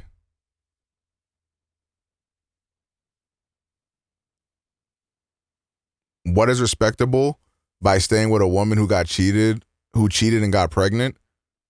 Like I said, couldn't be me, but that is the decision he made.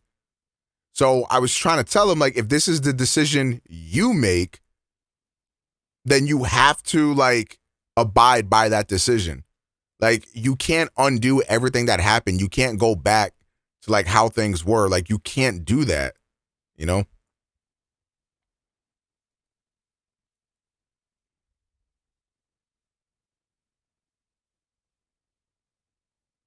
Yeah, and like, that's completely valid. I get that. I 100% get that. But to drag that whole situation on for like years, I think it must have been like 4 years, maybe 5 years they were like dragging on that situation. That's crazy. I'm a piece of shit. I might have stopped hanging out with him off principle alone. What principle? The fuck did he do?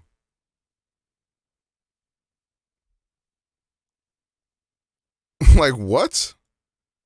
I won't cut my nigga off for that. Right. Like, I'm trying to help, bro. Like, yeah, I don't agree with what you're doing. Yeah, you being kind of crazy, but like, he needs his friends, bro. Especially in that situation. He was so down, man. But he's much happier now. I'm very happy for my friend, bro. Like, that's my nigga. I consider that nigga a brother, like, type shit. He's in a much better place now. Who got cheated on, you have to humble yourself and be open to having a conversation about the gaps in the relationship that could have led to that cheating. So after cheating, it's extremely important that you both focus in on what's going to be required to rebuild the trust. Your friend saying fuck you in this situation, right? Like, that's crazy. From Adrian Loves Gigi. Do open relationships really work? Asking for a friend. Of course they do. And this is another one where it's going to be highly dependent on the people who are within the relationship. Yeah, okay, so like, open relationships can work in the same way that closed relationships can work. If you both are open to an open relationship, then of course it's going to work. Like, what? I really understand the question. Now, if you are in a relationship where one person wants an open relationship and one person wants a closed relationship, then yeah, obviously that doesn't work. You have to know what people are needing. So if we go back to attachment styles, for example, if you've got two people who have an avoidant attachment style, they both need a lot of space, independence, autonomy. An open relationship might be perfect for them because they don't have to feel trapped or imprisoned in a relationship that's very limiting. And they do still have the stability and consistency of having that one partner that they will achieve their long-term goals with. From Arouge Wahid 3, what causes a marriage of 10, 15 years to fail? What changes or does not change? I always thought the respect and understanding gets better with time, but the cases around me are showing otherwise. Here's my headcanon. I don't know what she's going to say, but my headcanon would be like 10, 15 years of problems, however minuscule they may be, like, of problems that people have that they never bring up. So over the course of 10, 15 years, they just start to bubble and fester. and it really just makes a mountain out of a molehill. Like what could have been like squash like 10 years ago gets like closed up, bottled up, and just eventually like the tensions rise and it gets too much and everything fucking explodes. Or money. That's another big one. What we often see is that as relationships progress through really critical milestones. Oh, that's another good point too. People change a lot. So sometimes people just change.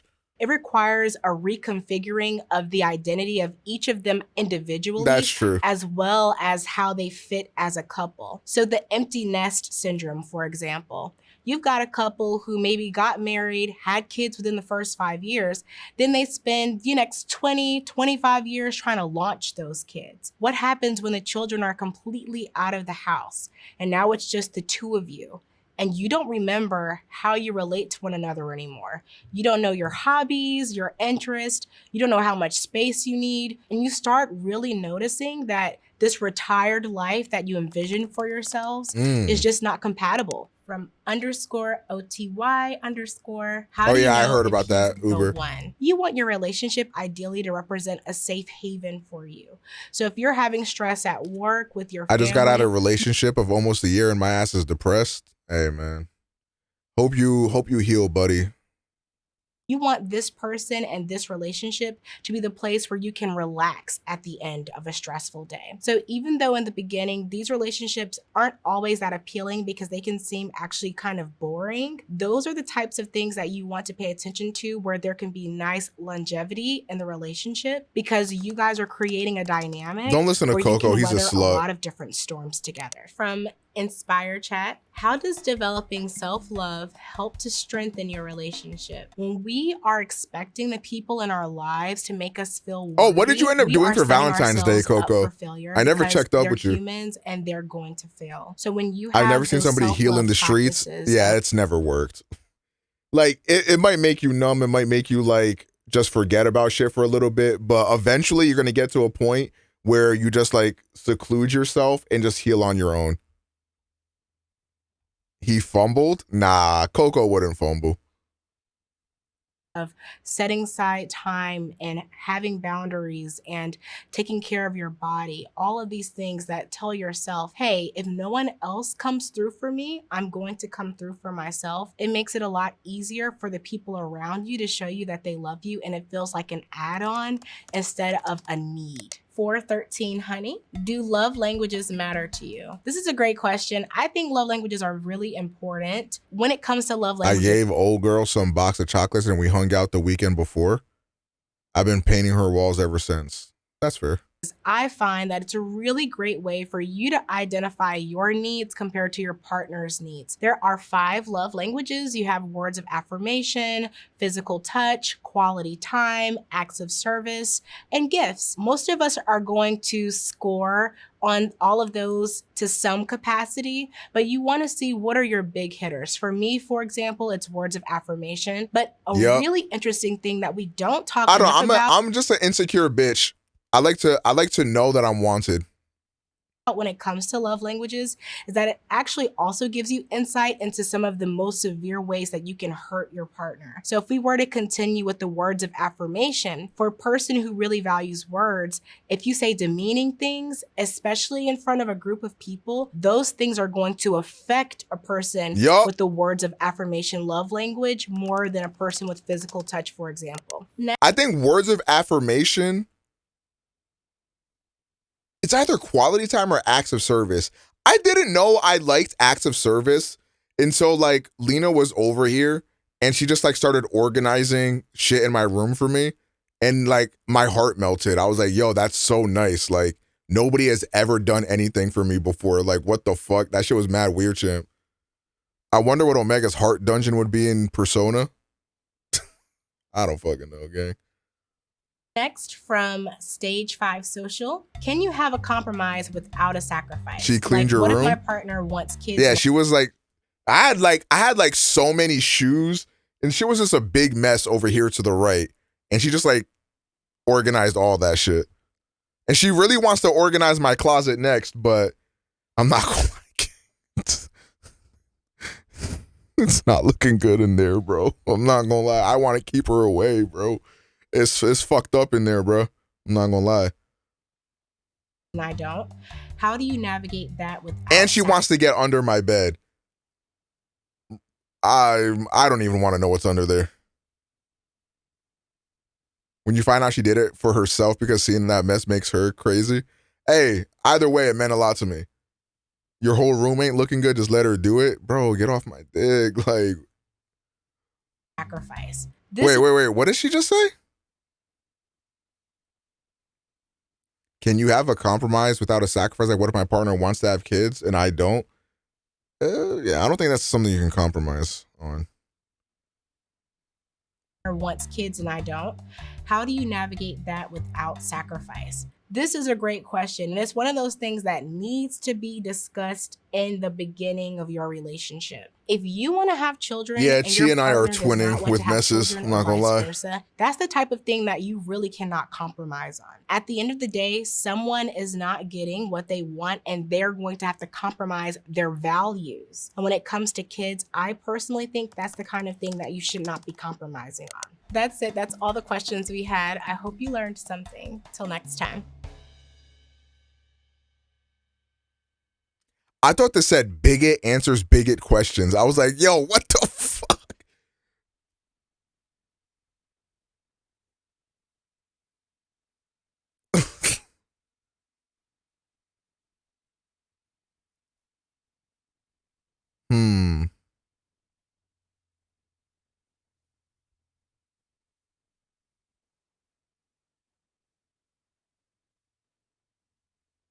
That is a crazy video idea. Cut. It's time.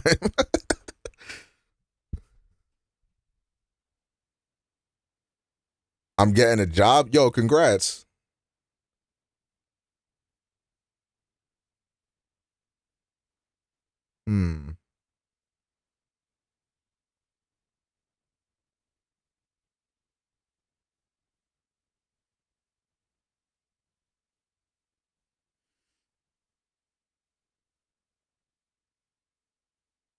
A taste expert?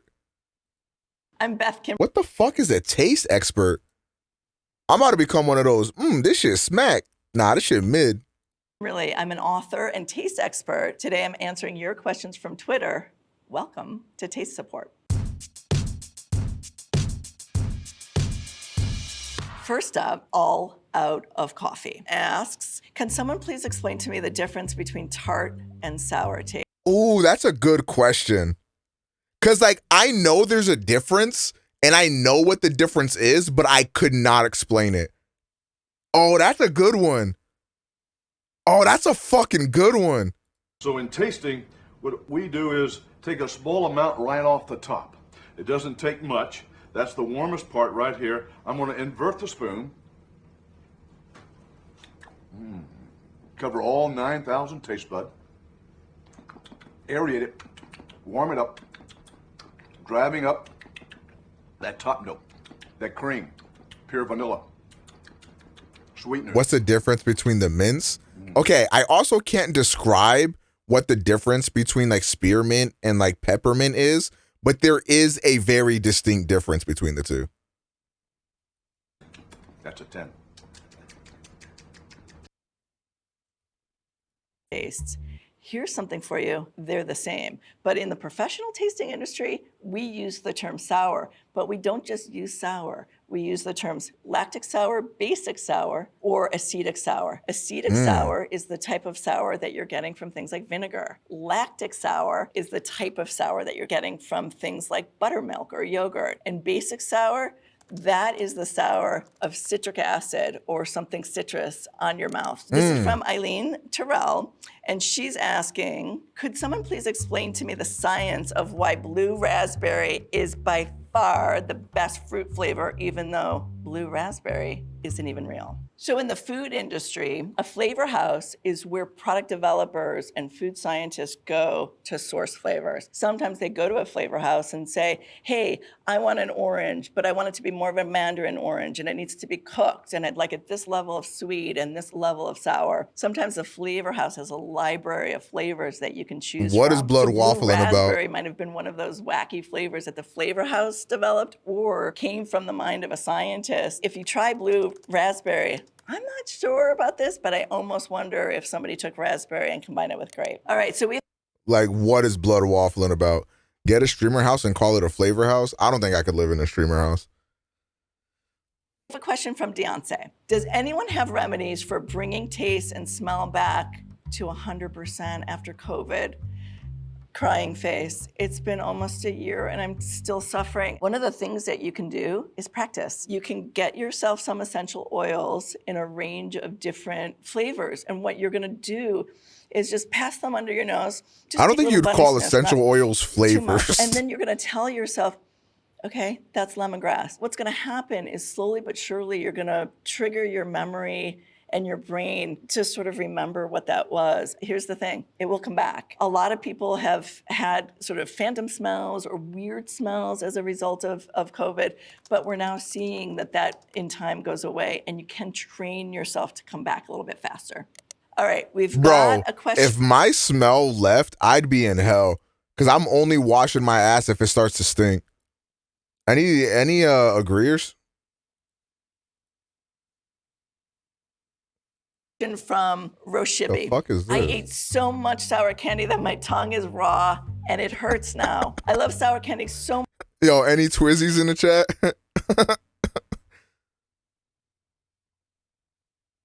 I'll smell for you, W. much. Why did it have to betray me like this?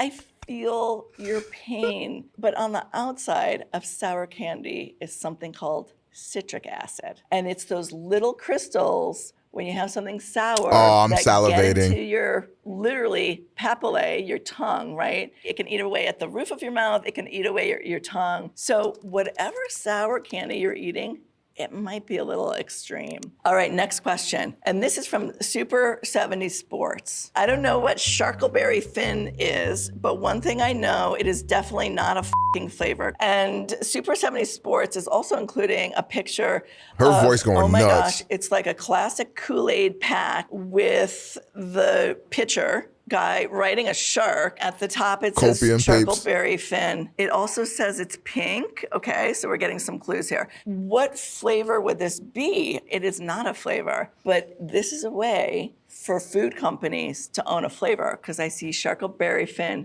TM. And it looks like this was You think produced, she can taste I if her don't man know, cheated in the on her? 80s? That's a good question. I hope somebody asked her that. That's a good fucking question.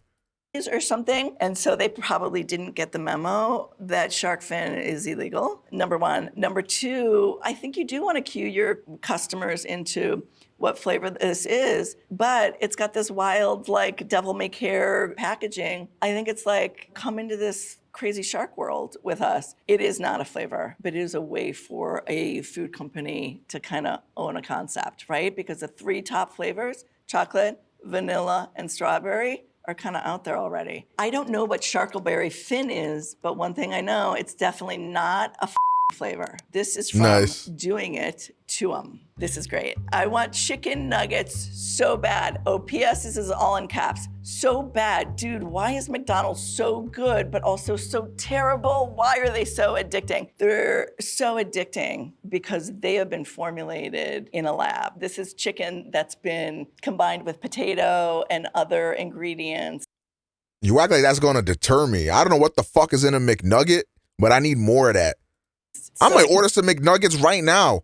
Be formed and molded and then breaded and fried. What Yeah, the you're telling me lab my has chicken done laced? is Let's to go. Try to modulate the taste so that it's just the right, perfect amount of sweet and salty and sour and bitter and umami, right? So those are the 5 basic tastes. When you can combine them in just the right way, foods are addicting. Like they can nail it. And that's why chicken trust me, I nuggets, know food's oh my addictive. gosh, just the smell makes Yo, people chat. crave and they go for My workout yesterday beat my ass. I couldn't even stand up today. I'm going to be honest. My fucking my shin Budokais, I lied. My calves, boy, them shits is barking. I'm walking around my house like I got fucked in the ass. I'm gonna keep it a bean.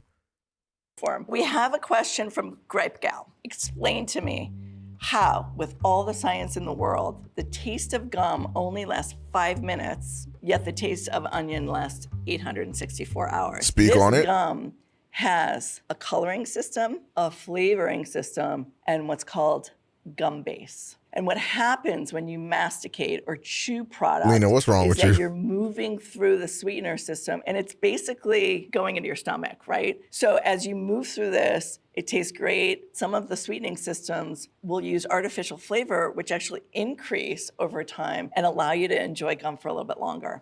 The other thing about gum and flavor, some flavors are stronger than others, right? So if you Please pop that gum in your mouth. The fact that she hasn't popped the gum in her mouth and started chewing it yet is like driving me insane. Like, cause I can see the gum ball and I want to fucking put it in my mouth and chew on it. And it's I'm literally going to fucking die. Like, please chew the fucking gum. gums that have peppermints or mints in them, those I'm are literally longer salivating. lasting, more Please put it in robust your mouth. flavors. Now on to Oh my onion. God, she never fucking bit it. You think there's something wrong with me? Of course not. Sweetness. Why does that flavor last so long and linger? Onions, garlic, they contain sulfur. And those flavors, as opposed to just dissolving and going into your stomach, those flavors actually get into your bloodstream. And so if you've ever had a large dose of garlic and then smelled your skin the next day, you're exuding that garlic flavor. When you're What? chewing gum, the flavors are dissolving. And simply put, they're not going anywhere else but your stomach. They're breaking down. Whereas for onions and garlic, those flavors are staying in your system, perhaps for days, depending on how much. Garlic might be one of the best things ever invented. From BKRU Zavon. How does the tongue know different tastes? People, your tongue has about, give or take, 10,000 taste buds. That's taste it? buds take in information using these receptors. That's then signaling to your brain what you're about to taste. And that simple step is really important so that people don't start ingesting. Garlic things that are bread bad got to for be us. one of Back my in the favorite day, genders. Scientists thought that your tongue. What is this? These were crack. Why did they ever stop making these? I'm literally salivating. Those are so good, man. You'd actually have to taste sweet at the front or sour on the sides. But we now know that we have these taste receptors and they're spread evenly throughout the tongue. So They that had you're low able to sales? taste I all must have 5 been all basic those tastes sales. throughout the tongue. Next up, from 06 Honda CR-V. Who is the person that created the flavor of Flaming Hot Cheetos and where can I meet and talk to them? Guess what? It's not a person. It's like a whole team of people who create flavors. So it's a marketing team, it's a science team, it's a product development team. And that flavoring could have taken them years to make. And guess what? They're not gonna talk to you because flavors are sort of the secret identity of foods, right? There's a reason the recipe for Coca-Cola is locked up in a safe. So you might meet one of them, but they've all signed NDAs and they're not telling you anything. She's lying? Most of us can recall going to the supermarket and seeing a bag of Flamin' Hot Cheetos on the shelf. But many people may be unaware of how the entrepreneur behind the hot cheese-flavored snack brand came up with the idea and achieved success.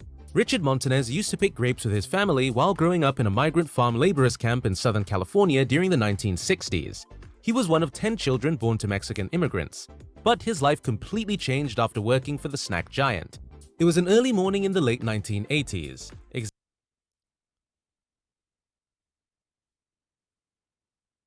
I'm not gonna lie. I've only had Flamin' Hot Cheetos on this list. I have not had any of these other ones.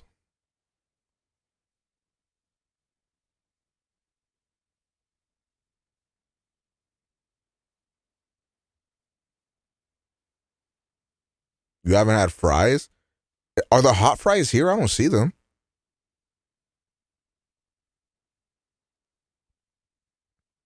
I don't see them on here. Second row?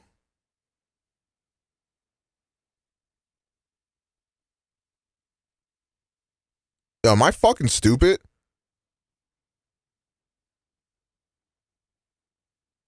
Oh, I was looking for the Andy Caps. I've never had this shit. I've never even heard of those.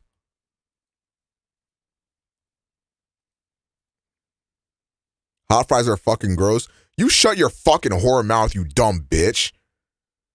The blue bag Andy Caps hot fries are so godlike.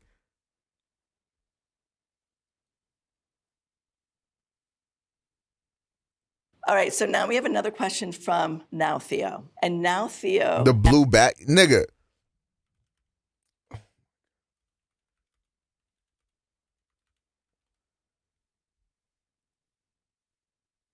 D to joints, bruh. These are the only hot fries in existence. D to joints, bruh. Like D to joints, bruh.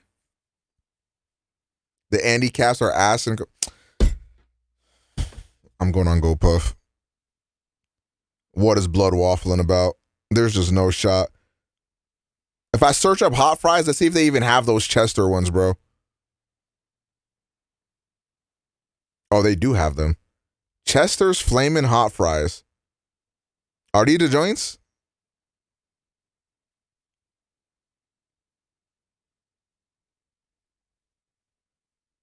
Hold on. On the bag, it say $2.49 only, but on GoPuff, it's $2.69. And Andy Caps is only $2.29. Am I about to order this shit? Nah, bro. I don't want that shit. Maybe some other time. Asks a really important question. What's a super taster? The typical tongue has about 10... Bro, it's going to cost like $30 to GoPuff 2 bags of chips, bro. Like, there's just no way. 1,000 taste buds on it. And anything over that means you're a super taster, right? So you've got these extra taste buds. That means you're taking in way more information about food. So for instance, if I taste kale, right, like a really bitter kale, that bitter might be, we use scales in sensory evaluation. So for intensity scales, we use from 1 to 15. Let's say that kale is at, you know, a 10 or 11 for me. For a super taster, that bitter, because they have more receptors, might taste like a 15, all the way at the end of the scale. So bitter that like their gag reflexes kick in. So there's I might be actually a super way to taster. test if you're a super taster at home. You just need a few things. Some food dye, a Q-tip, and a piece of paper with a standard hole punch in it. We're gonna bring in Brandon, who's a producer on the set, to see if he's a super taster.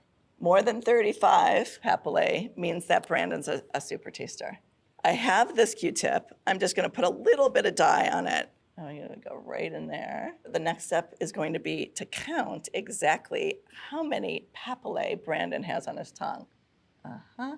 Ooh, great shot. And now I'm gonna count them to see if he's a super taster. There's exactly 35, which is what a typical taster would have. So Brandon's in the normal range, not quite a super taster, but maybe that's the fuck is a best. papillary? Next question from Danny Guerrero. How much to Fruity Pebbles donate in are order all the to get you to order them hot fries? Are you serious? You niggas would actually donate for that? same flavor, yet each one tastes different. What is the science name for this situation? Placebo effect? Good guess, but it's actually not. The Fruity Pebbles are all the same flavor. It's probably a combination of fruit, so it could be cherry, strawberry, grape, let's say. But the colors are different. Your mind interprets those or takes that information in as those being different. Different flavors. A really interesting test was done with wine experts. And they gave wine experts white wine colored with red dye. And these experts, every single one of them, thought that white wine was red wine because of the red dye. And the interesting thing is, we eat with our eyes. And so we get fooled all the time, even professional tasters. Fooling consumers is something that consumer packaged goods I've never had companies those hot have fries, been bro. doing I'm not for a gonna long lie. time. It's a way of Real saving niggas costs. was There's eating a Andy reason Caps. I don't know what to tell you. Pebbles don't have individual flavors. The other thing is that flavor does something really interesting. It's called migration. So if you had an orange one and a green one, eventually over time, they'd start tasting all the same. All right, so Eric Sherry asks, how do Pop Rocks work?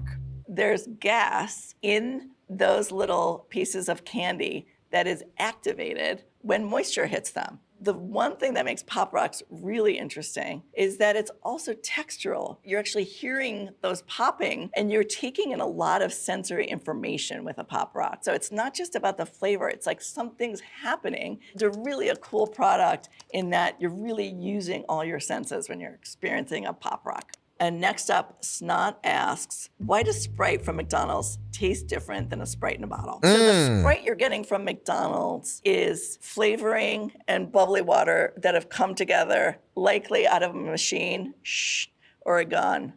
And Sprite that's in a bottle comes from a manufacturing plant and has sort of a different profile. Packaging, whether it's a bottle, a cardboard box, or a film wrapper, oftentimes have flavors associated with them. Where do those, flavors and or aromas come from? They can come from the inks. They can come from the plastics. So one of the sort of misunderstood things is that Sprite that comes out of a gun would taste like Sprite in a bottle. The ingredients in the actual Sprite drink might be the same, but the Sprite bottle could have some flavors that come from the actual packaging. All right, so we have a question from Itsy Girl Sky. Alexa, this is in all caps, how are different flavors of cheese created? That is an interesting question. And I am not a cheesemaker, but I will tell you that cheese starts with milk. They add enzymes that change both the sugars in the cheese and the proteins. And over time, those tastes can go in a lot of different directions depending on the type of milk, the type of enzymes. So cheese is incredibly complex. I mean, I tasted a cheese with a client the other day and it had butter notes, it had citrus notes, it had umami. What hoodie is that? It had this is like the hoodie from the Yeezy Gap Balenciaga collection? This is like a knockoff blank of that. So like it like looks the same and it feels the same as that, but it's just like some bootleg I got. Had all different notes in it. And it's all dependent on how long you let it store, what type of enzymes, and what type of dairy you use. And this is from Max How much? Attacks. Why do they put colors to taste?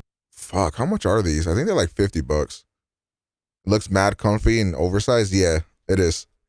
This is my favorite hoodie I own. I also gave one to Lena and she fucking loves it. Especially Pretty sure I just heard a gunshot. I don't know if you guys heard that. That was very loud. Link? I can't really give you a link because I got it from like a Chinese vendor type shit. Y'all heard about Kaede? Wait, what will happen? when they make pink Starburst taste like strawberries. Effing liars, strawberries aren't pink. Here's why they put colors to taste. Our brain is also taking in visual signals or visual cues from food. So I'm trying to tell you like what you could look up for this. Fuck, I don't know what you would look up for this. Actually, hold on. I think I have another one on my bed.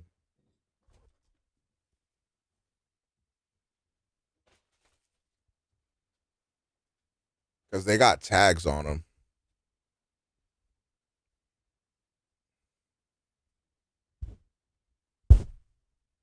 Let me see. Okay, if you can look up IDLT hoodie, I don't know if they have like a site you can get them from or whatever, but they're like they just like make these in China for like mad cheap type shit.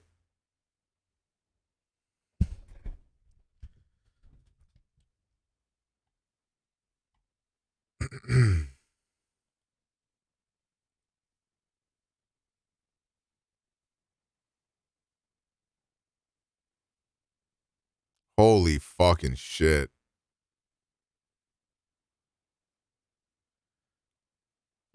Excuse me. Yo, this is depressing.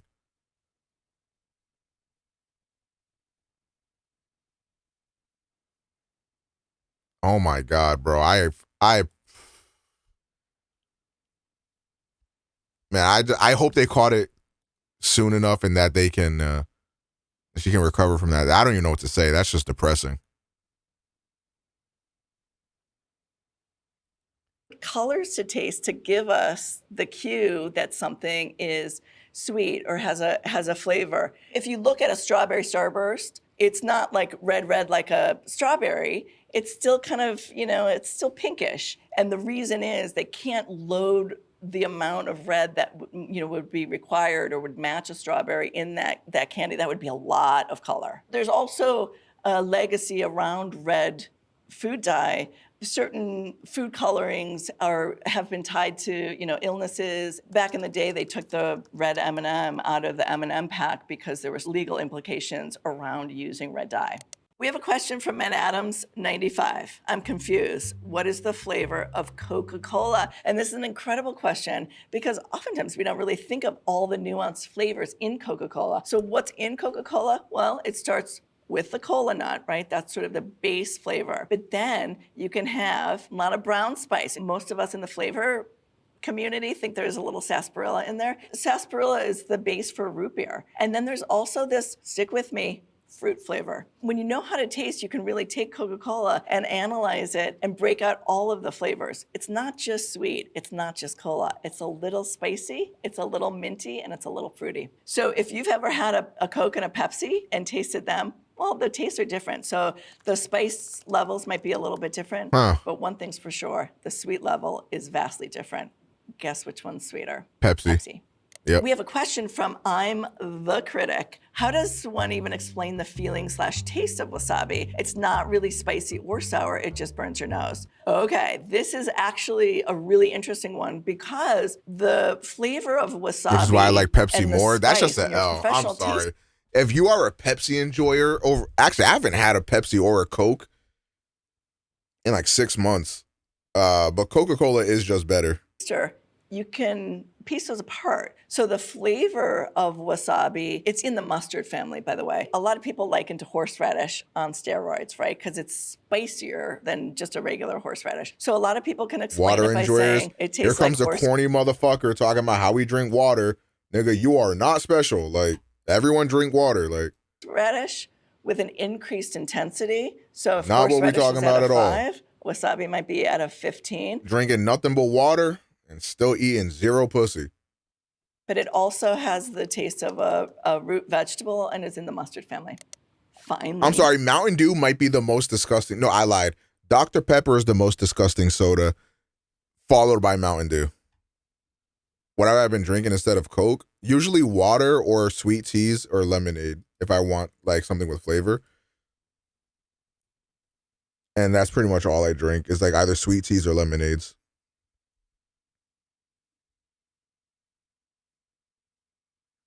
Yeah, Dr. Pepper is one of those things like cilantro where it's like some people's like taste buds are like wired in a way to where like it tastes like super piss. You know what I mean? So my taste buds are unfortunately wired in a way to where Dr. Pepper like tastes like Robitussin to me. Like it's actually disgusting. I actually like root beer. We have a question from Arg, I'm a pirate. How do I become a Ben & Jerry's flavor guru? Okay, great question. It sounds like maybe you already have some practice in becoming one. A lot of people come in to the world of flavor with a science background, so that's an option. You can go in that direction, or you can get yourself a bunch of pints, take it slow. I don't know what it is about Dr. Pep or about Mountain Dew, but every time I drink Mountain Dew, I have to shit. What we call meditative eating, and do a taste test, right? Start really tasting what's in there. And if you can start mapping the taste in Ben & Jerry's, I don't know, maybe you can get hired as a guru. A lot of Paper, food what the fuck? need consumer tasters. So you can I have to sign be up honest. for a consumer taste test with Ben & Jerry's or an ice cream company to be a taster. I have to be honest. Okay, I think that's it. citrus We're done with all the flavored questions. sodas are actually disgusting.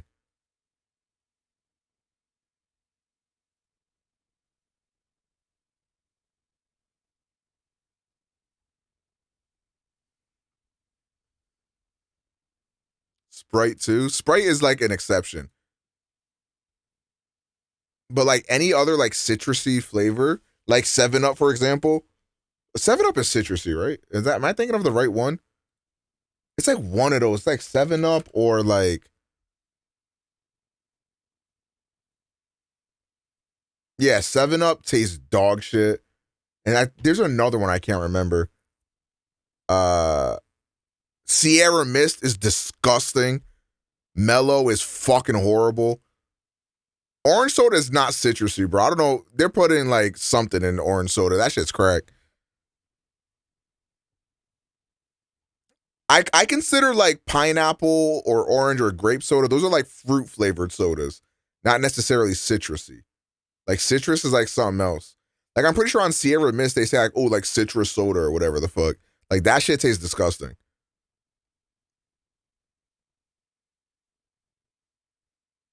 Bro, pineapple soda. That might be the only soda I miss since I stopped drinking soda.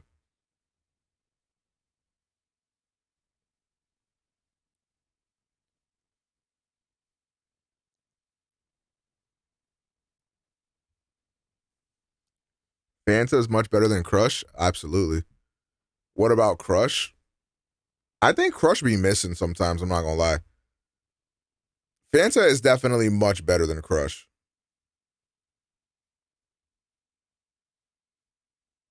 I'm veterinarian Dr. Molly McAllister, and this is my dog Jack. Today, we're here to answer your questions on Twitter. This is Vet Support. Who do y'all think is better written, Spider-Man or Superman? I personally fondle breasts and have sex, so I don't know. Ask someone else. Don't Forget Chaos asks, why don't we keep squirrels as pets? We keep rats, rabbits, mice, etc. Why not squirrels? I'd like a pet squirrel. No, you wouldn't. Squirrels do not make good pets. They are destructive. They have teeth and claws, and they will chew things up. Squirrels are not social animals. In fact, they will turn on people, including handlers who have raised them from babies. And number 3, squirrels are not able to be litter trained or trained in any way, shape, or form. All in all, squirrels don't make good pets. Stick with your dog, your rabbit, your mouse, or even a rat. Santisha asks, where do these hairballs come from? If you own a cat, you've certainly seen them grooming. They spend hours of their day, quite literally, grooming themselves by licking the fur. That takes the loose hair, and oftentimes they tend to swallow that, and rather than digest it, the cat's GI system enables them to gather that hair up and regurgitate it. I'd be emptying a whole 24-pack of Coca-Cola in 1.5 weeks. So what, you drink like 2 cans a day about? It's kind of crazy. They do spit it back up, and that ends up being the nice hairball that we find probably on our nice carpet, and that is just the nature of cats. So Lori Mercad asks, what causes obesity in cats and dogs? It's when the calories they consume exceed the calories. I might have like a carbonated beverage, like pretty much the only times when I get Taco Bell and I want a Baja Blast. So like whenever the fuck that is, like bi-weekly or some shit. When I'm in the mood for a Taco Bell or some shit. They burn, so it's a mismatch in how much we feed them and how much activity they I have forgotten what water tastes like, and then let's bro. make sure that they get lots of exercise as well, because it's good for all of us. All right, Shume asks, whenever I get a 2-liter drink, I finish that shit in the same day. Yo, man, that's not good. I thought I had it bad.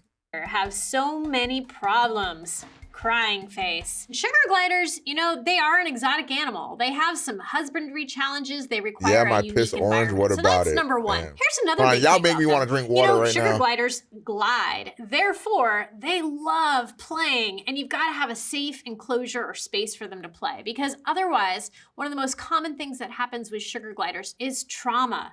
They glide into a curtain and they break a leg, or they get strangled. They end up somewhere they're not supposed to be, and they get stuck, they get scratched, they get hurt. So you've got to make sure you've got a safe place for your sugar glider. The other piece— I honestly, like, I cannot stomach, like, Coke Zero or, like, Diet Coke or anything like that. Like, that fake sweetener they put in, like, it tastes so bad to me. Like, it's like, I can't stomach that shit. I think it tastes disgusting. Coke Zero doesn't have as much of that taste as, like, Diet Coke does. But my God, it's so bad. I hate that shit. cases, they're pretty sensitive little critters. They can dehydrate in a matter of hours if they don't have access to enough water. They're also very susceptible to toxins, and so they eat a variety of fruits and vegetables. And if You know what, chat? Since I started working out, I've kind of realized that I don't really need coffee as much as I did before. I think I have more energy like throughout my like days or whatever. But like the problem is that after I work out, I want to die and I'm exhausted and I'm tired. But like overall, I feel energy levels are higher.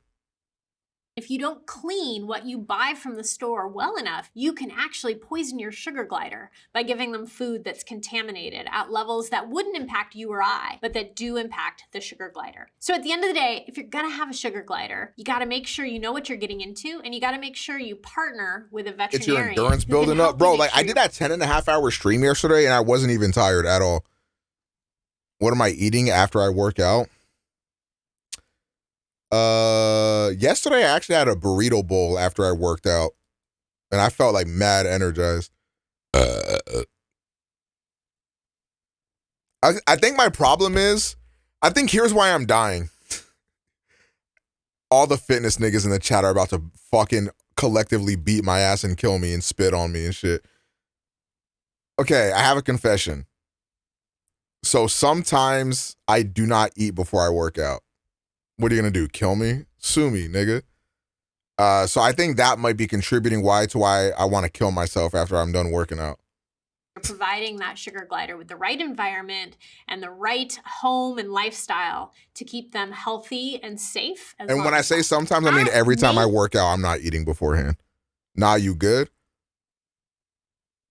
Hank Z asks, why are hedgehogs banned as pets in New York City, yet people keep finding tigers in apartments? You know Taylor Swift has at least 2 full jaguars and a goose. Now, hedgehogs in particular, they are illegal in the 5 boroughs of New York City. The reasons are because, number 1, they can carry diseases that can be... I think I want to get like a few like dumbbells, like weights or whatever, so I can at least get some weight training in while I'm doing like, because like, the Nintendo Switch bullshit is mainly like like aerobics, I think is what that shit's called.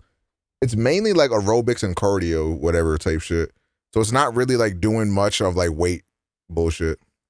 Transmitted to other animals. Foot and mouth disease is the big one. And number 2, oftentimes exotic animals are prohibited because if they were to escape, they could do significant harm to the native wildlife in the area. And that's the case with hedgehogs in New York City. Here's the thing, exotic pets are a handful. You gotta be careful with what you're getting into because they have unique needs in terms of the environment they need to live in. So whether T Swift is doing it or not, we all should think twice or maybe 3 times before we adopt an exotic animal as a pet. At Colorful Girl asks, is cat urine toxic?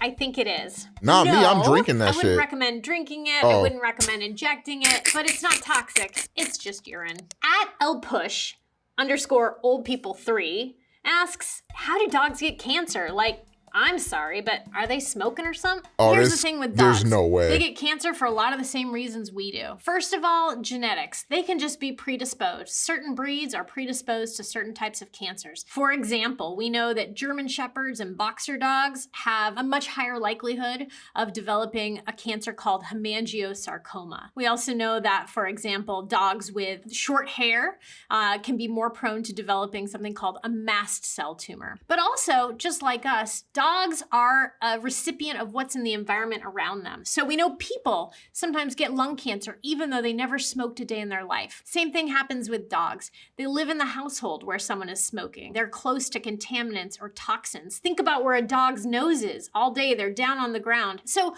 we don't always know why a dog gets cancer, but what we do know is they're exposed to the same kind of environments that we are. And so the same things that cause cancer in people can cause cancer in dogs, unfortunately. Okay, for this question, I'm gonna need to call in the expert. Let's call in Jack. Jack, come on. Is there actually a way to like grow your ass? Like, cause sometimes I feel like I be seeing bullshit of like where like girls say that yes, it does work. And then I feel like I see other ways where people are like, nah, that shit's all cap. So, at It's Me Lexi1 asks, are you supposed to brush a dog's teeth? And the simple answer to that question is yes. We find that about 80% of dogs that come into our hospitals, I need to ask for 85% reduction, of if cats anything. between the ages of 3 and 10 come in with evidence of dental disease. So Jack here is a great example of a dog who will let you brush his teeth, and it's something that you can start with any dog or cat from a young age. Jack, sit. Good boy. So one way, if you've never done this before, is to use a finger toothbrush. So what's important is, we call it flip the lip. You flip the lip up, you take a look at their teeth, and you do a gentle scrub. And then with bigger dogs or pets who are used to it, you can actually use a special modified toothbrush that fits a dog's mouth. You flip the lip, and you go ahead and brush their teeth to remove that bacteria and that early source of dental infection or dental disease that we might find in our own teeth. The teeth provide a really great surface area for bacteria to grab hold. And as they begin to climb up under the gums, they have really easy access to the circulatory system. And once those bacteria get into the circulatory system, they spread throughout the body. So here's the thing when it comes to taking care of your pet's teeth. The reality is that they lead a shorter life than us, a more accelerated life. And so we should be taking care of their teeth to the same degree as we take care of our own, if not even more. The next question from @pets. I'm sorry, you got me fucked up if you think I'm brushing my cat's teeth 4 times a day. Go to fucking hell. That nigga will be alright, bro. Q&A is, what's the best I'll way get him some grills if anything, bro. Get him some dentures or some shit. to cut a dog's nail? What's really important is that you get your dog used to having their nails trimmed. And this is something that you can start with as a puppy, because many dogs don't naturally like to have their paws touched. So to cut a dog's nail, you want to look closely and differentiate between the pink living flesh of their nail and the white part, which is the same as the white part of our nails as it grows out beyond the blood vessels.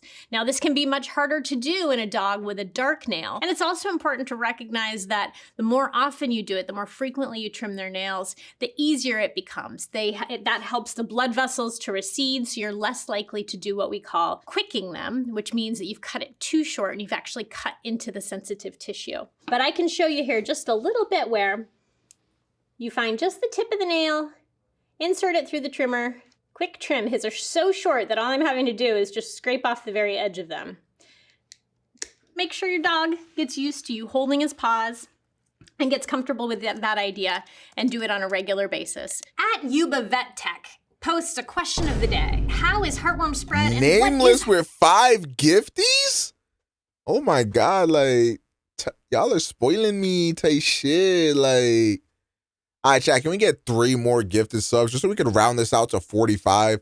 Like, 42 is just such a weird number type, like. Heartworm. This is a fascinating question because heartworm is preventable. It is extremely serious if dogs and cats acquire it, but it is preventable. So heartworm disease, what is it? Well, it's a parasite that's transmitted by mosquitoes. The mosquito bites a dog, it picks up some baby parasites, they develop within the mosquito, and the next dog or cat that mosquito bites gets that heartworm disease. Those worms then spend about 6 months living in that animal until they take up residence in the heart, where they mate, they reproduce, and they produce their own little baby parasites. When a dog or cat acquires heartworm, it is fatal unless treated. It is treatable in dogs, although quite expensive and quite risky. It is not treatable in cats. So, at the end of the story, we need to prevent it. This is a really important question this year because we know that because of temperature and climate changes that are expected in 2022, there will be a higher incidence of heartworm. So if you aren't using heartworm preventative for your dog and cat today, go talk to your veterinarian. Every pet should be on heartworm preventative every month of the year.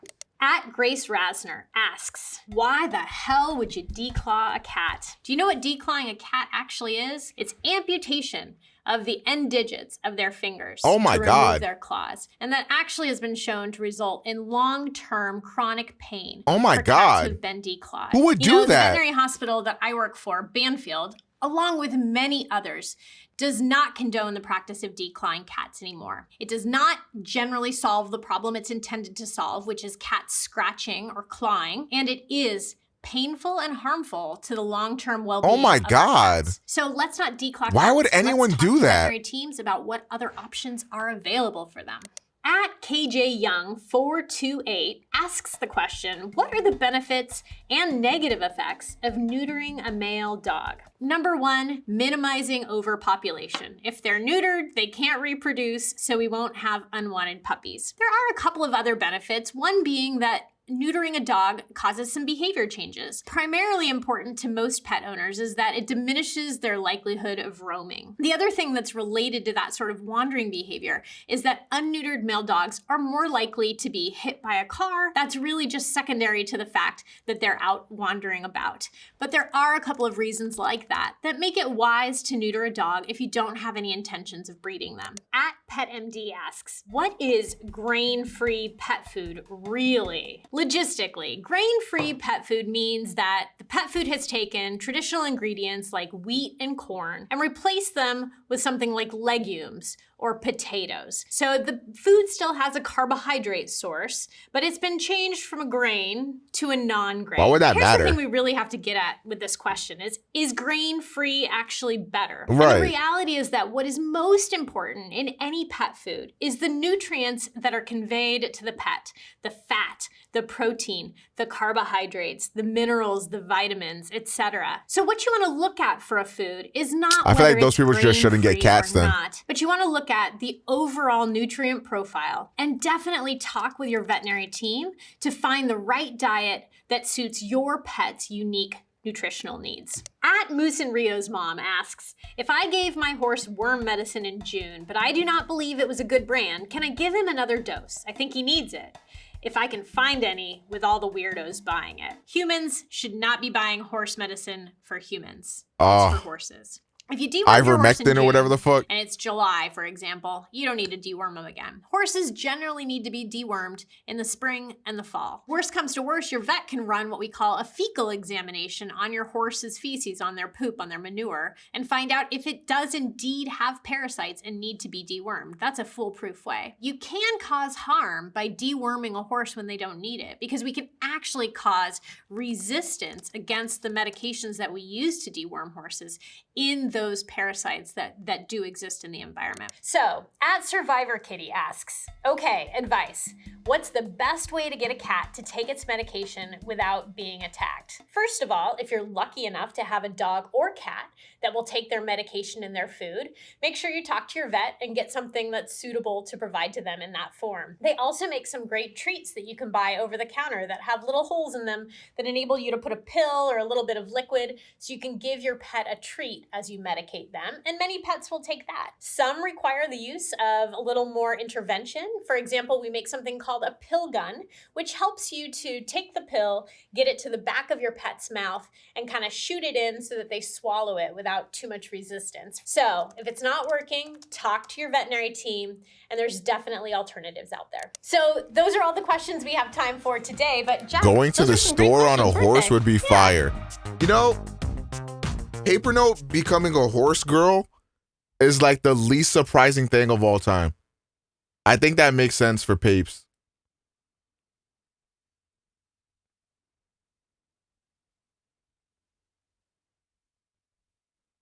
How? Paper, we know about you.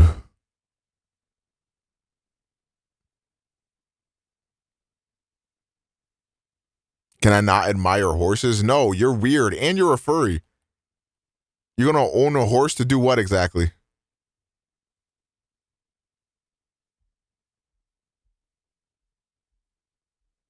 Can you put rims on your horse?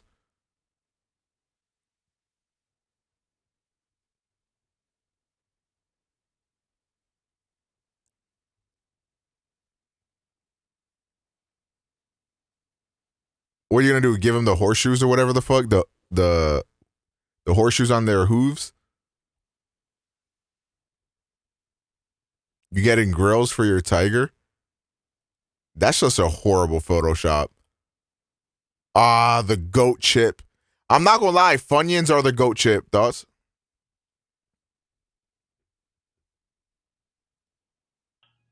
What's up, guys? Good evening and shit. It's like 10:49 p.m. Why was that in my recommended, bro?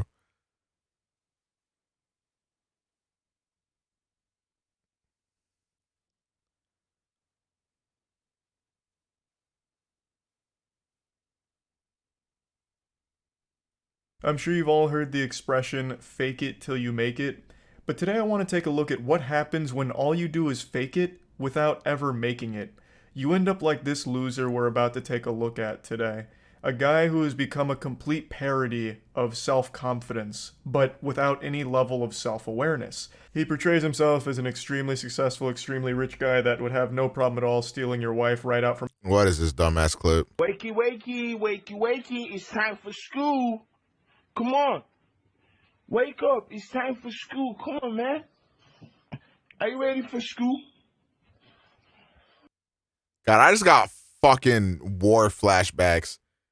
I used to hate when, like, I fell asleep 2 hours ago and my mom knocking on my door trying to get me ready to go to school. Fuck, man. School is the worst. I feel bad for you niggas in chat. From under your nose. It's beautiful stuff that he talks about. Take you, for example, and me, and we both pull up and we go to your girl. Odds are I'm gonna take that bitch. If you compared me to you... Bro, you look like a Twitch streamer. You look like you play PUBG, nigga. I saw you on the Marvel Snap directory yesterday. You not taking no one's bitch? What the fuck? No one's believing that.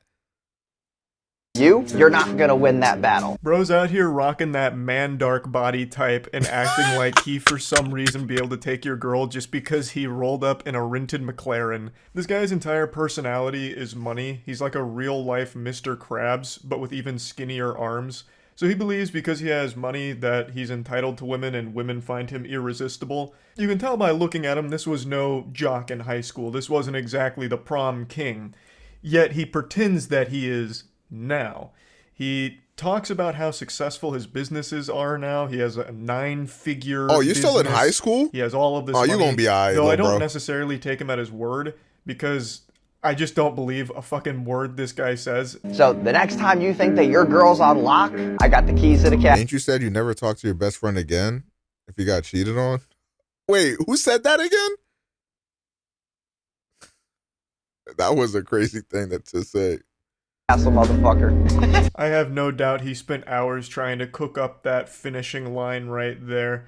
The keys to the castle. Wait, M said that? Oh, M's a bad person, bro. I got the keys to the castle, motherfucker.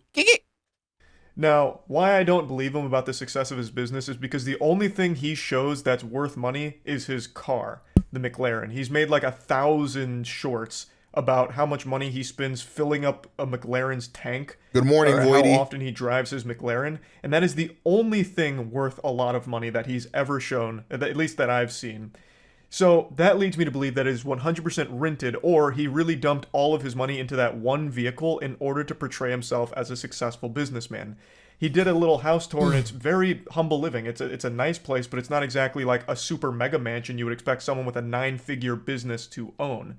And he's not wearing a ton of ice or anything like that, and he's clearly a guy who loves to flex because he's always talking about his wealth and his success, yet the only thing you can ever see from that is that McLaren.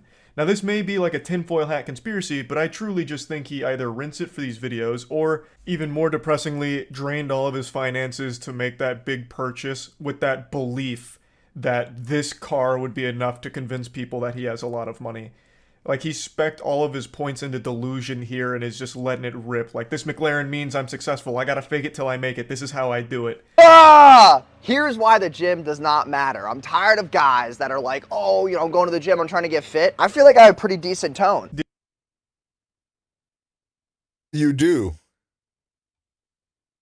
Really? You feel like you have pretty decent tone. Douchebag Slender Man get you with that jump scare in the beginning. So this is his rant about why going to the gym makes you a fucking idiot. Because he's skinny and insecure. So you know what? I don't know if y'all know this. I mean, I'm sure y'all do. This dude, Charlie, is kind of jacked. Like, he doesn't look like it, but he's kind of him. Going to the gym is offensive to him. It's pretty pathetic. You don't want to go to the gym, that's fine. Buddy's out here built like 2 French fries duct taped to a Yo, Camp Laszlo was so and if ass. you're happy with your body there, that's absolutely fine. But why shit on people that are going to the gym? He makes a whole rant about why it's stupid to do it, which is laughable. I don't need to go to the gym. Yeah, because like you Charlie is the first person who is a grower, like, but not in the dick sense, like as a person.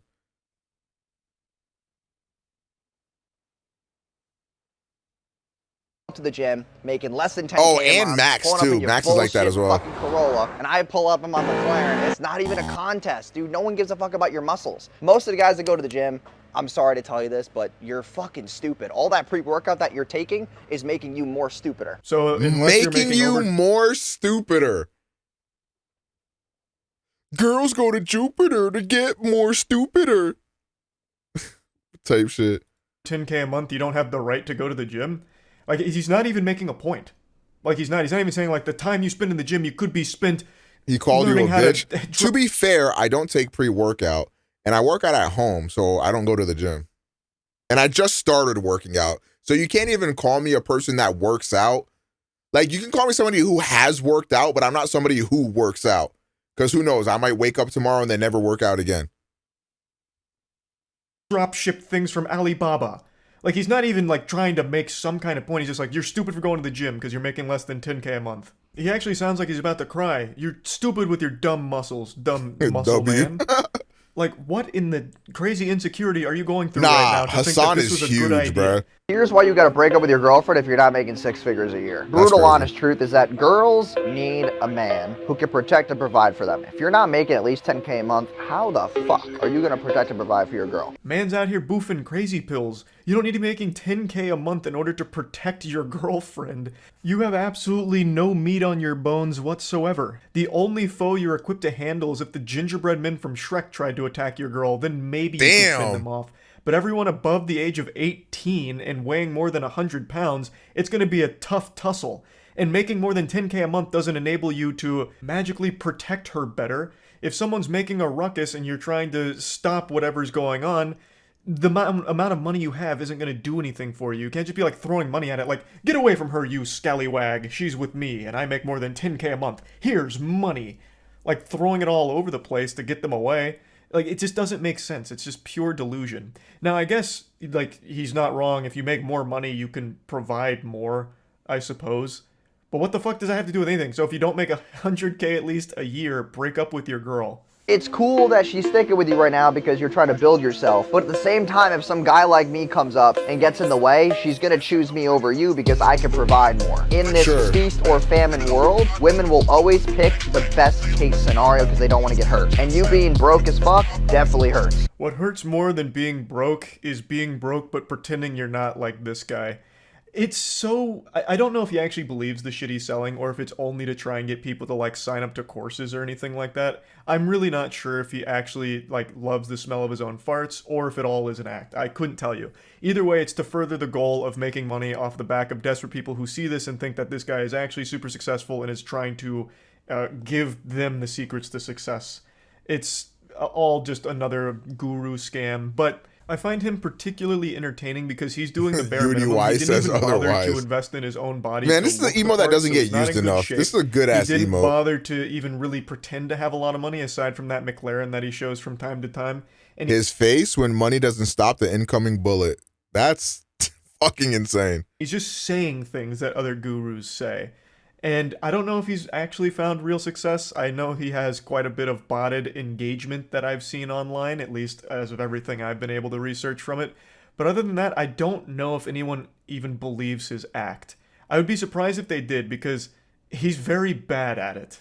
Also, just to explain why there's driving underneath his video, it's because it's a TikTok thing where everyone needs perpetual stimulation, constant jingling keys, so for any video where it's talking, they play like Subway Surfers or anything engaging a game underneath to keep viewers' attention. It's pathetic. TikTok has absolutely rotted brains where people need like absolute activity at every single moment. They can't just... Bro said hard to look past what he did as if like he tweeted the N-word in like 2009 or something. Like, nah, I feel like what he did, I feel like is, you know, a little more than hard to look past, I guess. Listen to talking on there. So if you always wonder what dating an entrepreneur looks like, this is what the fuck it looks like. I don't cook, I don't clean, I got whiteboards all over the place. I've been in Airbnbs for fucking $25 a night that look better than his house.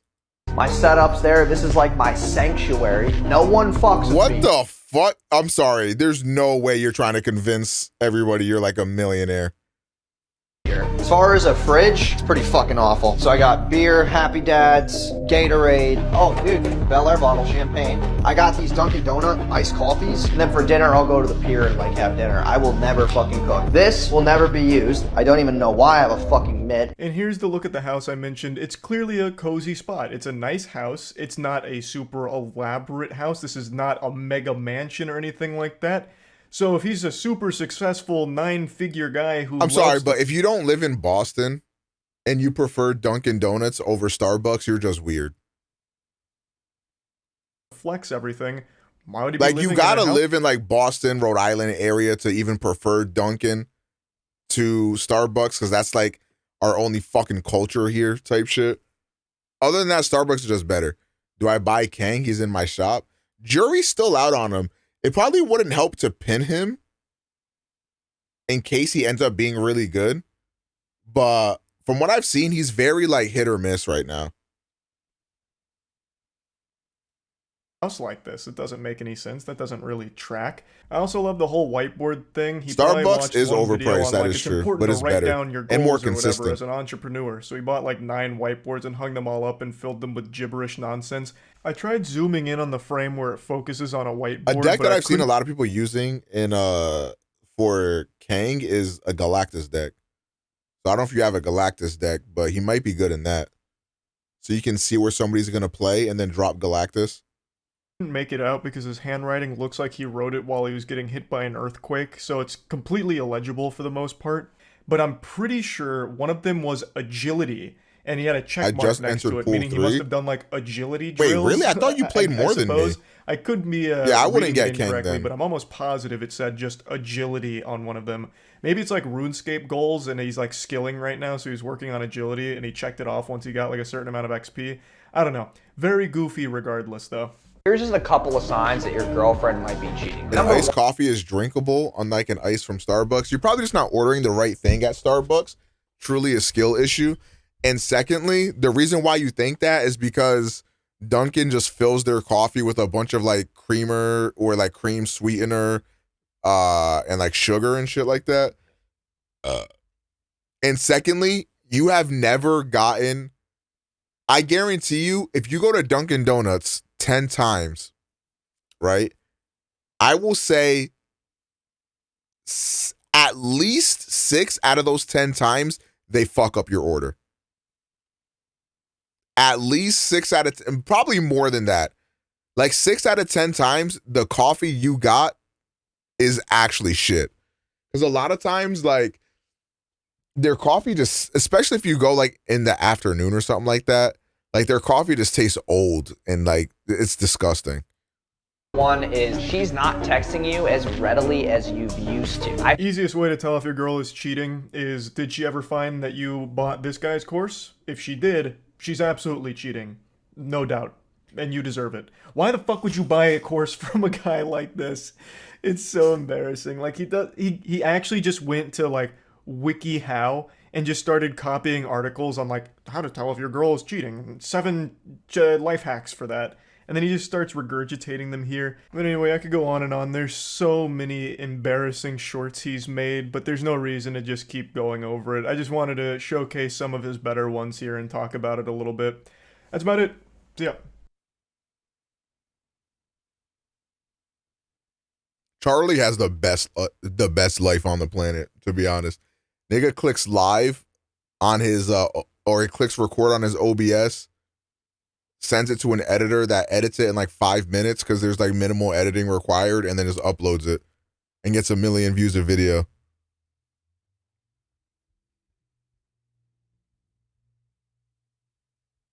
Deleted all the photos off my phone, time to start over. Damn, you ain't got no more dick pics?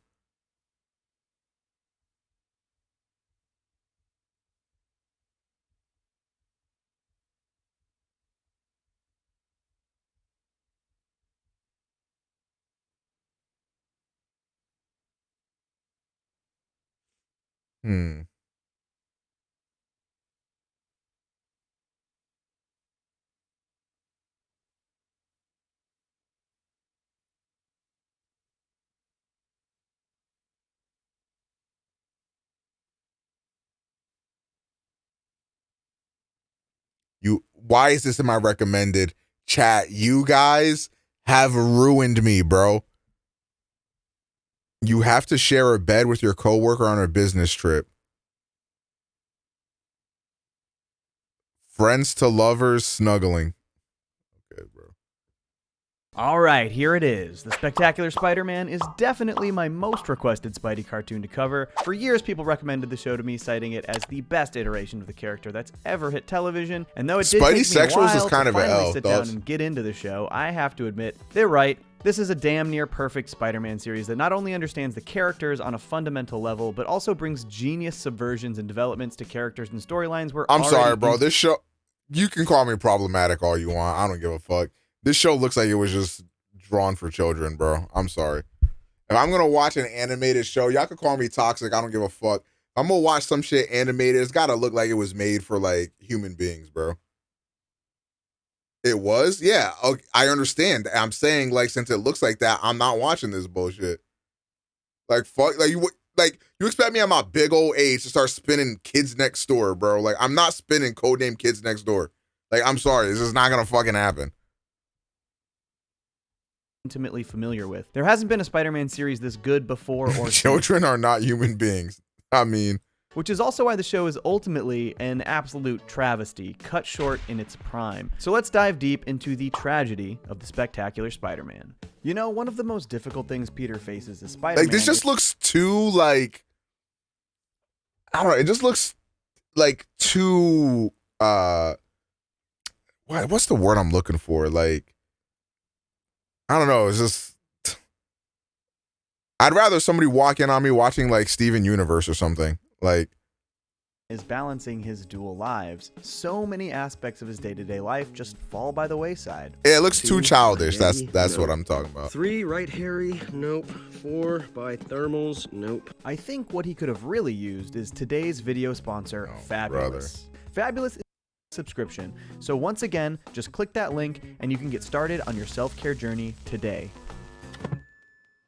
Okay, so Spectacular Spider-Man premiered in 2008, developed by writers Greg Weisman and Victor Cook. In addition to Spidey, Weisman is probably best known for developing Young Justice. See, Young Justice looks at least, like, I could watch Young Justice. Like, it looks a little more mature. Okay, so Spectacular Spider-Man premiered in 2008, developed by writers Greg Weisman and Victor Cook. In addition to Spidey, Weisman is probably best known for developing Young Justice and working on the excellent Star Wars Rebels, while Cook directed the massively popular Scooby-Doo iteration, Mystery. I feel the same way about that Star Wars cartoon, bro. Like, I'm sorry, shit's not getting spun. That shit looks like it was literally for fucking toddlers, man. Like, I can't do and let me it. tell you, these guys really get Spidey. This show feels so well structured and executed. They really had. You would like it? I'm sure I would. I'm sure I'd like this show a whole lot too. But it just like, bro, I'm gonna sit here, finish a 10.5-hour stream, lay in bed, and on my big 55-inch 4K OLED LG C10 television with Dolby Vision and Dolby Atmos support, I'm gonna spin Star Wars: The Clone Wars. Like, get the fuck out of here. With my glass of wine I drink while I'm trying to go to bed, bro. Like, there's just no way I'm not doing that. Plan for the series, and though it was tragically cut short, it's hard not to appreciate what they were able to accomplish in these 2 seasons. Even the pilot episode is just so judicious in its storytelling. The series picks up on Peter's first day of school his junior year, the first day of school since becoming Clone War. Like, I'm not attacking the subject matter of these shows. Because like I just said, I'm sure like I would really enjoy the story of Spectacular Spider-Man or like Star Wars: The Clone Wars, but I can't get over the look. Like, it's probably the same way people feel about Mob Psycho. You know what I mean? Like, it is what it is. Look, they can be wrong about Mob Psycho. I can be wrong about Star Wars and Spider-Man. I know that I am, but it's just, I can't do it, bro. Spider-Man. So though we aren't treated to the origin outside of a brief flashback in this episode, we still get to see the mental and social adjustments Peter is making with this newfound aspect of his life. He's newly confident from his double life as Spider-Man, but quickly learns that it doesn't— Alternate universe Omega never watched Puss in Boots. That's not even true, gang. You need to grow up. Says y'all. Necessarily translate to how people see him at school. His social standing still isn't great. Why in the world do you think I'd ever go out with Midtown High's champion geek? It's all— Did you hear that voice acting? That dialogue? Also, very shortly after Ben dies, establishing that May is struggling to make ends meet and having trouble raising Peter as basically a single mother. We're introduced to the initial main trio of friends, Peter, Gwen Stacy, and Harry Osborn, in addition to side characters that are ultimately given some incredible depth as the series goes on, such as Flash Thompson and Liz Allen. Even more impressive, this pilot effortlessly introduces the vast majority of characters who would become the Spider-Man Rogues Gallery, arguably the greatest Rogues Gallery in the history of comics. The cold open shows Spidey foil a bank robbery, stopping Flint Marko and Alexander O'Hearn, characters who would go on. Can I say a hot take?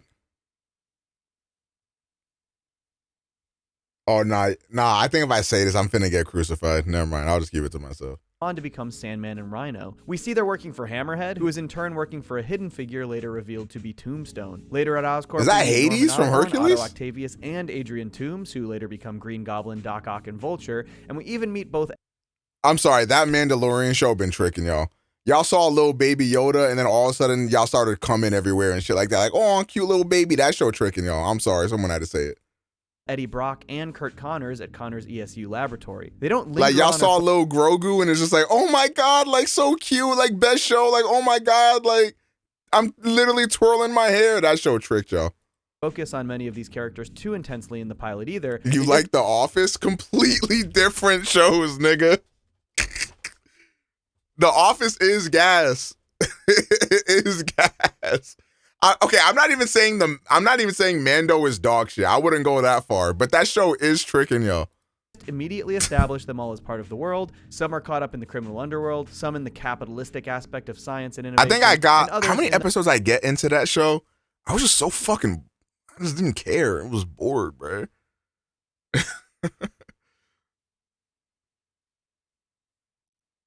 I showed them the racist episode and they didn't like it. Wait, which one is that one? Is that the one where he thinks? That one was early on in the series, right? If I'm not mistaken. The Office is deaf white people propaganda. Look, it might be, but I don't know. It just, like, the thing is, I feel like The Office isn't like the best show to watch, like actively, if that makes sense. Like, it's a show I like to watch while I'm doing other stuff. And, like, it's got a few yucks in there, a few kecks in there. The purely academic aspect of science and experimentation. It's such an effective way to establish not only these characters, but all of these aspects of Spidey and Peter's world that become intertwined in his web. The pilot's actual villain ends up being Adrian Toomes, aka Vulture, who loses out on his research at Oscorp because it's not bringing in the kind of cash that Norman Osborn needs. I really love the way that the villains from Oscorp are really forged by the capital. Rise has never missed. Science and innovation. Adrian Toomes is basically screwed over by his corporate overlords, which pushes him into villainy out of revenge. You then juxtapose this with characters like the Connors, who approach science more academically but still have personal stakes. I appreciate that the series keeps its focus on science, and even when dipping into the criminal underworld, it intertwines with science and innovation. Vulture's vendetta against Norman also creates for both some really cool action sequences flying through the New York skyline, but also a huge... I think like 95% of the people that like hate on The Office only hate on it because it gets dick ridden so much. Laugh out loud moment. All clear? Voided knows game, bro. It always kills me how immediately Vulture swoops in to scoop up Norman here. But I also love that Spidey's motivation for fighting Vulture and saving Norman stems from his own trauma and commitment to great responsibility. I can't let Harry lose his dad the way I lost him. Abbott Elementary is godlike. Just the simple line tying Spidey's selfless actions back to his own personal experience goes such a long way. I've never seen Modern Family, no. And on top of that, the very end of this pilot perfectly sums up Peter's life in one brief... Y'all need to start thinking line. for yourselves, looking like bots, for real. Understatement of the year. But I'm still Spider-Man. A perfect intro to the character. Spider-Man's life is... Now that's a real sitcom? Okay, Abbott don't exist without The Office, bro. Like, I think Abbott is one of the best sitcoms of all time. I fucking love that damn show. But you gotta pay respect to the GOAT, like... Nothing ever goes as planned, but he always toughs it out to do the right thing. Just a brilliant pilot in every sense. And the remainder of the first season just systematically sets up his excellent road. People need to dick ride Psych the way they dick ride The Office. Yeah, this nigga wants to have sex with me. Psych is actually, no bullshit, Psych might legitimately be the best sitcom ever made. Like, that's no bullshit. I don't even know like what would come close. Psych is fucking Christ-like. I think it's all on Amazon Prime Video. So if you haven't watched that shit, give it a spin. It's very fucking good. Rogues Gallery. The second episode introduces Max Dillon. The fuck is Psych? All right, so it go like this. Psych is about a show, Psych is a show about a dude whose like dad was a cop. You know what I'm saying? And like his dad raised him very harshly and like made this nigga like always pick up on like hyper focused details, right? So like they'd walk into like a breakfast diner, right? And then before they sit down and eat, his dad would be like, all right, you can't eat until you tell me how many people are wearing hats in the room type. And like he had to do that his whole life. So he's like very like aware and acutely like very observant, right? So what ends up happening is that he starts a firm with his homie, and they pretty much like help the police solve cases under the guise that he's a psychic. So he's pretending to be like a psychic, but the whole time he's just investigating shit on his own and like picking up on like random ass things or whatever to help solve cases and shit. And it's so fucking fire. How I Met Your Mother, like, people say that like there's aspects of it that haven't aged well. Like, for example, Barney's character would be one of them. But for something that is a product of its time, I still like How I Met Your Mother. I'm not gonna lie, I do like that show. Tragic origin that molds him into Electro. Another thing I really love about this series is that they Caleb has a confession. all kinds of different characters via their Friends is not that bad. I'll take your word for it. I've tried watching Friends before, and I really did not like it. I don't get it personally. What up, Mort? Relationships. We learned that Peter and Eddie Brock are actually old. That you got to give Friends its flowers for like its success and what it was able to do for sitcoms and shit like that. Like I give it its flowers, but it's not a show I personally enjoy. Friends, but then also get to work together at Doc Connor's lab. The Connor's lab is also where this tragic incident that creates Electro takes place, which gives both Peter and Ed. No. You can't hit on Seinfeld. I'm sorry. I won't let that stand. It is kind of amazing how like well Seinfeld holds up considering the era it was made in. Seinfeld is like, it's a very fucking good show. I've never watched the whole thing. I've like spun random episodes and like sporadically here and there. Every episode I've watched, I've liked. How we feel about Big Bang Theory? Whammy. No, gang, don't do it. You about to get crucified, and rightfully so. Eddie a personal connection to the villain. It's initially portrayed as this tragedy, and Eddie. Wait, Whammy, are you white? Max through it. Peter isn't. Caleb, you coming after The Office and you a Big Bang Theory head ass? Oh nah, Caleb, bro. Look at your arm, Caleb. Tell me what you see, nigga. Tell me what you see, bro. Oh my God, this nigga says Bazinga when he nuts. Like, I'm so sick. You a Bazinga head ass. There's just no way. Oh my God. Learn about the lab accident until after you tapping into Young Sheldon, gang? For the first time, and then he's forced to reconcile the fact that he didn't try harder to help this guy that he actually knows personally. These small little connections make the narrative richer because they add personal stakes, even beyond just Peter Parker. Seeing Eddie have to console his friend, and even Doc Connors having to reconcile an incident that happens at his lab, it's just good layering. This is also what makes the third episode's introduction of Lizard so effective. We've gotten a healthy dose of Kurt in the first two episodes, and already established his good nature, family, and relationships to the characters we're following, like Peter, Gwen, and Eddie. So when they all discover the negative side effects stemming from his experiment, it hits harder. Those personal connections make their concern realer, more palpable. Another episode of Sheldon. This perfectly illustrates how Peter's responsibility as Spider-Man. Brooklyn Nine-Nine is good. I actually think Brooklyn Nine-Nine is my least favorite of those like mockumentary sitcom shows. Like, I think Office is better. I think Parks and Rec is better. Abbott is better. Everyone I've watched is better. I do not enjoy Brooklyn Nine-Nine at all. I'm going to be honest.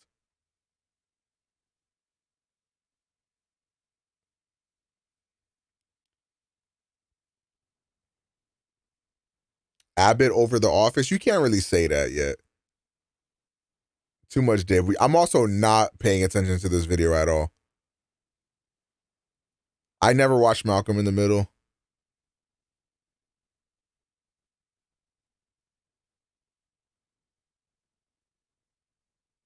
Yeah, my bad. I was busy getting pussy when Malcolm in the Middle was out. Like, my bad. Nothing makes beer taste better than cool, clear Rocky Mountain spring water. Where are the Rocky Mountains anyway? Philadelphia. Really? I thought they were out west someplace. Think about it, Raj. Where did the movie Rocky take place? Philadelphia. Okay, now I get it. So this is the plan? From now on, we're just gonna hide out in here to avoid the shamey? I'm very comfortable here. Penny dear, why don't you shoot another silver bullet my way? Get one yourself. Ooh, somebody's been taking bitchy pills.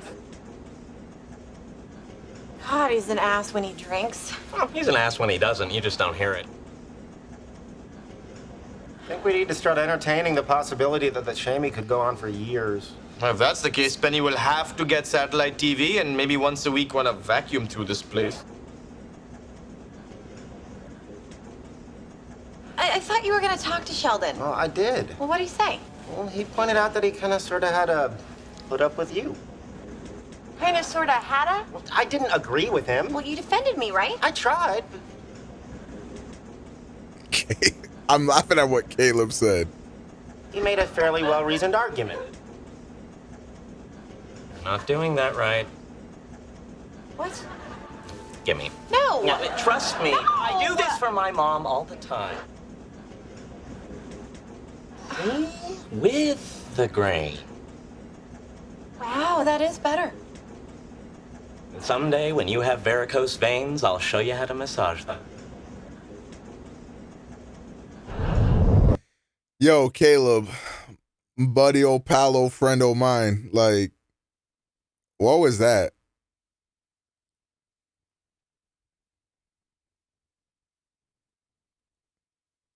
A sitcom tier list maker. I feel like I haven't seen a lot of these, though. I'm not going to lie. Oh, my God. Y'all about to tell me I can only celebrate 2 days next February. I've never seen the Wayans Brothers show. I'm not going to lie. I'm going to keep it a bean with you.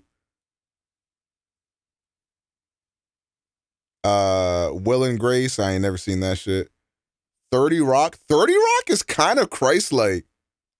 Can we talk about it? 30 Rock is kind of Christ-like. I wouldn't mind putting 30 Rock in A tier.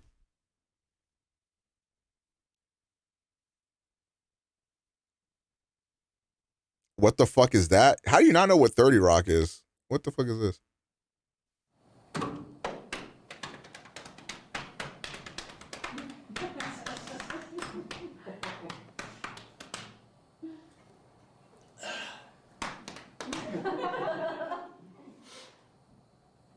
have a job for you. I already have a job. Oh, they're paying you to play asteroids now? That's awesome. How do you do that? Left hand spacebar, right hand arrow keys. Come on, Gus, ask me a challenging question every once in a while. It'll be fun. Can't go. I can barely hear what's happening here. Did you know he is Latino? He is? Are you serious? Oh my God, I did not know that. Arrested Development. Chat, how we cocking with Arrested Development? How we cocking with Arrested Development? I feel like Arrested Development is hit or miss, but I think it hits way more than it misses. For sure. I don't mind putting that one in A tier. Big Bang Theory. I'm sorry, Caleb. I'm sorry, Caleb. Like, get over it. Like, Brooklyn Nine-Nine. That's a solid C tier for me. Brooklyn Nine-Nine, C tier. I'm not putting Big Bang Theory in C tier, bro.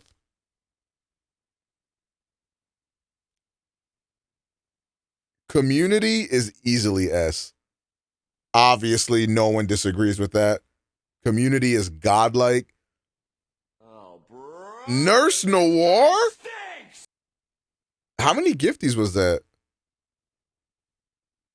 10 gifties? Oh my gosh. Like, I'm kicking my dick up. Like, okay, I've never seen Curb Your Enthusiasm. Every clip I've seen from it has been Christ-like. I've never seen that show. Everybody Hates Chris. Solid B tier. Solid B tier. Whoa, that's interesting, but I sure don't care. George Lopez S tier. Hey, we gonna get there, gang. The only reason why I'm not putting it up in A tier is because I actually don't really I don't know how this show like ages that well. I know I liked it like back in the day when I was younger or whatever, but is this a show that's like that is getting held up by my memory type? I'll leave it in B tier for now. Everybody Loves Raymond. I watched this when I was really young. I couldn't tell you shit about this. Same thing with Family Matters. Watched that when I was really young. Never watched it as a fully fledged adult. Same thing with Frasier. I never really watched Frasier like that. Well, I did watch Frasier because it used to come on the TV or whatever. But again, I was really young. I can't remember shit about it. Fresh Prince. I mean, that's just. I don't think Fresh Prince is gonna get beaten. I'm not gonna lie. Fresh Prince is easily S tier. Friends, I would put in C tier. Where the hell is the nanny? Nigga, I don't know. I didn't make this list. Full House, never watched that shit. George Lopez. I kind of want to throw this one in S tier, but I feel like I got to put it in the same tier as Everybody Hates Chris. Right? I feel like they're kind of like on the same tier. Is this really that much better than Everybody Hates Chris? This is a hate crime? How is this a hate crime?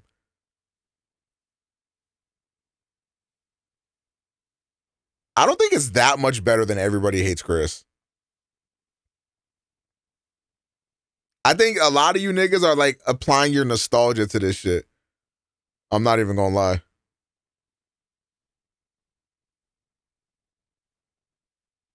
How I Met Your Mother. I'm gonna put that in A tier. I fucks with How I Met Your Mother.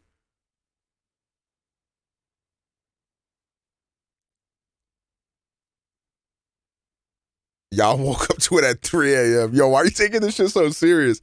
I'm putting How I Met Your Mother in A tier. The last season does kind of hold it back, but How I Met Your Mother has like a lot of like really great moments in it.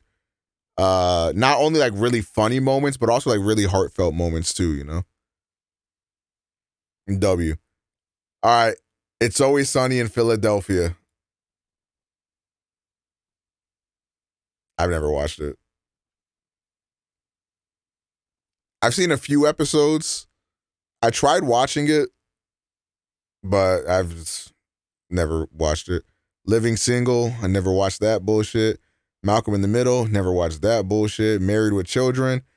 I did watch Married with Children, but I don't remember much about it. I'm not gonna lie. Martin, I did watch Martin. I don't remember much about it, not gonna lie. Modern Family, never watched Modern Family.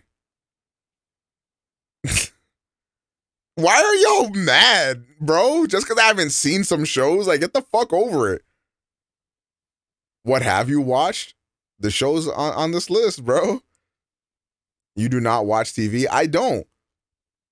I only watched cartoons, and then once I grew out of cartoons, I was playing video games. And I didn't watch any TV. Yeah, y'all niggas will get over it. Parks and Rec. I feel like Parks and Rec is B tier. It's pretty solid. It's pretty decent. A tier? Parks and Rec in A? I don't know about that. I think that's just in B tier, bro. Parks and Rec is like, alright. It's just, I don't think it's that good.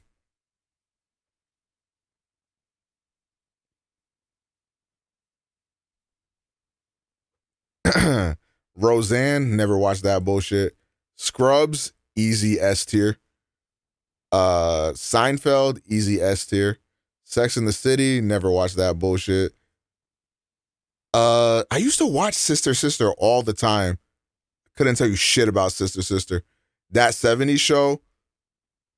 Is this a D or C tier show? Be real with me. Is this a D or C tier show? Be real with me. You are not cocking with that 70s show. This show is gas. You're off the goofy goober juice. Actually, I probably watched like 3 episodes of this show total. The Office, S tier. 2.5 Men, C or B? C or B? What are we feeling?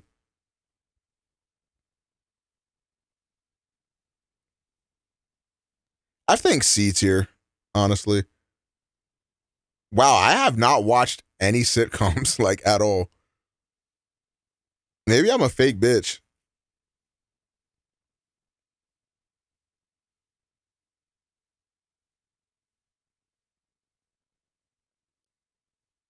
You gotta post this for the engagements? Nah, these niggas gonna cook the shit out of me.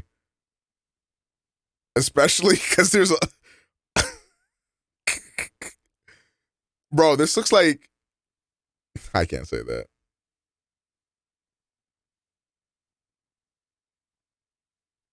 This is the prelude to a docs. You gotta watch Curb and Martin. I don't know, I feel like there's just no way I would ever watch older sitcoms. Like maybe Curb Your Enthusiasm I would watch. But I feel like a lot of these sitcoms, like, I can't imagine them hitting like that if you watch them for the first time.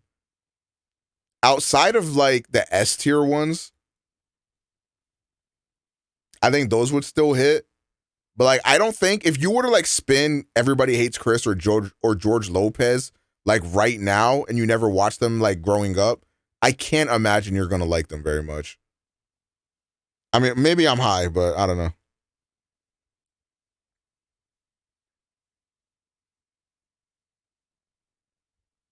It's like if I were to watch like Martin or something for the very first time tomorrow, like, is it really gonna hit the same?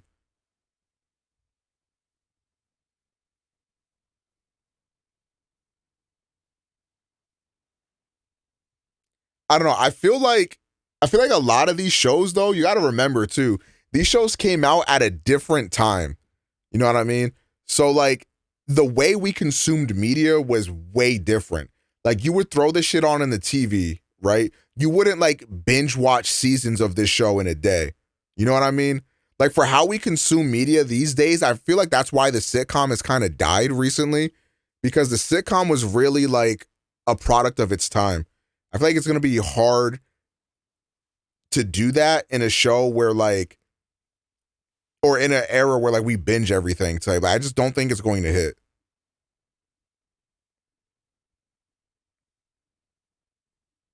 The only time I like go back to like a sitcom is to like relive like older memories, like with Fresh Prince, for example, or like Scrubs. I still think that everything up here, if you watch for the very first time today, you'd probably still get a lot of enjoyment out of it. But everything else on the list, I don't know if you would that much. Maybe Arrested Development you would as well.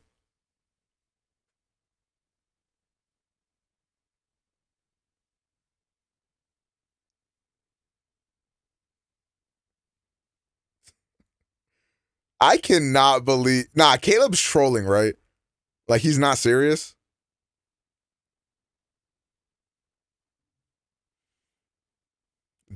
I cannot believe they made this video. There's no way you got somebody in here to pretend like they have autism. There's just no way they made that.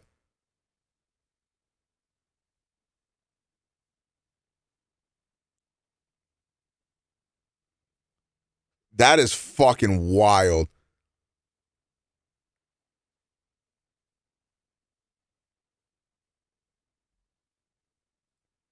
Have you ever cheated on my son? Oh, hell no. Kidding. Oh, I was about to say.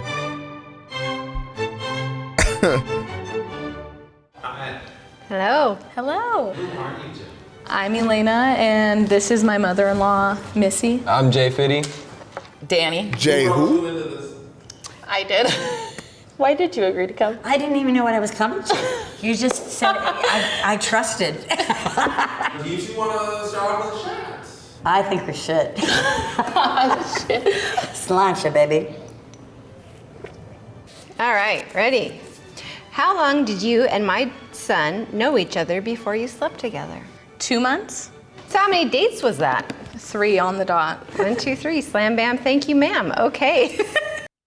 3 dates within 2 months? Do I like men, or is that like not a lot of dates for that time period?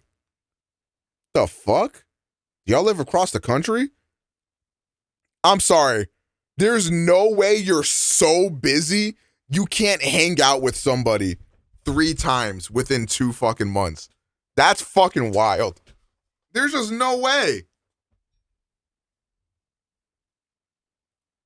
It was 2 weeks. What does that kind of say about me? But that's fine. 2 weeks ain't shit. Is it okay for your daughter and I to have sex in your house? Oh, as long as I'm not there.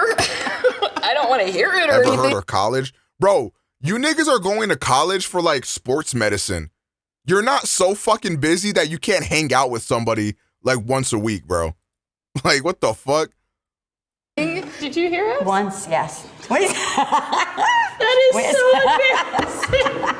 They weren't even like loud screams like, oh God, no. It's just the bed kind of rocking. Oh God. Is it okay for your son and I to have sex in your house? Not on my couch. Have you had sex on my couch, by the way? No, really? Oh, wow. Oh, you weren't home. Full-time jobs are called full-time for a reason.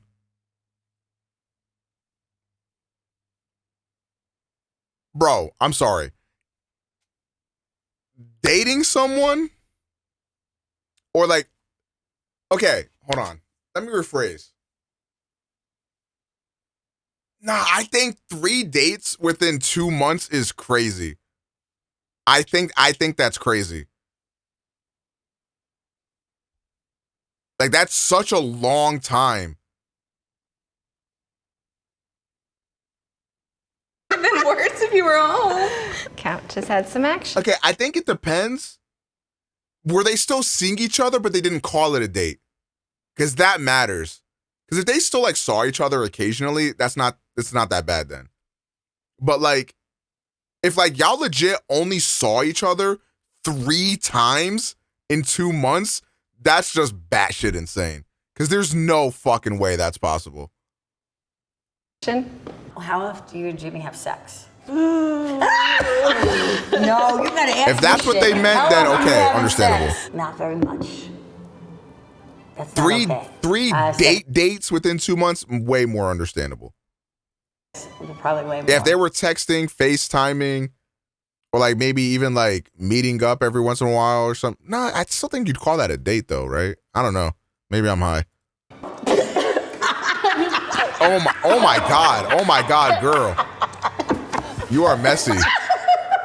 What the fuck? How often do you and my daughter have sex? Maybe like twice a You week. underestimate how busy folks are? No, I'm sorry.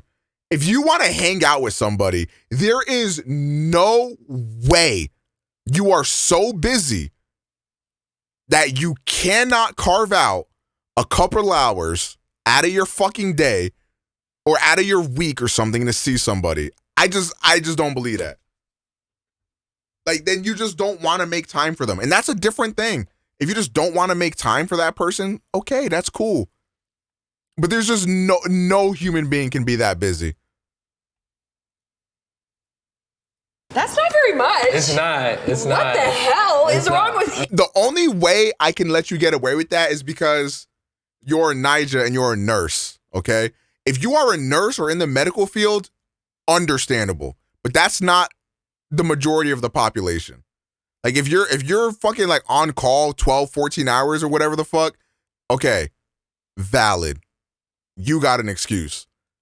Everybody else, I'm sorry, bro. There's just no shot.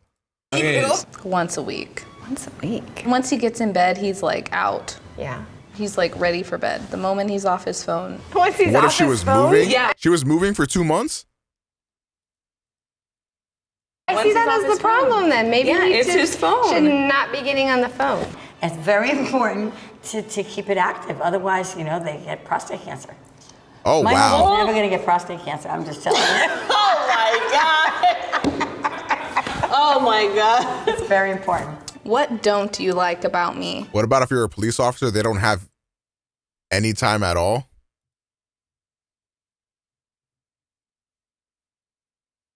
Huh. Interesting. You have to say at least one thing or take a shot. The only thing I ever think bad about you is your bossiness. That's it. How frequently do you think I'm bossy? Every time you see me? Maybe. Oh my god. I need a shot. Would you ever forgive me if I cheated? When I'll tell you this, out of all the times you've seen a cop, when have you actually seen them do something? The only time might be if they pulled somebody over on the highway. Might be the only time I've seen a cop actually do something. Every other time, these niggas ain't doing a damn thing. It on your daughter. What would you do? I would, I don't know. You can't break her heart. I'd have to hurt you. That's okay, you can. I know. If we decided to Damn. Well. open up the marriage, would you want us to tell you? Hell no. I don't want to know any of that shit. What you guys do in your time is your time. Soft ass nigga. You better get jumped, I'll bro. mind the kids. You go do what you gotta do. You mean like an open thing, like a swingers thing? Or polyamorous or something? Like, yeah, I would want you to tell me that, and then I would kick both your asses because no, you can't do We're that. too exclusive for each You other. should be. Would you ever open up your marriage? That's a possibility. Oh, I don't know hell how no. my husband would feel about that. But it's on the table. Well, you know, he probably would like that. Have you ever been in a three-way? Yeah, it was stupid. Stupidest thing ever because I was willing to do whatever he wanted me to do to make him happy, and it took the marriage and it just destroyed it. Jesus. And I'm gonna cry, don't Oh say my god, thank you for being so honest. My daughter wasn't supposed to hear stuff like that. Right. What's the biggest struggle you've had so far in your marriage? Imagine finding out your mom and dad divorced because they had a threesome. Like, that shit would be kind of crazy, bro. Oh, hey, Scoobs. 6 months Matt was unemployed. Yeah. And that's just because I wasn't born to be a breadwinner. Because I am bossy. If I also make the most money, then you're double bossy. Then and I'm up here and he's down here, and then it gets a little out of. I'm sorry, that's so cringe. That's so. If you make the most money, that's how you view your partner. That's so cringe. Oh God, that's so cringe. I did not like that at all, bro. Hand. And I recognize that, and that's why I was like, you got to get another job ASAP. You guys made it. You made it through. We made it. You made it She does not seem like a very good partner. through. Do you think your daughter? I can say that because I've seen her talk for about 12 seconds total in this video, so I can make an assessment of her as a person. Check that shop. Oh, the Snap shop is up? And I will last. Yes. I know without a doubt in my heart that my daughter loves you. And I know you guys are young, and I know people have doubts. I better see Null. You I don't are even know so if patient I would and want kind Null. and Like, the only way Null's really that good is in a Galactus deck. Oh, let me see. I just gotta check my shop real quick. Give me a second, chat. I kind of look like a bad bitch with my hair like this. I'm not gonna lie. I'm tricking y'all, bro.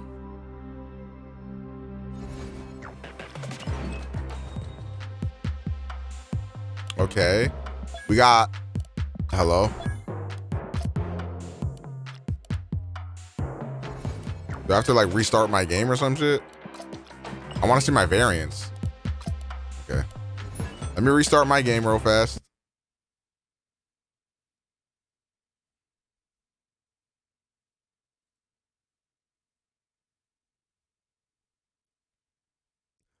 coming back, kitten.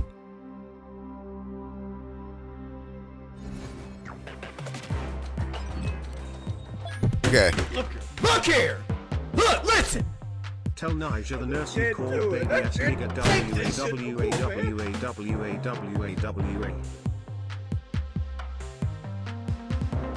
WAWAWAWAWAWA. Voided, why are you like this, bro? Okay. I got a Pixel, Jessica Jones, L. Another, wait, this one isn't even that bad.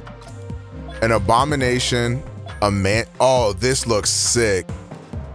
And then a Gamora, that Gamora also looks good. Who's in my shop? Maximus, L.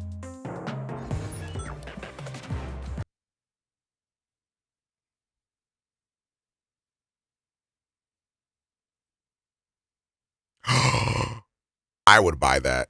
I'm not fucking with you. I would buy that. You're kind of selling if you don't buy that shit. I got Death in my shop. Death is a very good card. If you have other cards to utilize her. Understanding, and my daughter goes through some pretty hard times and she suffers.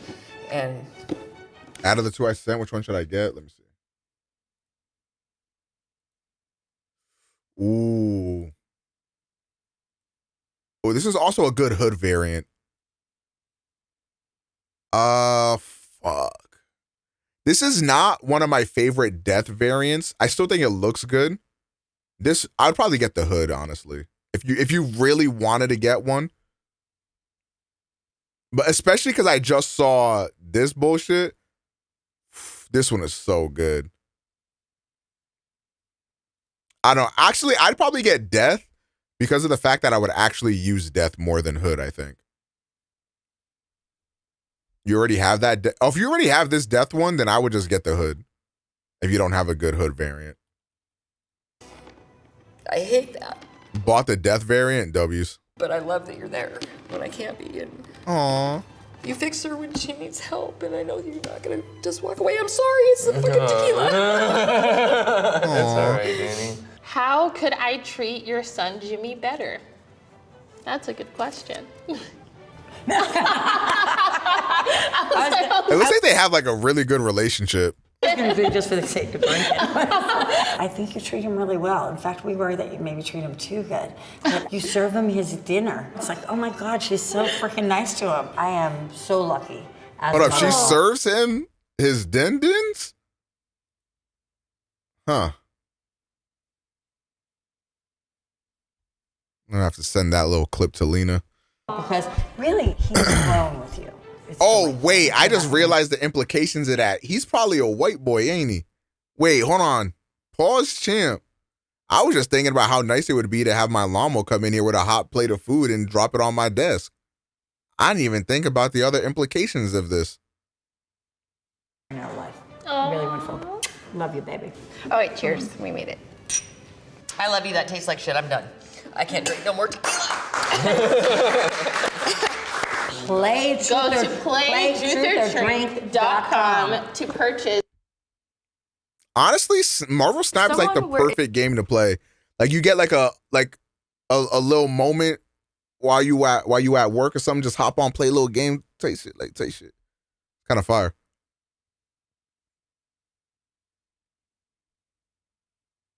I kind of want to watch another Truth or Drink.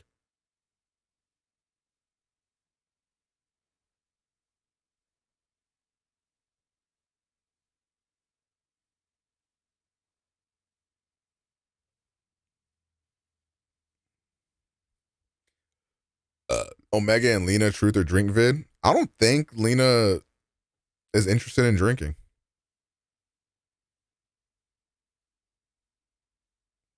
Guess my credit score. Hold on. Have you had any experiences that have damaged your credit score? Oh, for sure. I had an ex.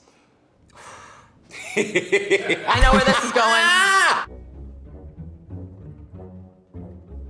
You got to show Nigel the Snap gameplay. My name is Jan. He can watch my new video. What are you doing here today? I am here to guess people's credit scores. You know your credit score? Yeah. It's probably like 8, 10. Damn! Thank you. My mother established credit for me when I was a teenager. Oh, must be fucking nice. My credit score is not great.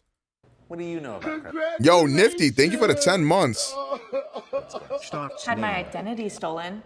My mom opened up a fair amount of credit cards in my name and racked up a lot of debt that was not being paid off. So it really tanked my credit score. I own 224 rental units. I look at a lot of credit scores. Brother. How much do you rely on credit scores? Past behavior is the best indicator of future behavior. And so if I can only look at one piece of data, I'd rather know how they have used or abused their money. I'm going to hand you a list from excellent all the way down to bad credit. Okay. All right, okay. Oh, wait, I think I'm actually in the good tier. Hold on, let me check. I think I'm actually in the good tier now. W's. These individuals one at a time. I'm going to ask you after that interview to put them in one of these categories. Okay. What's your methodology going to be? It's gonna be how clean you're dressed. I might do odor. I might do shoes. I might do socks. Ask them if they're making. I'm almost to 670. Fuck me. Their minimum payments every month. How long have you had your credit lines open? Do you own a home? I feel like I'm gonna guess pretty easily. Are you ready to meet your people? Well, if they excellent, they're my people. I don't know about the bad. All right, let's bring our first person Is it hard to raise your credit score? From my experience, it's not hard to raise your credit score if you're in bad credit standing. Like, you can raise it a lot in the beginning, but then once you get to a better credit score, it raises very slowly after that. We've got a fit. Talk to me nice, man. Talk to me nice. This is a trip. I got a 700. Damn, nice. First thing is Like, my credit score, it was it ever as low as 500 something? It was around there at the very least. Very low. And now I've got it almost up to 670 in the span of like a year or so. So like, you can get it up a lot if you're like really, really bad. And then after you get it, you start fixing it or whatever, it slows down a lot. Real, obviously. I like it. I almost wore a cap today. Nice, coordinated. All right. Come on, you see me. Who taught you about financial That's actually good, Nigel. Nobody talks to me about credit. Right. And so nobody was talking about credit, what it does for you, what you need it for. Right. Have you had any experiences that have damaged your credit score? Oh, for sure. Biggest one was student loans. My first couple of years of college, man, just not knowing, hey, I can get more money, check this box. All right, cool. Let me get that. I had to get these people $10,000 back off of $3,000, something like that. Damn. Looks very clean cut, has gold teeth. I'm gonna say 670 to 739, good. I'm gonna give you a good score, 693. I know how much they dock you from just checking your credit score. I think your credit score is fair, and it's around 600. Am I right? 615. Yeah. Let's go. Did having a low credit score affect anything? Hell yeah, man. Because of my experience with that, I talk about credit with my students all the time, like every day, because I work in high school. You about to get out here into this world. Nobody was talking to me about credit. Nobody talked to me about it. Good teacher, man. Yeah. So, good shit. Nice meeting you. All right, yeah. Hi. How are you? Good, how are you? Jan. Logan. Logan, nice to meet you, man. Me too. Like your coat. I appreciate it. I like your shirt. Thank you. Yeah. Did you buy that with a credit card? I did not buy with a credit card, but I did a Affirm for payment installment thing. Okay. Got the blue. He's probably gonna give him a low credit score. Oh my God. Look at how high his like toesies is pointed. Mohawk, and you got the Oh my God, he's got the elf shoes type shit. full body tats. People would say that people who get tattoos are fiscally irresponsible. What do you do for work? I work full-time in retirement plan services for a financial group. So I basically talk to old rich people all day about their retirement plans. So you must be good with money, though, because you're talking to them about money. Yeah. How many times have you been ever late paying The a thumbs credit in the card or pocket. personal loan? Once You've only missed one payment. That's really good. I've only ever missed one payment. When you came in and I just looked at you, I was thinking, Nah, society gang. would A probably nigga say named me has gotten slutted out on missed payments before. I'm not even gonna lie. bad. Now, you said you work in the financial industry a little bit, so I'm gonna say you're probably very good. 740 to 799. No. I want to give you a good score. I'm thinking like fair. 703. What is it? 704. Oh, yeah! Oh, wow. That's kind of scary. I love your everything. Thank you. We have Designer. a fashion niche here. Yes, I'm a designer. What's your gross I set reminders I can't be missing payments. See, when I would miss payments, it's because like I literally couldn't afford to pay you. revenue? My gross annual is technically 40 and up, 40K up. Okay, got it.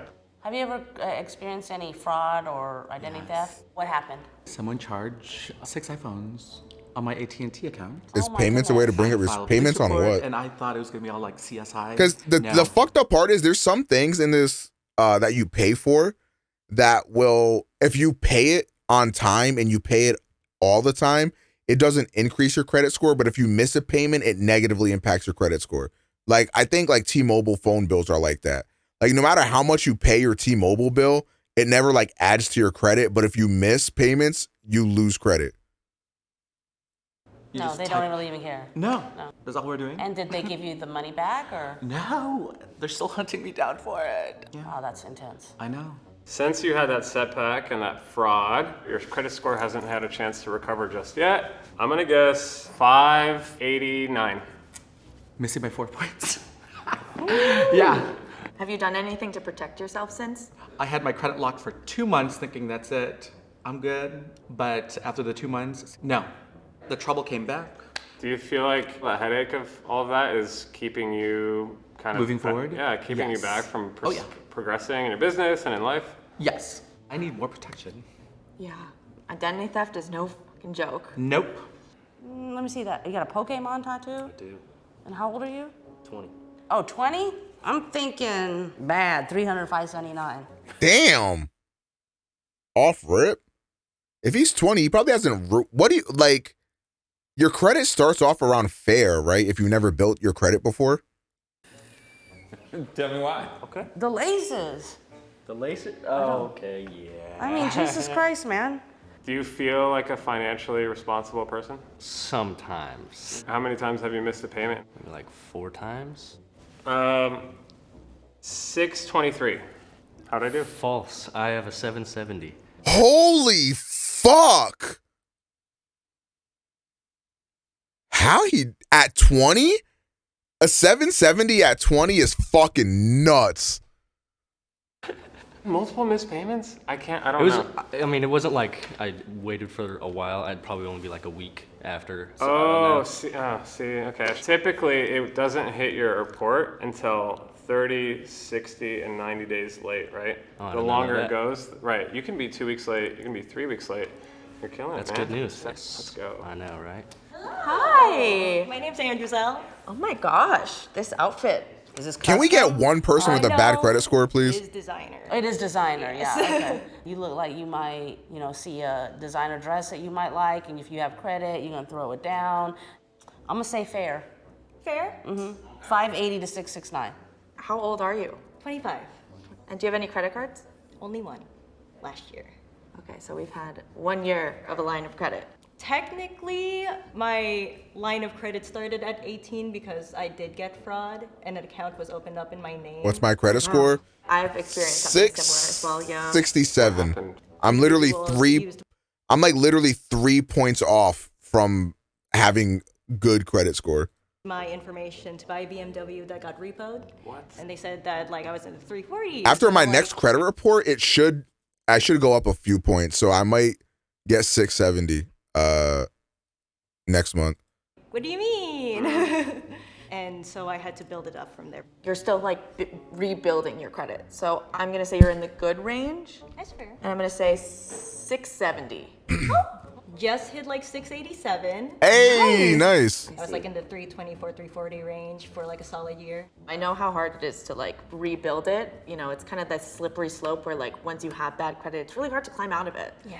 Credit is like your bloodline. Yeah, it's so Yeah, hard this to is a climb out of beautiful it. Sweater. Thank you. No pills. vegan Doc Martens. Your teeth are very white. Oh, thank you. You're very I white. appreciate that. So I'm gonna say good, 670 to 739. She don't even be asking no questions. She's like, this girl literally looks at somebody and then judges them immediately about their credit score. Like, bro, ask him some questions, get some more information. Like, White. Appreciate that. So I'm gonna say good, 670 to 739. Have you ever missed a payment? Yeah, unfortunately. Quite a few, or just like a few? A few. Okay. Do you have any loans? A loan that's attached to a mortgage. What is your income? It's high. That's good. So a bank trusted you enough to give you probably $500,000 or more in debt and to live in this expensive ass city. So that's good. Okay. So you must have a good credit score, 714. Higher? Mm-hmm. I'm gonna say you're in the very good range, 750. No. What is it? 811. Oh, that's awesome. whoa, shit. It's a good fucking credit score, my boy. Good shit. What about my story made you feel as though it was around 730? There's nothing about you personally, like you look very well put together. Obviously, you make a decent income and you live in the city, have your own house. But as soon as I heard multiple missed payments, I just assumed there's no way it could be at 800. It's good enough to get a mortgage, but not good enough to be in that upper excellent range. Most mortgage lenders, if you're above 720, they're golden, right? But 811 surprised me. Show of hands, how many did Sam guess correctly? Okay. I did better than I thought I would. Okay, that's good. Who did Daewoo guess correctly? No one. Oh, you didn't get anybody in there? I didn't think so. In the, did you even look? Just look. Did I even look what? That I got no one right? Have you ever thought about protecting your credit? Mine? With a monitoring system? Yeah, I got you. Have you heard of Aura? No. It's an online safety app. Oh, brother. You not getting them points off me.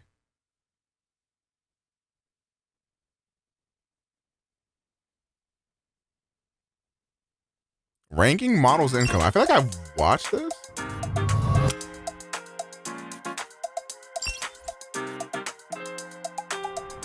Why am I still live? I think you should stay there because Okay, I definitely have not watched this. you have a very just clean look. Your hair, your skin, your height, your eyebrow. Yeah, your bone structure. You have like an overall like model vibe. Yeah. I love the confidence you all have in me. I appreciate it. I'll gladly stay here. But all right.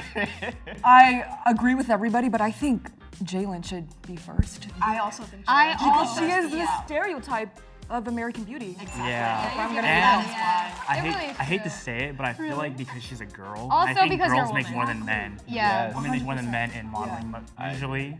Okay, so we should switch. Sure. I think you need to. Yeah, I don't know. I'm up here too. Aw, thank you, The smile, the hair, smile. the Yeah, jewelry, yeah. the style, The the height. tattoos. You definitely could book the fun, but also edgy. Mhm. From Yes. how you look for sure. Yeah. And diversity. So that's good. I feel like you also though could be booking a lot of beauty and hair campaigns. Thank you. Yeah. Why don't you come next to me first? Yeah, I kind of don't want to hear them talk. I just want to get onto the final. In 7th, we have Emily. In 6th, Victoria. In 5th, Monica. Oh, we're doing good, kind of, guys. Yeah. In 4th, Gabby. Whoa. Oh, okay. Kind of on it. Maybe we'll become agents. In 3rd, Ivan. What? I think you're 2nd, Jalen. Damn, my boy getting them bands. Yes, sir. Right. Okay. And 1st, Matthew. Nice, yeah. Wow. Okay, we were really good. Yeah, so what I'm trying to change and why I model is because I'm forced to live off of SSI, which is different than disability. If you were a young person born with a disability, or if you became disabled before you could pay into Social Security for 5 years, you're forced to live off of less than like $850 a month. That's crazy. In the US. yeah, I'm not allowed to earn any money, so I just do this for fun and for my friends' brands, and to also be like a visibly chronically ill and disabled person who's modeling. Even if I made the most amount of the people here, I would not be able to survive off of that with having to pay for private health insurance and caregiving. I'm including things before tax, so I would say about 5K this year because I just started. I am gonna say 25, and that's because I feel like I haven't booked that many things this year. I'm 50K this year. Wow. I'm at like 90K this year, and that's mostly because of a few blessings, companies that work with me like a lot, and like couple big jobs that really pushed me over the edge. This year I've made probably 115 or 120. Sheesh! We tied. I'm also 150. Oh, hey. That's okay. hilarious, yeah. I put 110 for the average on the thing. Oh That's shit, fine. okay.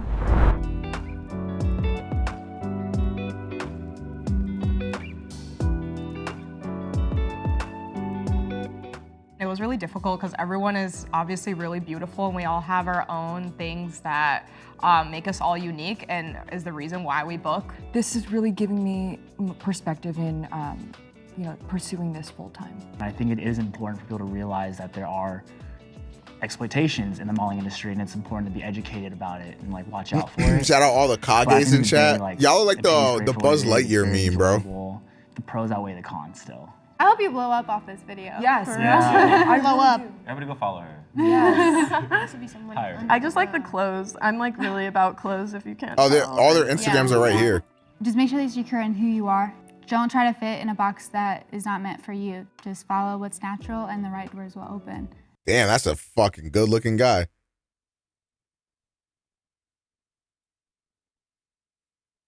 Okay, we got Matthews. I gotta be careful about scrolling through this. You never know what you're gonna get, boys. So please don't have the grenades out. Okay, thank God. Okay. Nice little Instagram.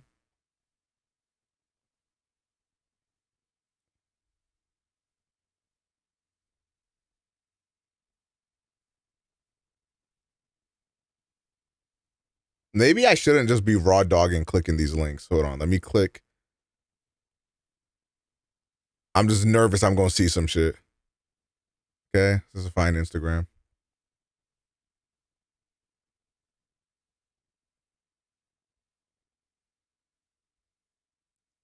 Okay, next.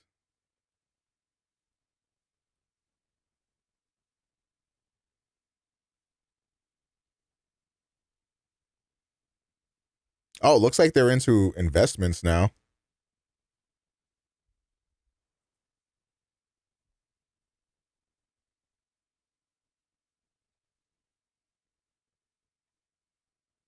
And finally, Monica. Let's see.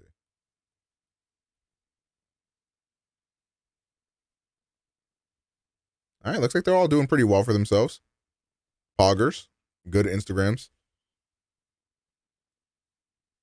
Holy shit, man. Chat.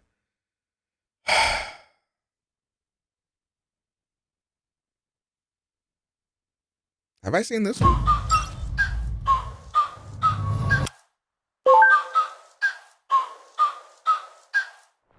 I feel like I have. I know off you give of me looks. you give me like bougie looks. Nope, I have not seen this. Put you in the front. I agree, actually. Yeah. I'm gonna shoot down like 3 spots. I disagree. Damn, what's crazy is all these people got a twin mattress on the floor with absolutely no bed frame. And their TV also sitting on the floor, no TV stand. Personally believe you probably make $1 billion. I agree. I was gonna say the same thing. He gives me maybe gamer. Yeah, I'm gonna put him in the middle. He's still mentally here for me. I feel like your shoes Rhea are kind of expensive. I can't tell if it's like a knockoff, but quality platforms are usually like plus the all black, $200 to $300. You give me like you have like 1 million followers on Instagram and you do like model shoots every single day. Like, bro, those girls that have 1 million followers on Instagram doing those shoots, they kind of tricking y'all. They got 23 roommates who are also Instagram models, and none of them are paying their rent. Fashion shoots. I want to put her in the middle. What's your name over there? Grace. I don't know, you give me like the vibe that you make a lot of money like selling cookies with your nice or like sweaters on Etsy or something. Sweet, very sweet. Yeah, You very have artist sweet. vibes. And you have a fun TikTok. So I think you are like over here, yeah. I like this. I kind of like you. Y'all gotta stop sleeping on this dude. Tall, little, awkward, like, dude over here type. This nigga probably making bands, making Minecraft videos. That's true. You think this makes sense? I'm gonna disagree. I think Rhea should be one more ahead. I'm putting her in last just because, like, I feel like she's a fitness TikToker or an Instagram influencer or whatever. I don't know. This is what I'm saying. And I'm fat, so I'm a hater. Okay. I would put Josh like further In front up, of me, like, maybe? Yeah, maybe between you two. Yeah, I agree. I would be good right here. Josh, come on. Josh, where's your sweater from? H&M. H&M. Okay. But H&M's like a classic though. Like I know a lot of guys who wear like only H&M, but they make good money. Well, it's like a lot of girls wear Fashion Nova, but they're wearing like $1,000 shoes. True. So I don't hate this lineup. Yeah. I kind of think it's. You think this is the lineup? Okay. Make TikTok videos about like tech reviews and tech stuff. Oh, he's in last. No, he's in last. A couple businesses from it. what kind of tech businesses? Like laptops, computers? Like type on keyboards, I make like custom ones. And I also now I'm getting into like clothes, so I designed this hoodie. I feel like you're great with money, so even if you maybe technically didn't like bring in as much as some other of us a couple years ago, you maybe have grown it more because you're probably very smart. I'm sure you're investing. I feel like you absolutely need to go higher up. How many TikTok accounts do you have? 3 that have done well. You should take my spot. I mean, it's scary over here. Yeah, I would put you like second. Let's do second. Tech is a lot of money. Plus, you have all those other income streams on top of it, too. Yeah. Oh, we got I the Yeezys teach on. people how to be content creators, but I'm also a Twitch streamer. Do you sell Oh, she a scam artist. I respect the hustle. I respect the hustle. Yeah, that's a scammer. I respect it. Get your money. Get your bag up. I was just about to ask. I don't sell a course because I believe in like making education free for people, so I don't like paywalling info. How do you Okay, maybe I lied. Maybe she's not a scam artist. make your income without the ads? So I get $2.50 for every sub that I get. That's like one way that I make my money, and TikTok sponsorships mainly, and I also have like Instagram and YouTube and stuff. But Yeah, I know it's hard to get paid off of Twitch, so I might have to. She might have to be down there. I don't know. like really small. I mean, those are two pretty lucrative platforms, but also you have a lot of morals, which makes me think you don't make as much money. Because Yeah, she could be making more money if she was actually scamming people by selling those courses. By the way, any content creator course or anybody trying to sell you on some content creator coaching is a fucking scam. Don't buy that shit. Unless it's from me.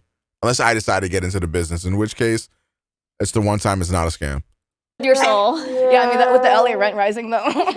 I still don't think you should be last, though. Like, I don't feel like she should move until we hear a couple more. Yeah, I would keep myself down here. Like, bring her here. So I do a few different things. My big one is I am a sex educator. So I host a podcast. We just launched the 3rd season. So I've been doing that since 2019. And I do sex education content on my Instagram as well as on my TikTok. And then I also upload all the podcast episodes to my YouTube channel. Ooh, And with YouTube, you've got and she's been ad doing it for revenue 3 and years. affiliate. But my one caveat is sex education, which in terms of making money through sponsorships, not harder. many companies would want to fortunately work with a sex educator, even though I think it's like a cool And thing. it's harder to get ad revenue because Yeah. I'm constantly, working through bands and things like that. How are you making most of your money, then? Through all of those, as well as OnlyFans. Ooh, but OnlyFans makes money. Yeah, you can make bank. OnlyFans has such an uncapped potential. I would put you up here. Third? Like top 3 for sure. Okay. All right, so I make like content just around like money, and I try and teach Gen Z good like money habits. He could be making a lot of money. anything like lifestyle, I'm pretty sure tech as well, or investment, anything with money, great for advertisers. Advertisers love that shit. He can be making a lot, especially if he's scamming niggas off of selling these courses. Short little funny videos. Finance makes so much money because not only do they push it, but you also get so many sponsorships, especially from YouTube. Are you on YouTube or are you on primarily TikTok? It goes like in this order: TikTok, Instagram, YouTube stuff. Never mind. If he was doing more YouTube, he'd be up there. He needs to get these videos on YouTube. I feel like those videos also, especially in the way you do them with comedy, are super shareable. Like those are the kind of TikToks that end up on Reels, they end up on Facebook. I would put you up because Definitely of finance. Finance is such a lucrative niche. I'm okay with that. But it is lucrative, Okay, that is true. I am a TikToker. I knew it. I knew I could tell. I do mostly fashion stuff, like secondhand fashion, vintage stuff, and lifestyle. What do you sell? I don't really anymore. I started like my TikTok promoting my online vintage shop, and that's how I became a TikToker. And now I just like do fashion stuff. Do you do it full time? Yeah. So your revenue comes from sponsorships? Yeah, it's like all social media now. I don't know, fashion makes like no money unless you're a thin white woman. So, so she's a thin white woman. So being plus size in the Oh, brother. I don't know. I feel like those last two on the ends, they're probably where they belong. If anything, they could maybe even flip. social media industry. And I just feel like if you're a fashion TikToker, I can't imagine there's a lot of money in that. But is definitely been hard. There's visibly fat plus size people, and then there's people with the quintessential perfect curves. Like almost, unfortunately, how plus size are you? If you do lifestyle but you're a small creator, you get nothing. Like they literally only gifting campaigns, and then like even then they gaslight you into feeling like you should be grateful for it. Yeah, absolutely. But given, I'm guessing you okay, sound she like actually knows a little bit about the industry type shit. I thought she was just a scam artist. She actually knows some things. you're a very 'Cause she's large spin. creator, and then like I feel like I've seen your videos on my For You page. I would maybe put you first. Oh, don't do that. I'm also, this is like my first year doing this. Yeah, I'd Again, say, we don't I'd know say anyone's right sizes. here in I front of don't me. think I make more than you. We still have time to switch. So That's true. Okay, so I am a plus size supermodel, so everything I do is pretty much lifestyle around that, and it's been my full-time job for about 4 years now. Ooh. I have my own cannabis and sexual wellness podcast, so I do that separately. I also have my own consultation and coaching business where I teach aspiring plus size models, so I have an online course that's a master class that I do quarterly, and then I also have a blog separately. Yeah, I that do think all post online on courses one- are scams, but at least she's giving information about a very unique and particular topic, to where like her information could be very valuable. Once a week. She could be and up there. Ad marketing is just starting on my I'm not gonna blog, lie. So it's not too far in there, but I'm very familiar with ad marketing and revenue. Have a lot. I would going put you on. first. Absolutely. Like, Yeah, you have so absolutely. many streams of income. So many streams of don't- income. yeah, You just seem very, very knowledgeable. And what about you, Kazumi? I do OnlyFans. I also do YouTube. I also do Instagram. My main stream of income though is TikTok, not specifically from ad revenue, but I make like 7 to 10 TikToks and I just like pump out as She's many number reels of one. me as I A can. day? Yes, with Yeah, she's different number one. She's number one. different captions, and I just lead it back to my OnlyFans. But I do, Yeah. I make a lot of memes. That's like my kind of like niche. I make porn Do you and have memes. a billboard in WeHope? Yeah, I do.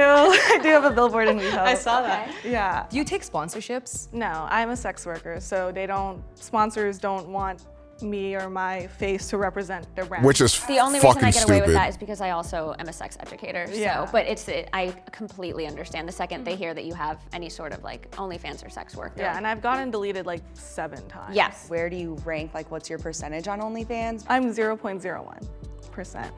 Okay, number All right, one. well, Yeah, number one. Number one. Switch, Yep. Absolutely. Yep. How many guys have you been with? I used to do parties and I would get like 50 dudes a night. Okay, so you're on No Jumper. Yeah. That's the kind of video that goes viral. I mean, there's no doubt about that video has millions of views. So my photo is a photo of me in Vogue. So It's a beautiful photo. my butt's in Vogue. Does Vogue pay a lot? It's almost kind of like being a Playboy centerfold in a sense of like it's an honor. Okay. Congrats on your new baby. Insert cash or select payment type. Use PIN pad to complete transaction. I'm sorry, what? Okay. The average cost of childbirth and pregnancy. Okay, this is kind of a Giga Chat video.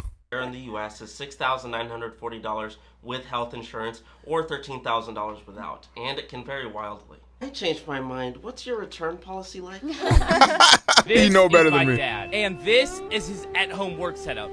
He hates it. So today, I'm gonna try to fix it. I'm gonna first add a custom keyboard I built for him and a mouse, and then we're gonna go ahead and give him the Fboy triple monitor laptop adapter. This is gonna turn his single laptop screen into a triple monitor adapter. Okay, I'm actually like very ignorant as to how much revenue TikTok can bring in.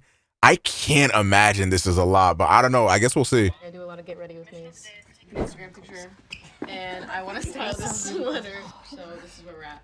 I kind of think that these bell bottoms Love those would be pants. cool with this, and it kind of matches, and it would edge up the sweater a little bit and make it a little more me. Wait, here they are. As you can see, I need to be a little bit taller for these, and I think it would be a crime not to wear these.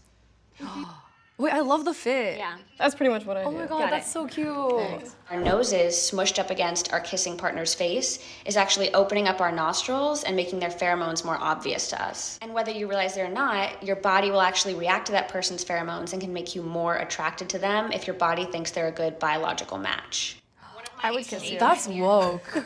Source, I made it the fuck up. Like, I don't know if that's true. Websites for Twitch streamers. Twitch Tracker is a website that tracks your stream data. Okay, I'm not gonna lie, there is a massive lick to hit on these wannabe Twitch streamers. Because here's the problem with these Twitch streamers, okay? I can say this because I am one, okay? Twitch streamers are stupid, okay? They all just want to like, they're all obsessed with like spending money on shit to try to make their streams better, but you can't buy a personality. So it's like, honestly, all that other bullshit, like, oh, this Twitch tracker site, like get on it, like they're all gonna eat that shit up because they all like are obsessed with becoming a famous streamer or whatever, but none of that shit's gonna matter. Which is why selling those like coaching courses or whatever is such an easy lick, because they're like, they want to like get in on that or whatever, but it never works. It'll show you the max viewers, follower gains, and the amount of hours you stream per stream. They also have a very nice graph showing your average viewer count and the amount you streamed, and cool stats like average viewer count per day. Yeah, so that's like similar to the type of content I do. Oh. I feel like I should go down in the tech men. I feel The like tech men should I definitely want go to up. put, I think your name is Teddy, right? Yes. You second, because I saw that ad. Tech pays well. That ad was really well edited. I'm pretty sure companies will see that and be like, I want to go and sponsor him again. But I'll put you second. I'd put you second. Yeah. Yeah, I mean, Hook, you know, looks like he uses just a webcam mic or whatever the fuck. You know, XQC, like his stream don't look crazy or whatever. Like, it really don't matter, bro. Like, it's all about the person streaming at the end of the day. Key. I'll take it. I'm okay where I'm at.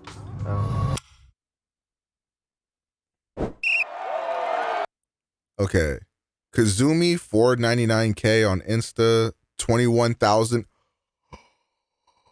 This girl is making bands, boy. 700K Facebook, 70K Insta, 42K Twitch. That doesn't really mean much. 449K TikTok, 69K Insta. Wow, Rhea, 715K on YouTube. I think Kazumi and Rhea are top two, personally. That 715K on YouTube is really high. I don't know how much Facebook pays, but Haley could be up there too. And I think the rest of the people aren't going to be making nearly as much as those three. That's my opinion, though. We'll see. Kazumi's OnlyFans is only $3. I don't want to know why you know that. But if you think that she's getting paid that every month, she is dwarfing everybody else here. Like, there's just no way. She is like dwarfing everyone here.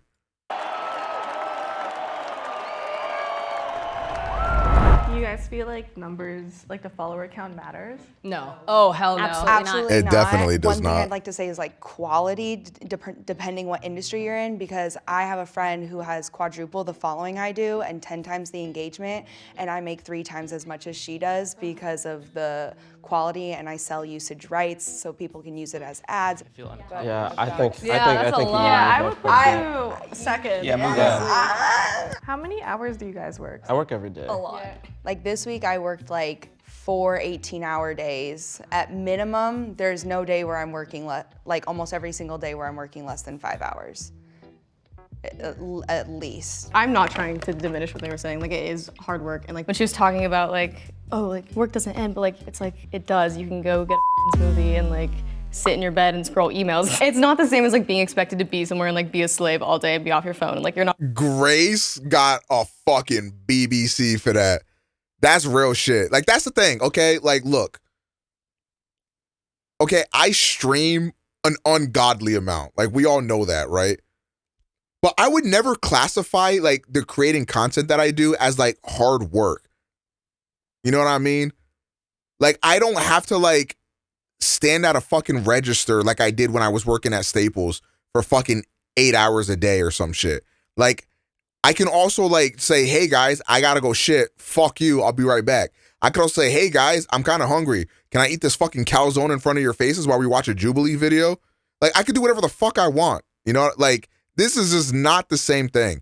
I do think content creation is hard, and there are bad things that come with content creation that are solely unique to creating content.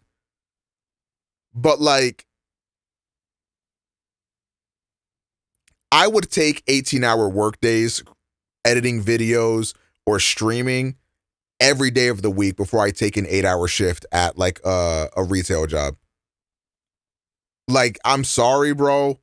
No shot. Like, I will take an 18-hour stream every day before I take an 8-hour retail shift. Hook has definitely left streams for an hour taking a bathroom break. I mean, Hook streamed like a crackhead. Honestly, if you want to take an hour break, like, y'all got to just hold that. That nigga is never not streaming. Grace is a giga chad for that. I'm not going to lie. Not a person when you're at work, but like you're a person when you're doing this job. It's hard to, when you do a job like this, because at first I was like, oh, I don't actually, you know, work that many hours, but then it's like the second I wake up, I'm checking and I'm deciding what I'm going to do that day. And the second I actually go to bed. All the day. Yeah. It's like, how do you decipher what's work and what's so it's not? hard when you're not doing it. Like, I'm maybe not working 4 hours straight because I'll stop and I have the privilege of being able to grab lunch with friends or shop in the middle of the day or like do whatever I do, but that doesn't mean I'm not constantly, you know, working in some capacity. And then, like, I still don't classify that as the same thing. Like, even like when you think about creating, like working on like stream stuff behind the scenes, or if you're like, for example, like if I'm like looking into a topic or something like that that I want to talk about on stream, like that technically classifies as work. If I'm, whatever I'm doing that I do for stream or whatever, which I do a lot of stuff off stream to make my streams good, that's not the same as like working. You know what I mean?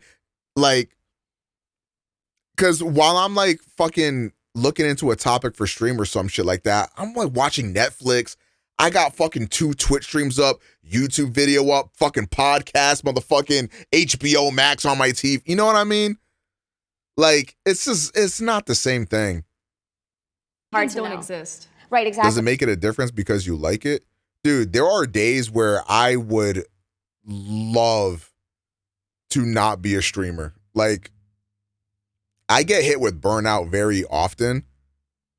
And like, that shit sucks, because the difference is, like, if you're feeling low or feeling down, you can still go to your job and it doesn't really matter. Obviously, it depends on the job that you have. But like a lot of like common jobs or whatever, you just kind of have to like be there. Whereas like, if I want to fucking kill myself one day, like, it's very hard to show up on stream and be entertaining. You know what I mean? Like, it's very difficult to do that shit. I've jerked off writing invoice, and that technically counts as work. That's giga chad. I'm not gonna lie.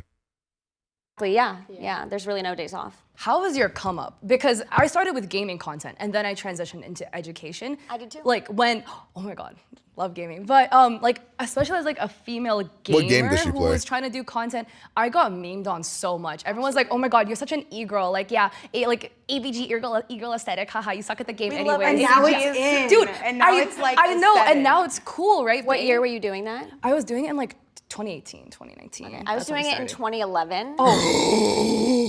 Oh yeah, she got it bad. I'm not being a girl making gaming content in 2011. Oh nah. To be a female YouTuber in a male-dominated space in 2011 Yeah. was traumatizing. Brutal. I have a question for you, Josh. Do you feel like you have to work harder or fight for what you're worth as a black man? I don't know if I necessarily have to fight harder, but it is a little bit harder to stand out and like get people to take you seriously. It's actually one of the reasons that I've signed with like a management agency that only represents black creators. Oh, okay. Oh, good It just shit. feels like a like a small family. Absolutely. Oh, I kind of wish he said who they were. And I know that they're. Like I didn't know there. I didn't know there was agencies like that. I know there's Noir, but I think they usually do black women. To get like what's best for them. That's They've been dope. so helpful because I've run into other black What up, creators Lonnie? that have like my similar following and a similar niche.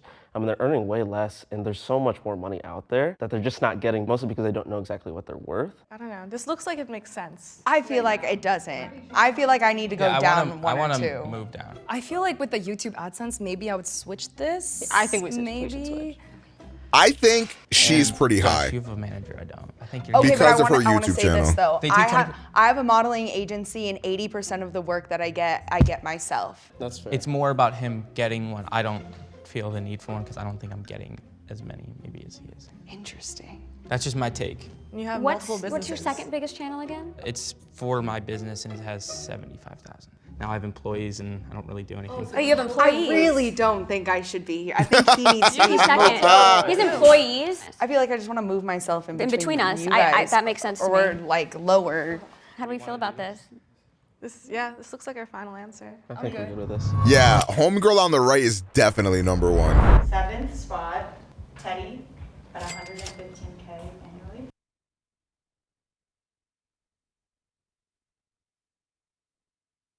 He's the lowest? 115K? Bro, what? Also, if she's that high up? Bro, I saw her little TikTok thing. She averages like 200 concurrent viewers or some shit on stream. This is why I always be saying, like, I be trying to advocate that, like, your average concurrent viewership does not fucking matter. What? Because this girl is making over 6 figures. No way. 6th spot, Haley, 125K. Oh, wow. 6-figure club. 5th spot, Kat, Bro, you 7-figure club. Why you talking? 175K. 4th spot, Grace, 180K. Oh my God. And the 3rd spot, Josh. Okay, so my top 2 were correct.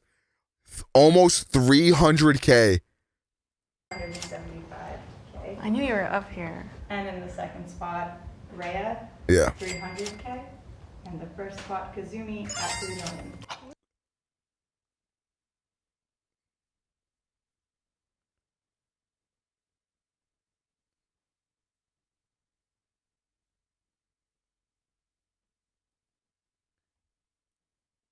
Any OnlyFans reviewers? Y'all locked in? Fire content?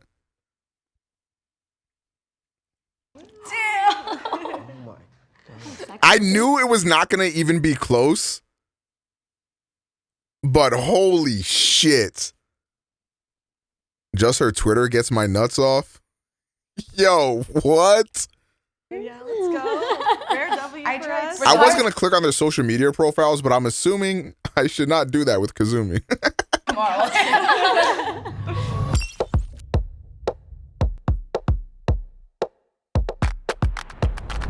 people hate when you make a lot of money in a non-traditional way, and they really hate when you make it off sex work. Yeah. So I was very, very nervous about the reaction. I am an anomaly and I don't represent what all sex workers make. I make a lot of money, but it is still something that you should deeply consider before getting into, because it is something that holds a lot of social stigma and does make life hard if you don't like doing it. And I just want to say that y'all have motivated me, because I feel like I became like comfortable with what I was doing, and like I haven't been pushing myself recently, but now I'm like, y'all are doing so well, and I'm like, Well, that's You're crazy. doing really You woke up and made a whole website by yourself. Also, you're that took me like It wasn't 3 great. months It on my wasn't blog great. to do. Yeah, when I was 19, I was homeless. So I am really proud of you and whatever you've done, and Aw, the fact this that you is can employ people wholesome. and do so many Bro, if I was up there, they would have all spat on me, bro. I am nowhere near anybody on this list. I'm not gonna lie. cool things of your life. I think there's an idea of what an influencer is in people's heads, and I think it's usually like a airheaded person who just takes selfies or uses a selfie stick. They don't understand, I think, maybe the nuance. Like, I was kind of weird coming into it because I grew up really poor, and like $180,000 is like so much money to me. I would be happy making the amount of money I make right now for the rest of my life, and I feel like everyone gets into it and they're like, I have to be a millionaire and I have to like monetize every category of my life, and that's probably where it becomes like an insane job. Wow. Grace is like surprisingly grounded for an influencer who is making 6 figures. Like, I'm honestly shocked.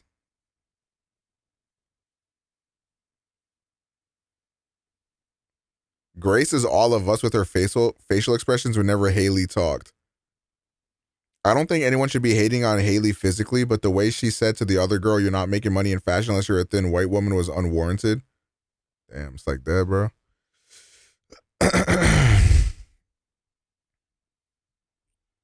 The fact that Haley tweeted, I don't regret what I said on Jubilee, and anyone who's mad about it needs to take a look at their internalized fat phobia and race. What?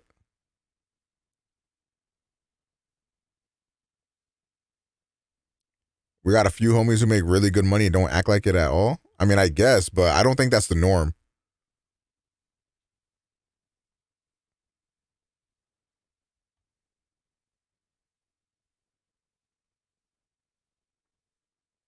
Well-dressed, Squire. beautiful black woman in Seattle. I think you're about 80,000 right now. Okay. I feel like if you living in Seattle, you can't be making no less than like, yeah, then probably like 80 bands, right? Like, Seattle's expensive as fuck to live in. Oh, sounds like I was wrong.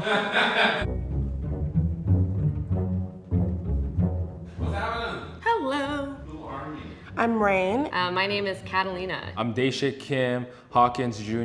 How much money do you make a year? How much do I make a year? Let me do some basic Asian math. 35,000. Oh, I fucking lied. I made $57,000 last year. I did pretty good. Probably somewhere under like 20,000. Holy I'm a shit. student, computer science. In Seattle? Oh, that's fun. It's kind of like fucked up too. You got that OmegaPro cut? Not true.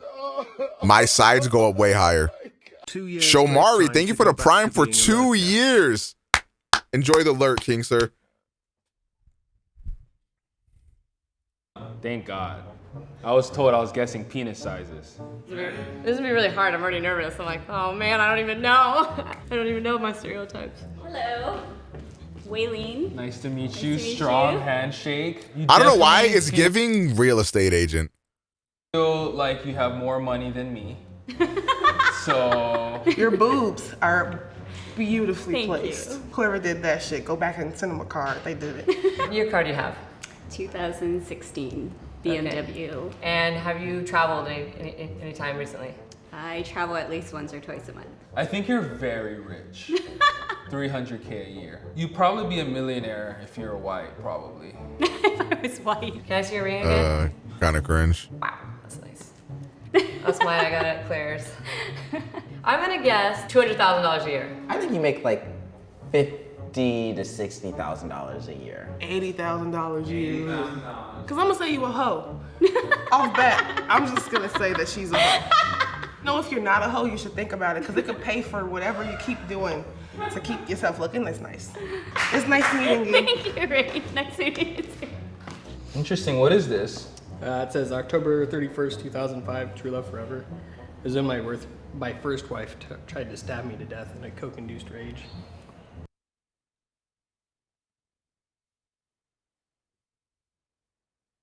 The fuck? What is going on here? This is not normal. This is What not how was- things are supposed to function. Yo, thank you for the raid. You niggas gotta see this. Hold on. Yo, y'all gotta hear what the fuck this guy just said.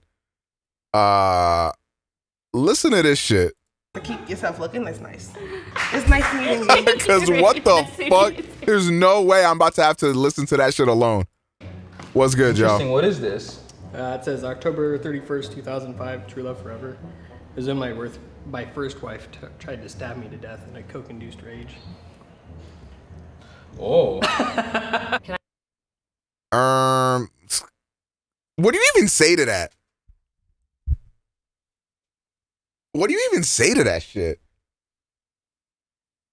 Somebody's like, oh yeah, my wife tried to stab me to death in a coke-induced rage. Okay, so you got a tattoo to commemorate the day? Like, what? Can I ask, are you a trust fund baby secretly? No, I actually... It's giving like engineer or like something. It's because of the pants, realistically. It's giving like engineer or like he's in electrical type shit. So he could be making some bands, low key. Are you still homeless? No, Okay, you're still I do get homeless. asked that though. Okay, you're still not homeless. Do you get to wear this to work? Yes. So you get to wear this to work? Yeah. I'm gonna guess you make $55,000 a year. You probably make about like 60,000 a year. Like carpentry or like a construction worker, he's I carrying can see a knife. that, That's yeah. something you could tell he carries on him every day. Like I carry my keys. You work stock at Hot Topic, so you make 15 an hour. Sweet. Can I get a discount? No. Okay, see ya. Why was that so awkward, bruh? I didn't like any of that. You look nice. Thank you. You look coordinated. You make money, don't you? You do tech shit and you make money. He looks nice, bro. That fit is garbage. I'm sorry. Someone had to say it. Who dressed him? His mom? Like, what the fuck? What type of phone do you have? I have an iPhone. This is like an NPC that's in the background of like a Seth Rogen movie. Is it the X? No. Is it the 10? No. Is It's it like a 15th? 9. The X and the 10 are the same thing. Oh, it's the 9. Okay, so you Newish. There is no iPhone 9. wish. Okay. When's the last time you've been into a Ross? Real recently. Don't lie. Entrepreneur makes upwards of $100,000 a year. I don't know. He has good fashion. He looks happy. I mean, he looks like he doesn't miss a meal. So. True. Yo, Thonkers. you could be a pyramid scheme manager person. It's possible. That's not impossible. 3 million a year. 3 million. Yeah, I think you're famous. You have a famous face. Excuse me? Thank you. I've actually heard that before. It's famous. My name's Kat. Lamont. Nice to meet you. Lamont. I like your sweater. Lamont. Appreciate it. You smell like weed. Ooh, that's very indicative. You smell like marijuana. I think you work at a weed shop. You think he worked at a weed shop because he smelled like weed? Maybe he's just zooted. Universe 9 Omega's bugging out. We look nothing alike. I swear to God, you guys see somebody with hair and it's like, oh, is that Omega? Type shit. Yeah, how much do you think I make? 50,000 a year, bro. You either are a motivational speaker to youth in high schools or work at a phone sex hotline. Because you got a good voice, dude. You got a good voice. What do you do for fun? Work. Yo, I could work at a phone sex hotline, bro. What's good? Like, thank you for calling. Like, what fantasy may I serve for you? Like, you feel what I'm saying? Damn, like, you deserve to get punished. Like, you've been bad, haven't you, bro? You feel what I'm saying? Like, type shit. Like, what's good? Yo, you got Twitch Prime? Feel me?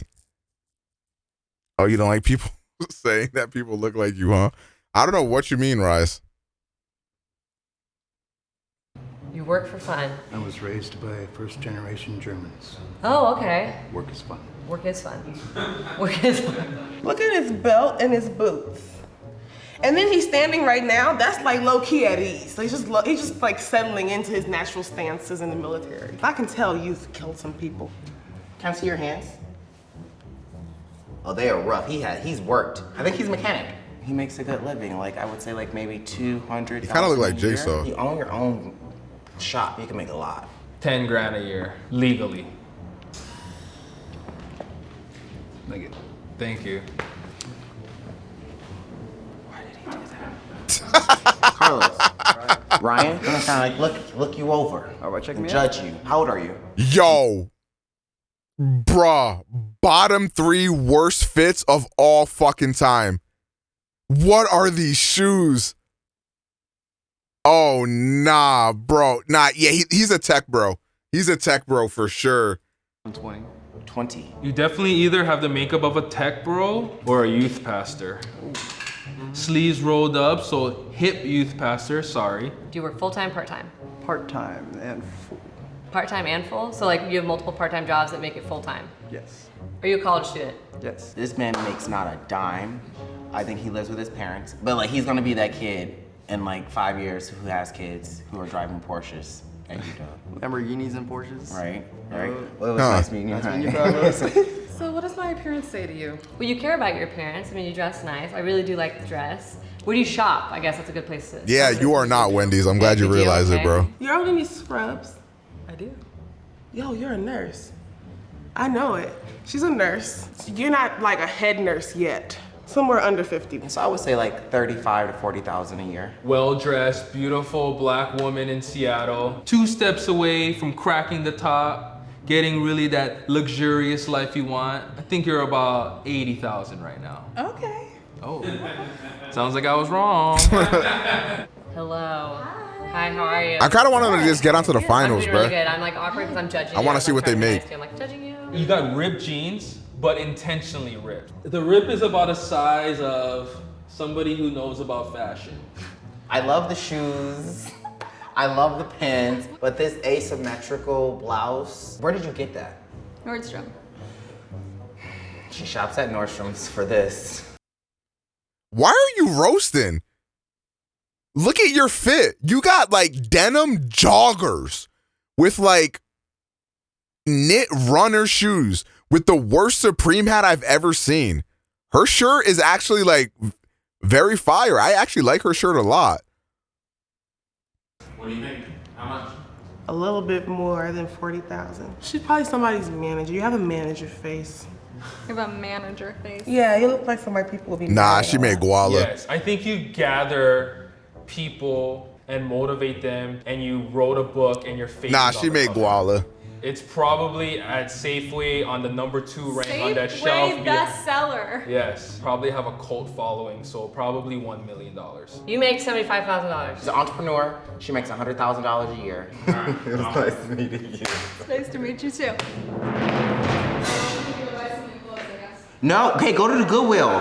They got great clothes. How do you think you did? Maybe you should go there then. I think I got one right. I think I'm Still got long ass I feel legs. like one of those people are Golly. homeless, and y'all are trying to trick me. Wait, who? The construction guy, but I'm not sure. Alright, I'm gonna bring everybody in. They're gonna line up behind you. Okay. Smallest income, the largest income. Okay. The famous guy. All right, let's see, boys. I'm nervous right now. Okay, ready? All right, I really want to know who I got right and wrong. Sheesh. Yo, Wendy's over here making 90K. That's a Wendy's fit.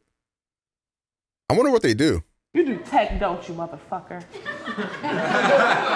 Oh no, he's so All right. cringe. Come on up. Was I Oh right? no. Oh, what happened? I'm not broke. Oh. But why are you still in the bottom? I don't know, I'm the brokest out of you. Do you live with your parents though? I do. Okay, so how much you make a year? 25. Okay. I mean, here in this city, That's zero. Yeah. Okay, student. Yes. And also I work as food services, along with freelance photography and a music promoter. You work 4 jobs? Yes. You do all of that and you're at the end of the line? Yeah. So you on the end right He's now. grinding. You gonna climb. Nah, he's grinding. He's gonna be all right. When did this video come out? 4 years ago? He probably making 6 figures by now. He's a worker. Yeah, you're a smart dude. You're a smart dude. All right, cool. Thank you. I kind of got you right too, right? Kinda. Kinda. I am a CNA at a hospital. Oh, okay. And how much do you make? I make about 35 to 40,000. 35 to 40,000, so it's a little high. What will you be making after you get done with school? 150K to 200K, depending on the area. Hell yeah. Money. When do you get done with school? 8 years from now. Damn, that's forever. What are your hustles? So I am a vocalist and I do admin for hospital and I'm a nanny. And a nanny? Yeah. Fun. 4 jobs? Yep. Everybody works 4 jobs on this end of the line. Me again. How's it going? So what do you do? I'm a banker. Like you work at a bank? At a bank. So how much do you make a year? Between 35, 40. You ever been robbed at gunpoint? Back and forth. I'm doing all right. I feel like I'd never work at a bank because I'd be terrified of being part of a bank robbery. Well, I'm sorry for making saying you sell weed. Nah. But I said at least legally. Exactly. I don't know if you could have said that any other. What do you do? I'm an exterminator. No fucking way. What do you kill people? Everybody's got their price. How much do you make as an exterminator? I make about 40,000 a year. This guy's a What do you giga chad. exterminate? If it walks, crawls, or flies, we will kill it. I want to know the pens. Like why you have, so is that just because you write a lot or you guys sign No, things? I do. The one thing you don't want to do around me is to drink to excess and pass out. I will mark you. Oh, he's a giga chad. You should be scared. Look at my toe pointing at you. Look at my brace in the back. I'm checking your balance. I'm checking your balance right now. I got pretty good balance. Like, Nah, he ain't giga chad. How do you follow up that one? I don't know. Hey, nice to see you again. What do you do for real? So I'm the vice president of a media property called Do 206. So we throw concerts, we He's work a with president. brands. Yeah, I'm a boss. He's a boss. Yeah. You're not a label? I'm not a label. I have a music group is what it's called. So we do artist management. How much do you make a year? About 90. Damn. 90? Yeah. So you living pretty good? Yeah. Yeah. You comfortable? Yeah. I mean, I'd like to make more. You know, Seattle's expensive. You know. Stay safe. Thank you. Appreciate you. Oh, I know you make a lot of money. Sex work, please. Please, I'm God. not a whore. I'm sorry. What do you do? I do, Vice president? I do hair. at Microsoft. Wait. There's a She does hair at Microsoft and makes, what the fuck? Microsoft got a supercuts in it? salon at Microsoft. And so how much do you actually make? About 101. 101? What is that one? You gotta put it in there. Oh, you know to the T what it is. I do. What is Mike doing here at Microsoft Intelligence? There's 65,000 plus people on that campus. I need have a a haircut. lot of clients. What's the toppest, most executive you cut for? Is that confidential? Probably. You cut Bill's Oh, she cut Bill Gates' hair one time. Maybe a lot of times. hair? No, I can No? say that on camera. No. But I would like to. Do you need a haircut? Yeah, Bill, she's Yeah. good. Why do you carry a knife? This is my work uniform. What do you do? I own an IT corporation. It was technically a technology firm. But you didn't go to school for that, did you? No. I think I put you at 60,000. Yeah, 55 to Damn, he didn't go to school and he's making, what was it, 150 bands? 55 to Good 65. shit. And how much do you make? Last year, about 150. We're probably set to make 200 this year. Nice. Fuck. Start like a little business then. Oh, no. No? It's going to be a big business thing. Oh! Okay, I'm not gonna lie. That was kind of Giga Chad. I'm not gonna lie. That was kind of Giga Chad. Corrected me, he's like, it won't be a little business. That's dope. I like that. Thank you, man, for sharing that. That's super dope. How much do you make? I make between 15,000 and 20,000 a month.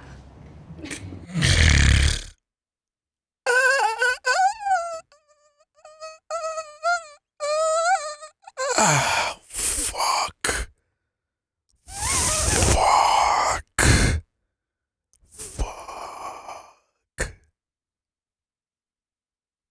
Chat, what you doing? what you're doing for 15 bands a month. Honestly, my answer is anything you say. Holy fuck. Now, are you the hoe? A month? 16,000 and 20,000 a month. Wow! What do you do and make the most out of all these people? I am a life and business coach. I am fumbling. Yo, real shit. If you want to learn how to become a full-time streamer, just like all the goats, tap in, gangy. OmegaProCourse.edu, boy. Lock in. For only 4 small payments of $59.99.99, I will get you fast-tracked into changing your life. You will be the #1 streamer, bro. Yo, there's no shot, bruh. Hell no. Being a scammer pays. I'm out here streaming 8 hours a fucking day for 54 subs. That's like $100. When I could be scamming niggas, making 300 bands a year? Oh, hell nah. I'm fumbling, bro. I'm about to make a career pivot. There's just no way. Life coach. Oh, so you do have that book with your face on it. One day. That was pretty spot on Yeah, that, right? one day. Were you annoyed or at all that I put you in the middle and not all the way at the top where you belong? No. No, you didn't care? No. You know why? Life isn't stressful, right? Life coach. Yeah. Everyone can get rich, I guess. But it's not about the money for me. It really wasn't. It never. Come on.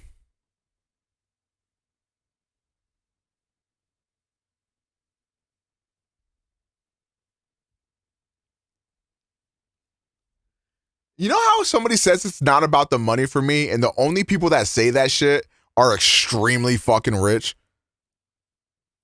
Started that way. That's just kind of what's happened. Like truly from my heart. Yeah. That's just Is that what what's you tell your happened. clients? Am I still in the trial period? Rich. Nice meeting you. Thank you. I have one last thing I want you to do. What do you want me to do? I want you to put yourself on the line. Will you put yourself on the line?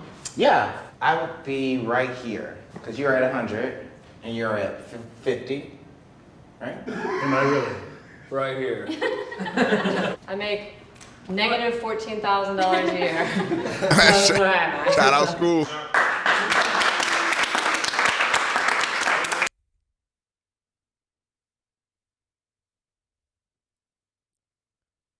Golly.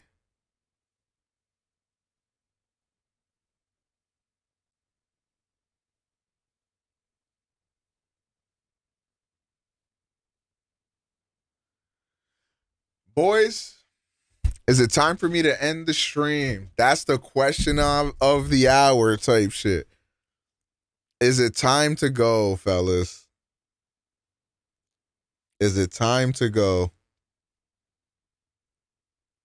Not without a couple snaps. Do I actually have snappers like that?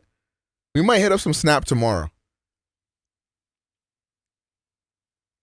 It might be that time, boys.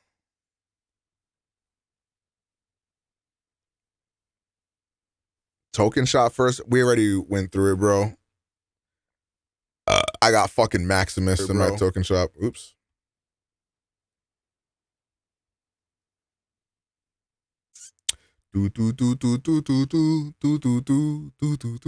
Bro, Cochise is playing fucking League of Legends? What the fuck?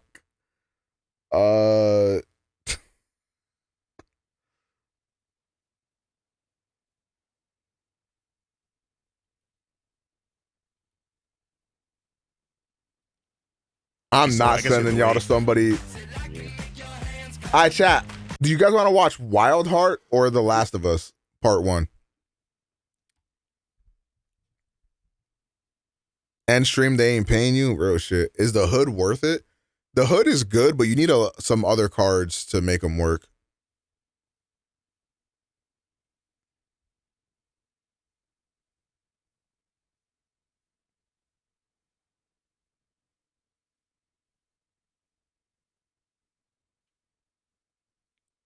What's up, Jay? How you doing, Gangy? Look at my luscious hair. It's going to be looking even better when I get my new products in.